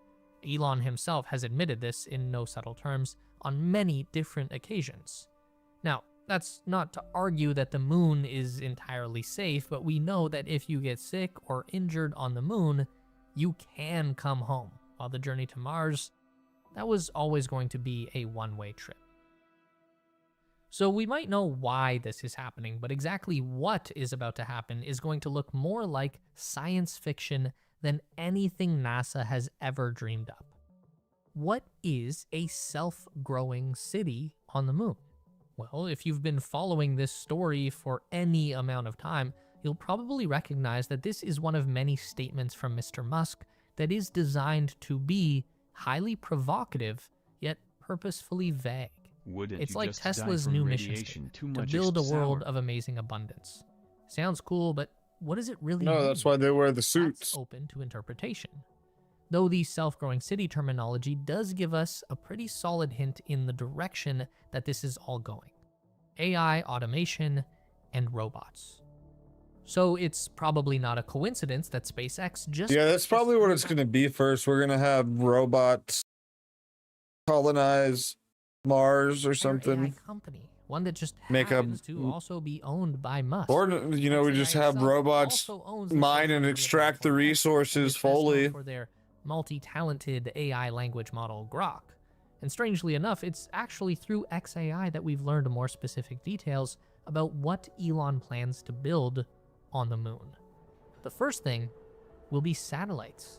SpaceX now plans to build satellite factories on the lunar surface equipped with a radical invention that will launch them into orbit. But these are not satellites like Starlink or anything else we know today. This lunar factory will produce orbital data centers for running super advanced AI models on Earth, and to make those satellites, they'll be using resources harvested from the moon itself. What? Now, this still doesn't tell us why SpaceX has to go to the moon to build AI satellites. Because what SpaceX is trying to do here is to solve the hardest part of the equation, which is moving a satellite from the ground to space. This is the most important part of SpaceX and XAI's plan for the moon. To move those satellites from the surface and into Earth orbit, SpaceX will build something called a mass driver, also sometimes referred to as a railgun. What the? It works kind of like a train engine on a track. It accelerates an object to escape velocity and then flings it out into space using energy from powerful electromagnets. It's actually not that different from the technology that allows an electric car to launch from We're gonna freaking roller coaster guess what? Satellites into Musk has space. some experience in that field already. Because the moon is much smaller than the Earth, it has no atmosphere to create wind resistance. It therefore has a relatively low escape velocity, which is the speed required to overcome gravity. On Earth, that speed would be 11.2 kilometers per second, but escape velocity from the moon is a mere 2.38 kilometers per second. For anyone trying to do the math, that's still over 8,600 kilometers per hour. So while this is similar to an electric car in theory, it's still the biggest, most powerful electric vehicle ever conceived. Regardless of that challenge though, it would still be so incredibly easy to reach space from the moon when compared to the massive complications of launching from Earth. From the moon, you don't actually need rockets or fuel or any kind of hardware that consumes resources and requires maintenance. It's all reduced down to magnets, a big steel rail, and electricity. Now this is all cool, but who's going to build all of this crazy stuff on the moon? Well, it's not going to be guys in spacesuits, that's for sure. It's gonna have to be robots. And we also know where those robots are coming from. That's Optimus, the Tesla bot, and it is working toward being able to accomplish one key thing to make building on the moon a reality. You see, building on the moon has a major challenge because we can't bring the Earth along with us no matter how hard we try. Let's use the Apollo missions as our example. The Saturn V moon rocket. It stands as one of the most powerful machines ever created by human beings. It towers over almost every other rocket in existence, and this is the payload that Saturn V was able to deliver onto the surface of the moon. The lunar module. Just barely enough hardware to land a pair of astronauts, keep them alive for 3 days, and then blast them back off into space. One of the lofty goals that Musk has recently spoken about for the Tesla bot is achieving a level of self-replicating technology that works in a very similar way to the old sci-fi concept of the von Neumann probe. If you're not familiar, the idea is to make a spacecraft that would be able to explore the galaxy at slower than light speed over the course of millions of years. Of course, no one machine could possibly operate for that long, so the von Neumann probe would land on the first stable planet it encountered and deploy an automated, robotic factory that would begin harvesting raw materials from the new planet and constructing new spaceships.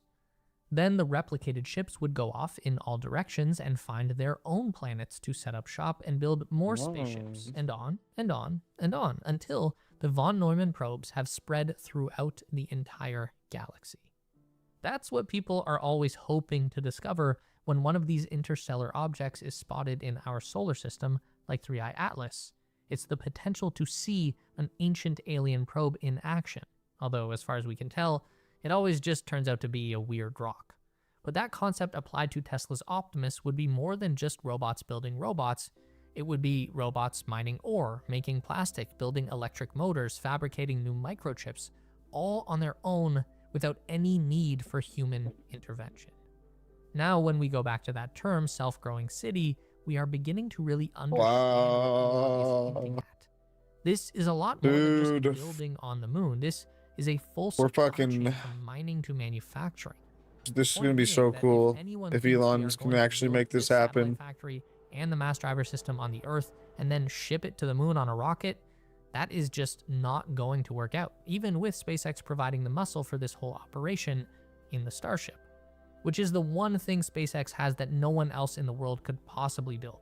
It's the first super heavy lift rocket, orbiter, and lander combination that is also fully reusable, meaning that not only will Starship carry more stuff into space than any other rocket, but it can also return to the Earth, land, refuel, and launch again. Or it can refuel while still in Earth orbit, fly to the moon or Mars, and then land there as well. And that's not even the end of this rocket's usefulness. Can't land on this plasma. Is the idea. Just saying. In practice, we've seen various Starship prototypes complete some very impressive milestones over nearly 3 years of operation. We've seen not plasma. Launch, a few of them land, and 2 that were able to deploy a small payload into space. But we've also seen a lot of Starships just blow up in midair. So even through a very optimistic lens, this is still very much a work in progress, and that is fine. Musk isn't trying to say that Starship will land on the moon this year, but he does think it'll land next year. And that is still a very ambitious goal, but let's cut the guy some slack and say it's not impossible. In addition to being incredibly powerful, the Starship does have another big advantage that other rockets just can't provide, which is to say that it can serve a dual purpose. The Starship itself is essentially a big stainless steel tube that gets filled with cargo and propellant. When it lands on the moon, all of the propellant will be used up and all of the cargo will be unloaded. That leaves us with an empty metal tube that is 9 meters wide and about 60 meters long. And this is starting to look like the framing for a pretty spacious human habitat. Just one hollowed out Starship would offer about as much internal volume as the entire International Space Station, The moon is which itself is essentially a series of 12.369 connected metal phases tubes. in 1 year. Now, there and our is year still some work that needs to be done, because 365 if you were to days. just set up camp inside a That used cargo proves Starship, time then there's only dilation. about 3 millimeters of stainless steel separating you from the exceptionally deadly environment of the moon, which is not good. So we do have to go the extra mile of I don't burying know the what ship you're in saying. soil to create a thick I'm layer too of retarded. insulation. That is going to protect I don't against know. radiation, regulate temperature, and act as Oh, a shield they're against gonna any bury small it. meteorites that are likely to fall on us. Okay, so we've got a cool place to live, but we didn't go to the moon to just hang out inside all the time. So we need to get around. And of course, SpaceX is going to have an answer for this as well. Also borrowed from their friends at Tesla, the Cybertruck. Can't sell them on Earth, might as well start launching them into space. Of course, you wouldn't actually want to just send a normal Cybertruck to the moon. That's way overbuilt for a moon rover, and the design of the truck as it is would not work even for a second. Fluids would boil off, rubber tires would explode, it would be a mess. But the basic concept of the Cybertruck is sound, and it could just be the key to unlocking the potential of the moon. NASA used electric vehicles on the moon back in the 1970s, and they worked great with the technology of the era, so obviously Tesla can do a lot better in this day and age. The driving range of those old Apollo dune buggies was a little less than 100 kilometers on a non-rechargeable battery, which is actually pretty impressive for the time, so just imagine how far we could go today on a single charge. Tesla's autonomous driving AI would also play a huge role. Now we can have these vehicles moving around robots and loads of raw materials without any humans needing to get involved. That gives people more time to focus on the important things like science and When exploration. you look up in the sky Now and at the see heart an of this airplane self-growing slow, city needs as to you be get closer, energy, it appears a lot to of be it. moving There faster, is a but it was humongous always difference at the between same powering speed. a small human outpost and operating a massive AI satellite. Did you just factory take a in the dab or Chicago something, system. dude? And that energy will come from the sun. One of the many big changes that Elon has made recently to both the Tesla and SpaceX business model is to prioritize the manufacturing of solar panels, but not just any solar panels. You see, right now, almost every solar take a panel in dab, the dude? world is made in China. And that's a problem for an American company like SpaceX, because while solar panels are actually fairly cheap to build, markups and incredibly high import tariffs make them fairly expensive to buy. So Musk Shut our has trade duty, directed big both of orange his man. largest companies to build their own solar panels in the USA, and he set the goal of producing 100 gigawatts per year of solar capacity. For scale, 100 gigawatts is about 1/5 of the current United States electricity generation. So in 5 years of manufacturing at that scale, Tesla and SpaceX would have enough solar panels to power America all on their own. But that's not what they're gonna do. Elon's plan for the majority of that solar production is to launch it into space. Every single one of those AI data center satellites is going to need a massive array of solar panels to run the supercomputers within. Plus, there's the factory that builds them and the mass driver that launches them. This will also need an incredibly large collection of solar panels. So is it even possible to make enough of them? Well, one thing that Musk points out is that a solar panel made for Earth and one made for space can be very different products. Most of what we consider to be a solar panel is the heavy glass and metal Also, case Nate, what that did we holds learn the here? I photo cells forgot. and protects them from the elements. There's no weather in space or on the moon, so you don't need all of that. The worst case scenario would be that a panel gets hit with a space rock, and in a world where solar cells are cheap and abundant, you would simply just change it out for a new one, no big deal. And if anything, this actually sheds some light onto what Tesla means when they say things like amazing abundance. It doesn't mean Cybertrucks everywhere, it means that when energy is cheap and labor and transportation are automated, then you can essentially build anything, and humans are seriously, only limited it's goal by time our ability dilation, to invent. apparently an Albert So yeah, Einstein we theory. can build a city on the moon. Wow, that made me want to go to the moon. $7. Made me want to go to the moon, dude.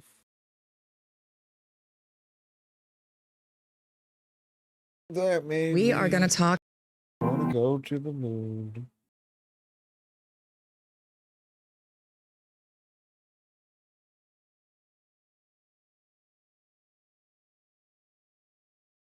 We are going to start with one of the biggest stories we have been following for over a week now, and that is the escalating situation over in the Middle East.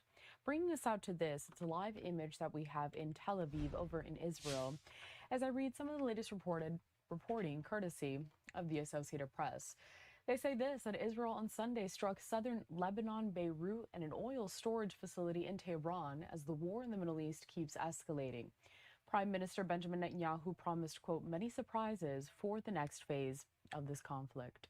Not only do we have this live look out of Tel Aviv, but we also continue to have a live look out of Beirut in Lebanon, where out in the distance you can see a bit of smoke there. It has been dissipating for the past several hours. 1 second. The AP going Minnesota. on to say this, that Iran also hit a desalination plant in Bahrain. And earlier on Sunday, Iran's foreign minister said a U.S. airstrike damaged an Iranian desalination plant on an island, warning that in doing OMG so, is that the Twin quote, Towers the US those sets Jew its copied from precedent, us. not Iran. Such infrastructure is critical for drinking water supplies in the parched deserts of the Gulf. And an Israeli attack on an oil storage facility in Tehran sent up pillars of fire that could be seen by some video courtesy of the AP as a glow against the Saturday night sky. It appeared to be the first time a civil industrial facility has been targeted in this war. Now, the war, which erupted on February 28th after U.S. and Israeli strikes hit Iran, has so far killed at least more than 1,000 people. Jews are copying 1,030 us. at last check from the Associated Press. And those deaths were in the Oh. This runs a long-range radio, 915 megahertz, no Wi-Fi. This runs on Wi-Fi, no long-range radio. Different frequencies, different hardware. They have absolutely no way to talk to each other, except they just did. And that shouldn't be possible because these two devices don't share the same modulation technique, the same radio hardware, or even the same frequencies. And they definitely shouldn't understand each other unless what we think of as the internet isn't actually cables or towers. It's just routing. And once you realize that, some very strange things become possible. And by the end of this video, I'm going to show you where this is all heading with one of the strangest rigs I've ever constructed. I'm still shocked that it actually worked. But first, you need to understand what made that possible. Over the past few years, covering decentralized radio tech, building nodes, breaking things, and testing systems that most people never even see, I kept seeing the same name come up over and over. In the comments, in forums, in my DMs, a project I'd mostly ignored, Reticulum. Some people have started calling it the hacker network, not because it's illegal, but because it represents a completely different philosophy about how communication should work. Open, autonomous, sovereign communication that doesn't rely on permission or centralized infrastructure. And instead of just talking about it, I decided to build one to see if the idea actually holds up in the real world. But why do we need something like this at all? The problem is, today our devices are very capable, diverse, and ever-changing. But despite that, when we attempt to communicate, our data must flow through remote infrastructure run by other people. So if I want to send a message to Amelia, she's literally downstairs in the same house, something strange happens. That message doesn't just go from my device to hers. Instead, the packet leaves our home network, travels out to remote infrastructure run by companies we don't control, possibly hops across multiple data centers, sometimes across state lines, sometimes across countries, passes through a chain of intermediaries, and only then does it come all the way back into the house to reach her phone. Two devices just a few feet apart. And to me, that just feels wrong. Most of our communication today is controlled by the communication cartels, which are centralized platforms and infrastructure that sit between us and decide That's how, big into when, the and data sometimes if privacy, we can huh? talk. They effectively control our action potential in the digital world. They can shut us off intentionally, as we've seen in real-world crises where communication channels suddenly disappear, or accidentally, like the Verizon outage last month that left millions without service. They know your porn history. When I first looked at Reticulum, I wasn't sold. I mean, the ideas are beautiful, but I've seen a lot of beautiful ideas die in a GitHub repo. So I went deep. I read the docs, I watched Mark's Unstoppable Networks talk at Chaos Communication Congress, looked at real deployments, FryFunk, Mesh NYC, GiphyNet, Meshtastic communities, and the deeper I went, the more confused I got because the philosophy made sense, but I still couldn't answer one simple question. Does anyone actually use this? Or is it just another beautiful idea? I decided to stop wondering and just build the thing and see if we could put together our own parallel network. So I started with an R node, a full build from scratch. Now, Mark dropped a guide on his personal blog, unsigned.io, that walks you through the broad strokes. This build uses a T-beam LoRa board, they like it, 'cause I'm a crazy NeoPixel, a small OLED display, and a very serious-looking Dude, that's not good, dude. antenna. The case is 3D printed, and everything runs on open source software. This particular build will sport a LoRa radio so that I can bring it into the mountains with me, and I mostly use gear that I already had lying around, but I did have to grab a few small parts from Adafruit. And if you want to follow along, I put together a complete builder guide on my website because, full transparency, I hit a few walls. Now, before we go any further, I want to address the obvious question. If you've used Meshtastic or MeshCore, this might look familiar. Same LoRa hardware, similar form factor, so what's the difference? Meshtastic is an incredible project. It treats the radio as the network. Every device talks to nearby devices, messages hop node to node, and everything revolves around that single LoRa transport layer. For lightweight messaging and telemetry, it's hard to beat. Reticulum does something fundamentally different though, because it's not a radio protocol, it's a full networking stack. So radios, Wi-Fi, Ethernet, serial cables. Reticulum treats all these as interchangeable interfaces, which means you can talk to people who don't have the same hardware as you, because the network lives above the hardware, which means a single Reticulum network can span a incredibly slow 5-bit per second Morse code key on one end and a fiber optic line on the other. The spec has no physical upper bound in terms of bandwidth, and the protocol is smart about it. It discovers routes, measures link quality, and knows to send large transfers over fast links, not slow ones. A packet I've never heard about this, but this is very interesting. Instead, it follows an established route. So at a high number of hops, overhead scales linearly and not exponentially. That's the core difference. Meshtastic builds a mesh of radios on the same frequency and configuration. Reticulum builds a network that can use radios but isn't limited by them. The other thing that sets it apart is identity. There are no usernames, no phone numbers, no IP addresses. Every device generates its own cryptographic identity, and your address on the network is derived from that identity. Encryption isn't bolted on after the fact, it's the foundation. All traffic is encrypted by default, and the origin of messages is obscured by design. Think of it less like traditional networking and more like how Web3 treats cryptography as a base layer that everything else is built on. And you don't need an R node to try this. You can run Reticulum over Wi-Fi with an app like MeshChat, or bridge multiple interface types at the same time. All right, so the R node is built. Now we just need to bring it to life. If you're using a stock supported board, you can flash the firmware straight from a web flasher, similar to Meshtastic, but because of this custom build, I needed to modify a few things. I used my IDE to tweak the code, compile. This is like the dark web on crack. Build and flash it to the device. This is like the dark web if it wasn't built by the CIA. To actually prove what we talked about, we need a pair. So I'm also going to flash a bare LoRa 32 v3, which If it looks familiar, that's because it was running Meshtastic about an hour ago. Same hardware, completely different network. For the client side, there are a few options. You have apps like Sideband, NomadNet, but the one I had the most luck with is a desktop app called MeshChat.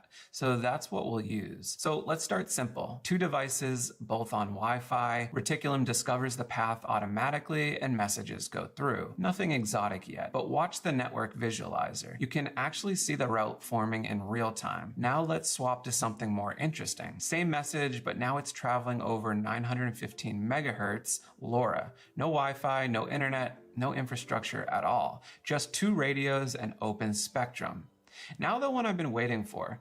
This is what I teased at the top of the video. 1 device on LoRa, 1 device on Wi-Fi. So on my phone here, I have Sideband going. Sideband spins up its own local instance of Reticulum on this device.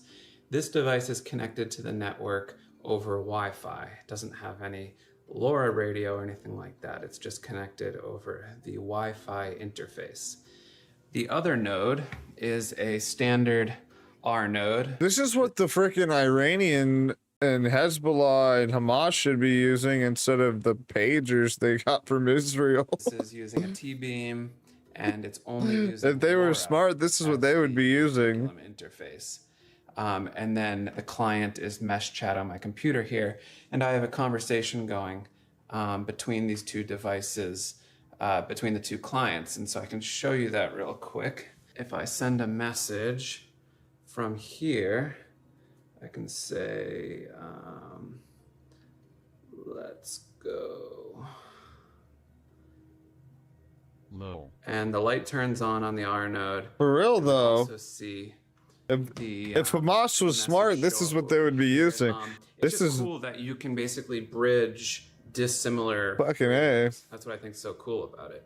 Now the magic under the hood is that I have a 3rd node that has both a Wi-Fi interface and a LoRa interface, and that's what makes it possible for a device with only a LoRa radio to talk to a device baby, huh? 2.4 gigahertz radio. I just think that's super cool, super powerful, kind of one of the other advantages of Reticulum. Completely different radios, completely different frequencies, and Reticulum bridges them like it's nothing. That's what a hardware agnostic network stack looks like. That's cool as hell. Now, full transparency, the software didn't work perfectly out of the box. I had to tweak configs, resolder one connection, and debug quite a bit. So if you want to build one yourself, I documented all of those hard-won insights that aren't obvious until you've already broken something in the builder guide linked below. LoRa is just one pathway, which is exactly what got me thinking. What if the interface wasn't LoRa at all, but something faster, longer range, and already sitting on my desk? Now, up to this point, we've been proving that Reticulum works,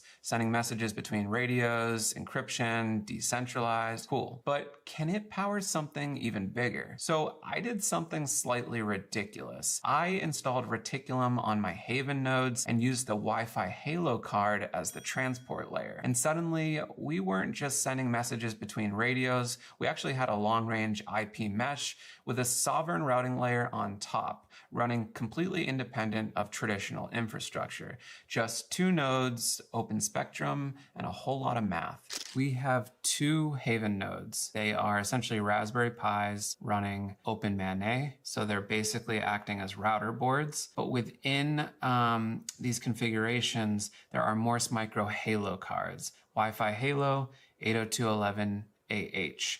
It's also running some other fancy stuff like 802.11s. So conceptually, we have the blue node, we have the green node. What's interesting and unique about this setup is that on both of these, I've installed Reticulum, so the Linux version of Reticulum, and both of them are running Reticulum. Now with Reticulum, you define interfaces. So these each have like traditional Wi-Fi radios. I think they have Bluetooth and other radios on board, but the interface is on the Morse Micro Wi-Fi Halo card, which I have configured currently at 916 megahertz on channel 28. So, and I'm drawing a blank as to what the channel width is on that. So let me check that real quick. So if I go to quick config, all right, so 8 megahertz, channel 28, but I could just as easily go over 0.4 to 1 based on, you know, if I want to optimize for like range or something. But the cool thing is just we have Reticulum. The interface is Wi-Fi Halo. Reticulum doesn't really care what the radio is. And what I'm showing you right now is a Python script that I'll throw in this repo. And it's just giving you all the stats. And it's refreshing in real time here. And so basically they address each other over their unique hashes.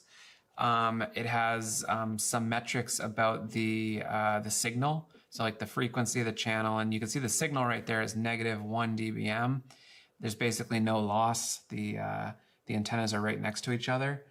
This one's reporting -6, but the signal's really good. But I can also prove that this is in fact a live feed, because if I remove this antenna, we're going to see that signal jump up to, in this case, -34. So it actually still gets a signal from conductor to conductor, but it's not as strong without the antenna. But the point is you can see the metrics respond in real time as we change the physical configuration, and they're sending data. So you see down here with packets, it's sending data from the green node to the blue node. The blue node's not sending anything back to the green node. That's fine. And so you can set up your interfaces in different ways, but this is using just a UDP interface. What's cool about this is, with Wi-Fi Halo and these Open MANA setups, we're already using WPA3 SAE for the encryption over Wi-Fi, but once it hits the device, that encryption terminates and you get plain text. Reticulum is more like cryptographically complete. Like you have to have a hash, each entity signs with each other, and so everything is a little bit more private. Like you also can't tell the origin of different nodes because it doesn't get passed in the header information, unlike TCP/IP where it does. But what's more interesting to me than just like the privacy centricity of it is the fact that it can bridge interfaces. Like, I think when the guy was coming up with this Reticulum project, I don't think like Halo was really that popular. I'm not even sure if he had Halo on his radar, and yet it works fine with Halo because it's agnostic to the radio. And what's really powerful is you could have another interface on the same Reticulum node that runs over something like Wi-Fi 2.4 or Wi-Fi 5 gigahertz, and then suddenly a Wi-Fi 5 gigahertz enabled device can talk to a Wi-Fi Halo device as long as there's a bridge somewhere, and all that bridging happens automatically. And then Reticulum just scales up linearly, not exponentially, because it doesn't flood and repeat packets everywhere. So lots of kind of tailwinds in terms of how this project works. It's designed to scale, it's designed to be autonomous, it's designed to be interoperable, secure, and it's all open source. And so I just think this is pretty exciting. If things continue to work as I've been observing them working, Reticulum is going to be part of standard operating procedure for Haven. I've already added it to the guide with information. A lot of scripts that took a lot of troubleshooting to get working are going to be up on GitHub. So feel free to check those out. And there's a lot more kind of meat on the bone here in terms of like exploring the art of what's possible. So if anyone kind of does anything wild, exotic, crazy, definitely let me know about it. I'd be interested. So anyways, that is Reticulum data going from Haven node. That's pretty interesting. Like I said, that's what Hamas should have been using instead of frickin' pagers from Israel.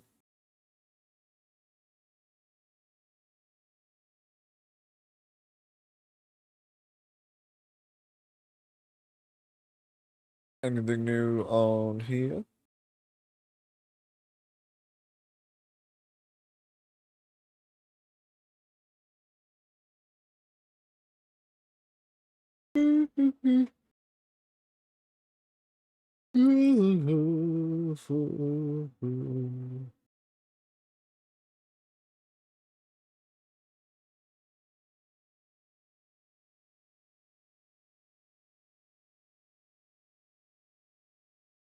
Fuck, isn't that cooked? 2021, 2026. Oh my god, that's so cooked.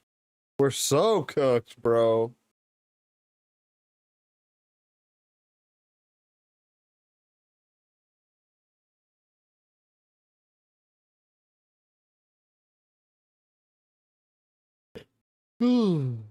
over.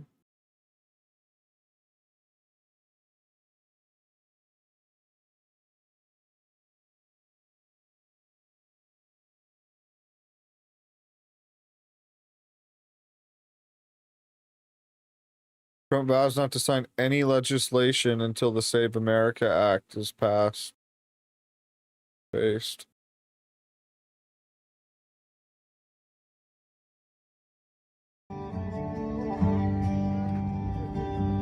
Out on the edge Yeah. of the Milky Way's arm, there's a hard-working man working hard on his farm. Bro, look at these people.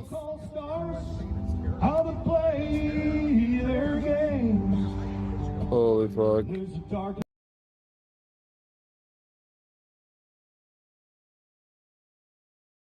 We're at LPM in Vegas, and they give out tomatoes and lemon as your little bread at the table, which is great for me because I'm gluten-free. So We'll this is, all like, be rich as iconic. Nazis.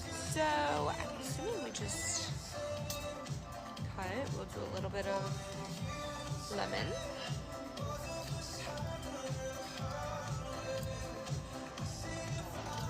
Olive oil. No way, they just give it.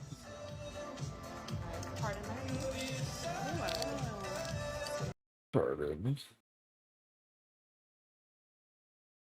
Which has a tomato. Will be the load this cycle 60-50.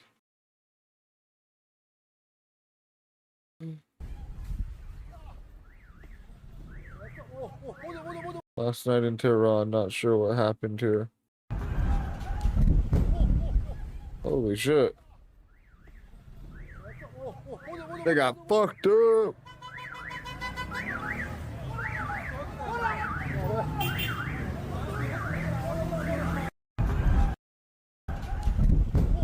Damn.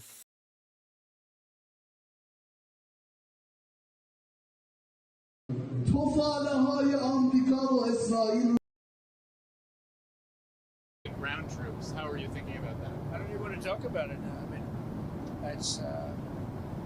I don't think it's an appropriate question. You know, I'm not going to answer it. Could there be? Possibly, for very good reason. Have to be very good reason. And I would say if we ever did that, they would be so decimated that they wouldn't be able to fight at the ground level. A lot of negotiating leverage, maybe maximum, but we're not looking to settle. They'd like to settle. We're not looking to settle. They're on their third or fourth level of leadership, and they have leaders right now that nobody even knows who they are. They're being decimated now. I don't even know who they are. I don't think there'll be anybody left maybe to say we surrender, but they're being decimated. Oh shit.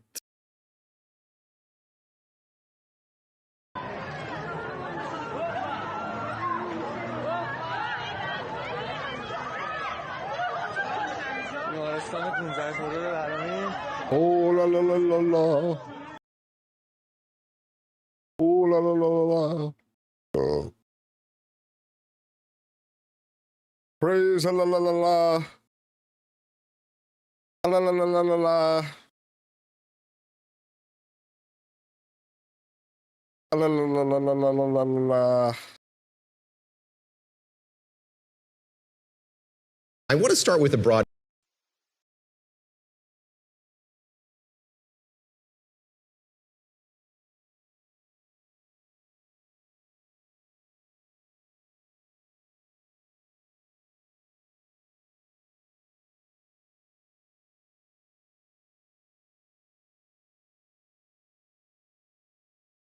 This is a story about the many faces of a single vice. For more than a century, tobacco has been one of the most regulated industries in the global economy. And with every new regulation, it's come back in a different form. Now, tobacco firms are adapting again, sidelining cigarettes in favor of smoke-free products. They call it harm reduction and are finding some business success. But critics say the long-term health effects are still unknown. Our colleague, Michael McKee, takes us to Switzerland. This is what Lowe's needs to watch. At a state-of-the-art facility in Neuchâtel, Switzerland, the world's biggest tobacco company is building a new future. I think cigarettes should end up in a museum. Cigarettes are out and smoke-free products are in, now consumed by more than 100 million people around the world. By 2030, we should have 2/3 of the revenues coming from this product. The products have also enjoyed a bit of a cultural moment. Where there's smoke, there's just me vaping. You guys Zin? What? Zin? No. Everyone Zins. Zin is not a sin. That's the advertising campaign. Really? But the tobacco industry has been here before when cigarettes were cool, until they weren't. It's camel time, it's flavor time for you. So the early days of cigarettes, it was hard to watch a movie without seeing someone holding a cigarette and smoking it. Bond. James Bond. It was just very commonplace. Shall we just have a cigarette on it? Yes. The level of awareness was just not there. It was culturally acceptable. Ken Shea is this is where America tobacco industry for more than 25 years. You can like line up when they started doing anti-smoking laws and basically every other problem in America, and it lines up exactly the same. Back in the 1960s, roughly half of all U.S. adults smoked. Today, it's down to about 11%. Wow. There is a definite, significant health hazard associated with cigarette smoking. The evidence. You know what, dude? People in the 1950s and 40s were a lot more, at least they weren't trans. Shit, maybe we need to get smoking again. People's health. Lauren Get Saptucki smoking. is a public health researcher at Johns Hopkins University. At least they weren't trans. Look at this bitch. Influence on health and policy making. In the late 1900s and early 21st century, what we saw was really an emergence of public awareness of how much the tobacco industry had lied to the public. Even in front of Congress testifying that nicotine is not an addictive substance. That has really generated a lot of mistrust. Philip Morris International, PMI, is the largest publicly traded tobacco company in the world, making some of the most well-known cigarettes on the market. I think we had the stage that we were building. Did Philip Morris make Winston's? Jacek Olczyk began his career with PMI in 1993, working his way that's up an to become ITG CEO brand. in 2021. Olczyk's vision is delivering a smoke-free future for the company. The tobacco companies for years fought the idea that cigarette smoke was bad for you. When did you figure out that this was going to be a losing proposition business-wise? Well, and how did you make more that have to do with transition meat not into being the center diet for a non-combustible long space? time. When I joined Philip think Morris, that's the it? positions were very clear. Okay, the cigarettes are not a great idea for your health. Cigarettes are addictive. The big question is, what you gonna do about it? We almost eliminated entire investments behind the combustible cigarettes, and we redirected all of these resources behind new products. We now understand why cigarettes have such a negative impact on a human health, on a smoker's health. The whole thing is about the smoke, which is a result. Wow, of dude. The people making the cigarettes are giving up on cigs. It's over, dude. It's over. World's cooked. 7. Hey, I'm Rick.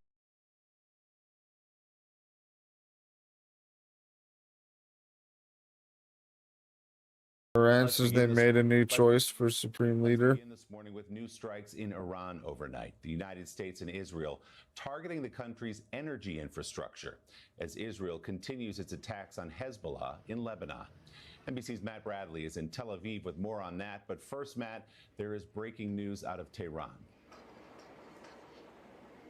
That's right, and good morning, Willie. That Iranian body in charge of selecting a new leader have said that they've made their choice, but they didn't name him as this conflict expands even wider.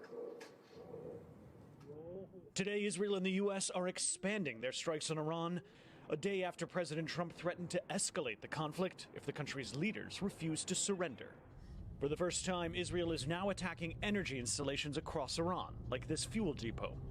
Even as the war widens, President Trump still sounds optimistic Iran will give up soon. They're being decimated now. at some point, I don't think there'll be anybody left maybe to say we surrender, but they're being decimated. But Iran is still punching back, with strikes on Gulf states that host American military installations, like this government building in Kuwait City. Iran's president apologized to its neighbors, offering to halt their attacks on Arab Gulf countries if they stop hosting American strikes on Iran. But senior Iranian military officials quickly contradicted him. The strikes carried out by the Islamic Republic will continue, said the head of Iran's Security Council.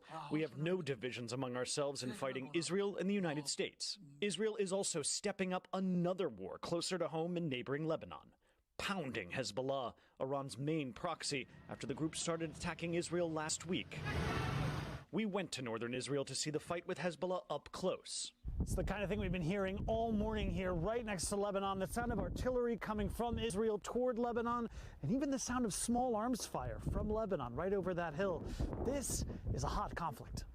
During its last fight with Hezbollah, Israel evacuated hundreds of thousands of people from northern Israel for more than a year. This time, Israel's army says its civilians aren't going anywhere, but hundreds of thousands of Lebanese have already been displaced. Colonel R., a commander in Israel's 769 Brigade, covered his identity for his own protection. Soldiers in front of the civilians. Bro couldn't get his nose under there, though. Evacuate the citizens again here from the north. That's not going to happen.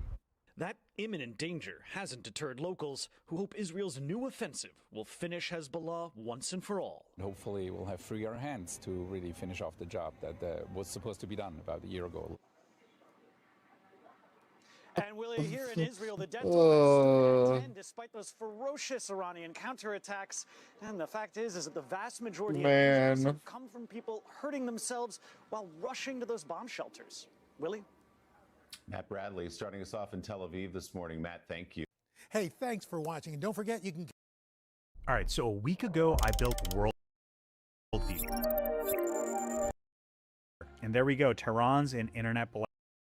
What's this?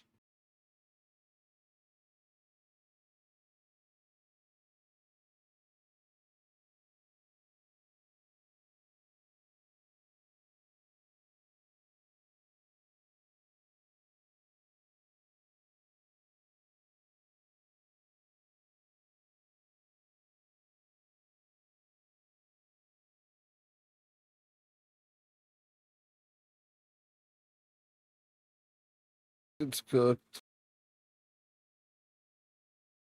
The Neolithic matriarchy. This.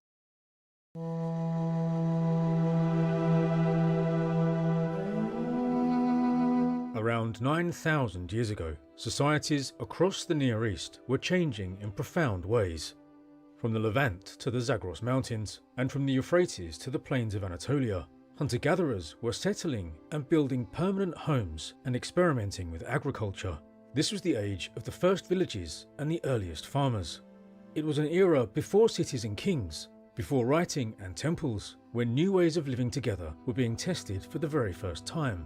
And on the broad Konya plain of central Anatolia, one community took these experiments further than anywhere else we know of.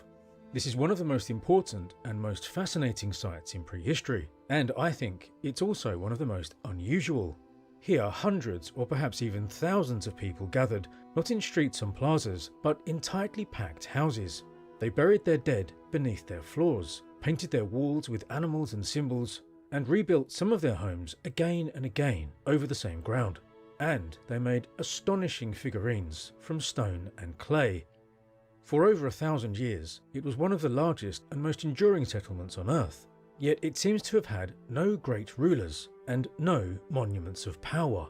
Its people left behind only the traces of daily life, preserved layer by layer beneath the clay.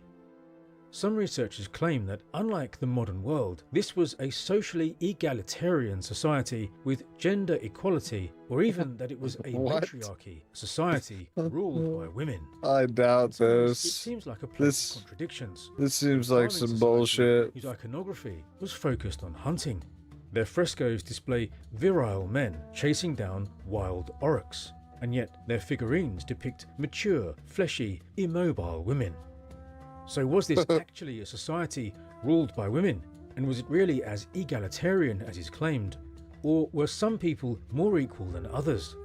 And what can the latest ancient DNA studies reveal about these? I don't know. I don't feel like watching this. I think I'm gonna get off, honestly. I'm gonna get off. I've been streaming long enough. I'll see you guys later. It's 7 a.m. in the morning.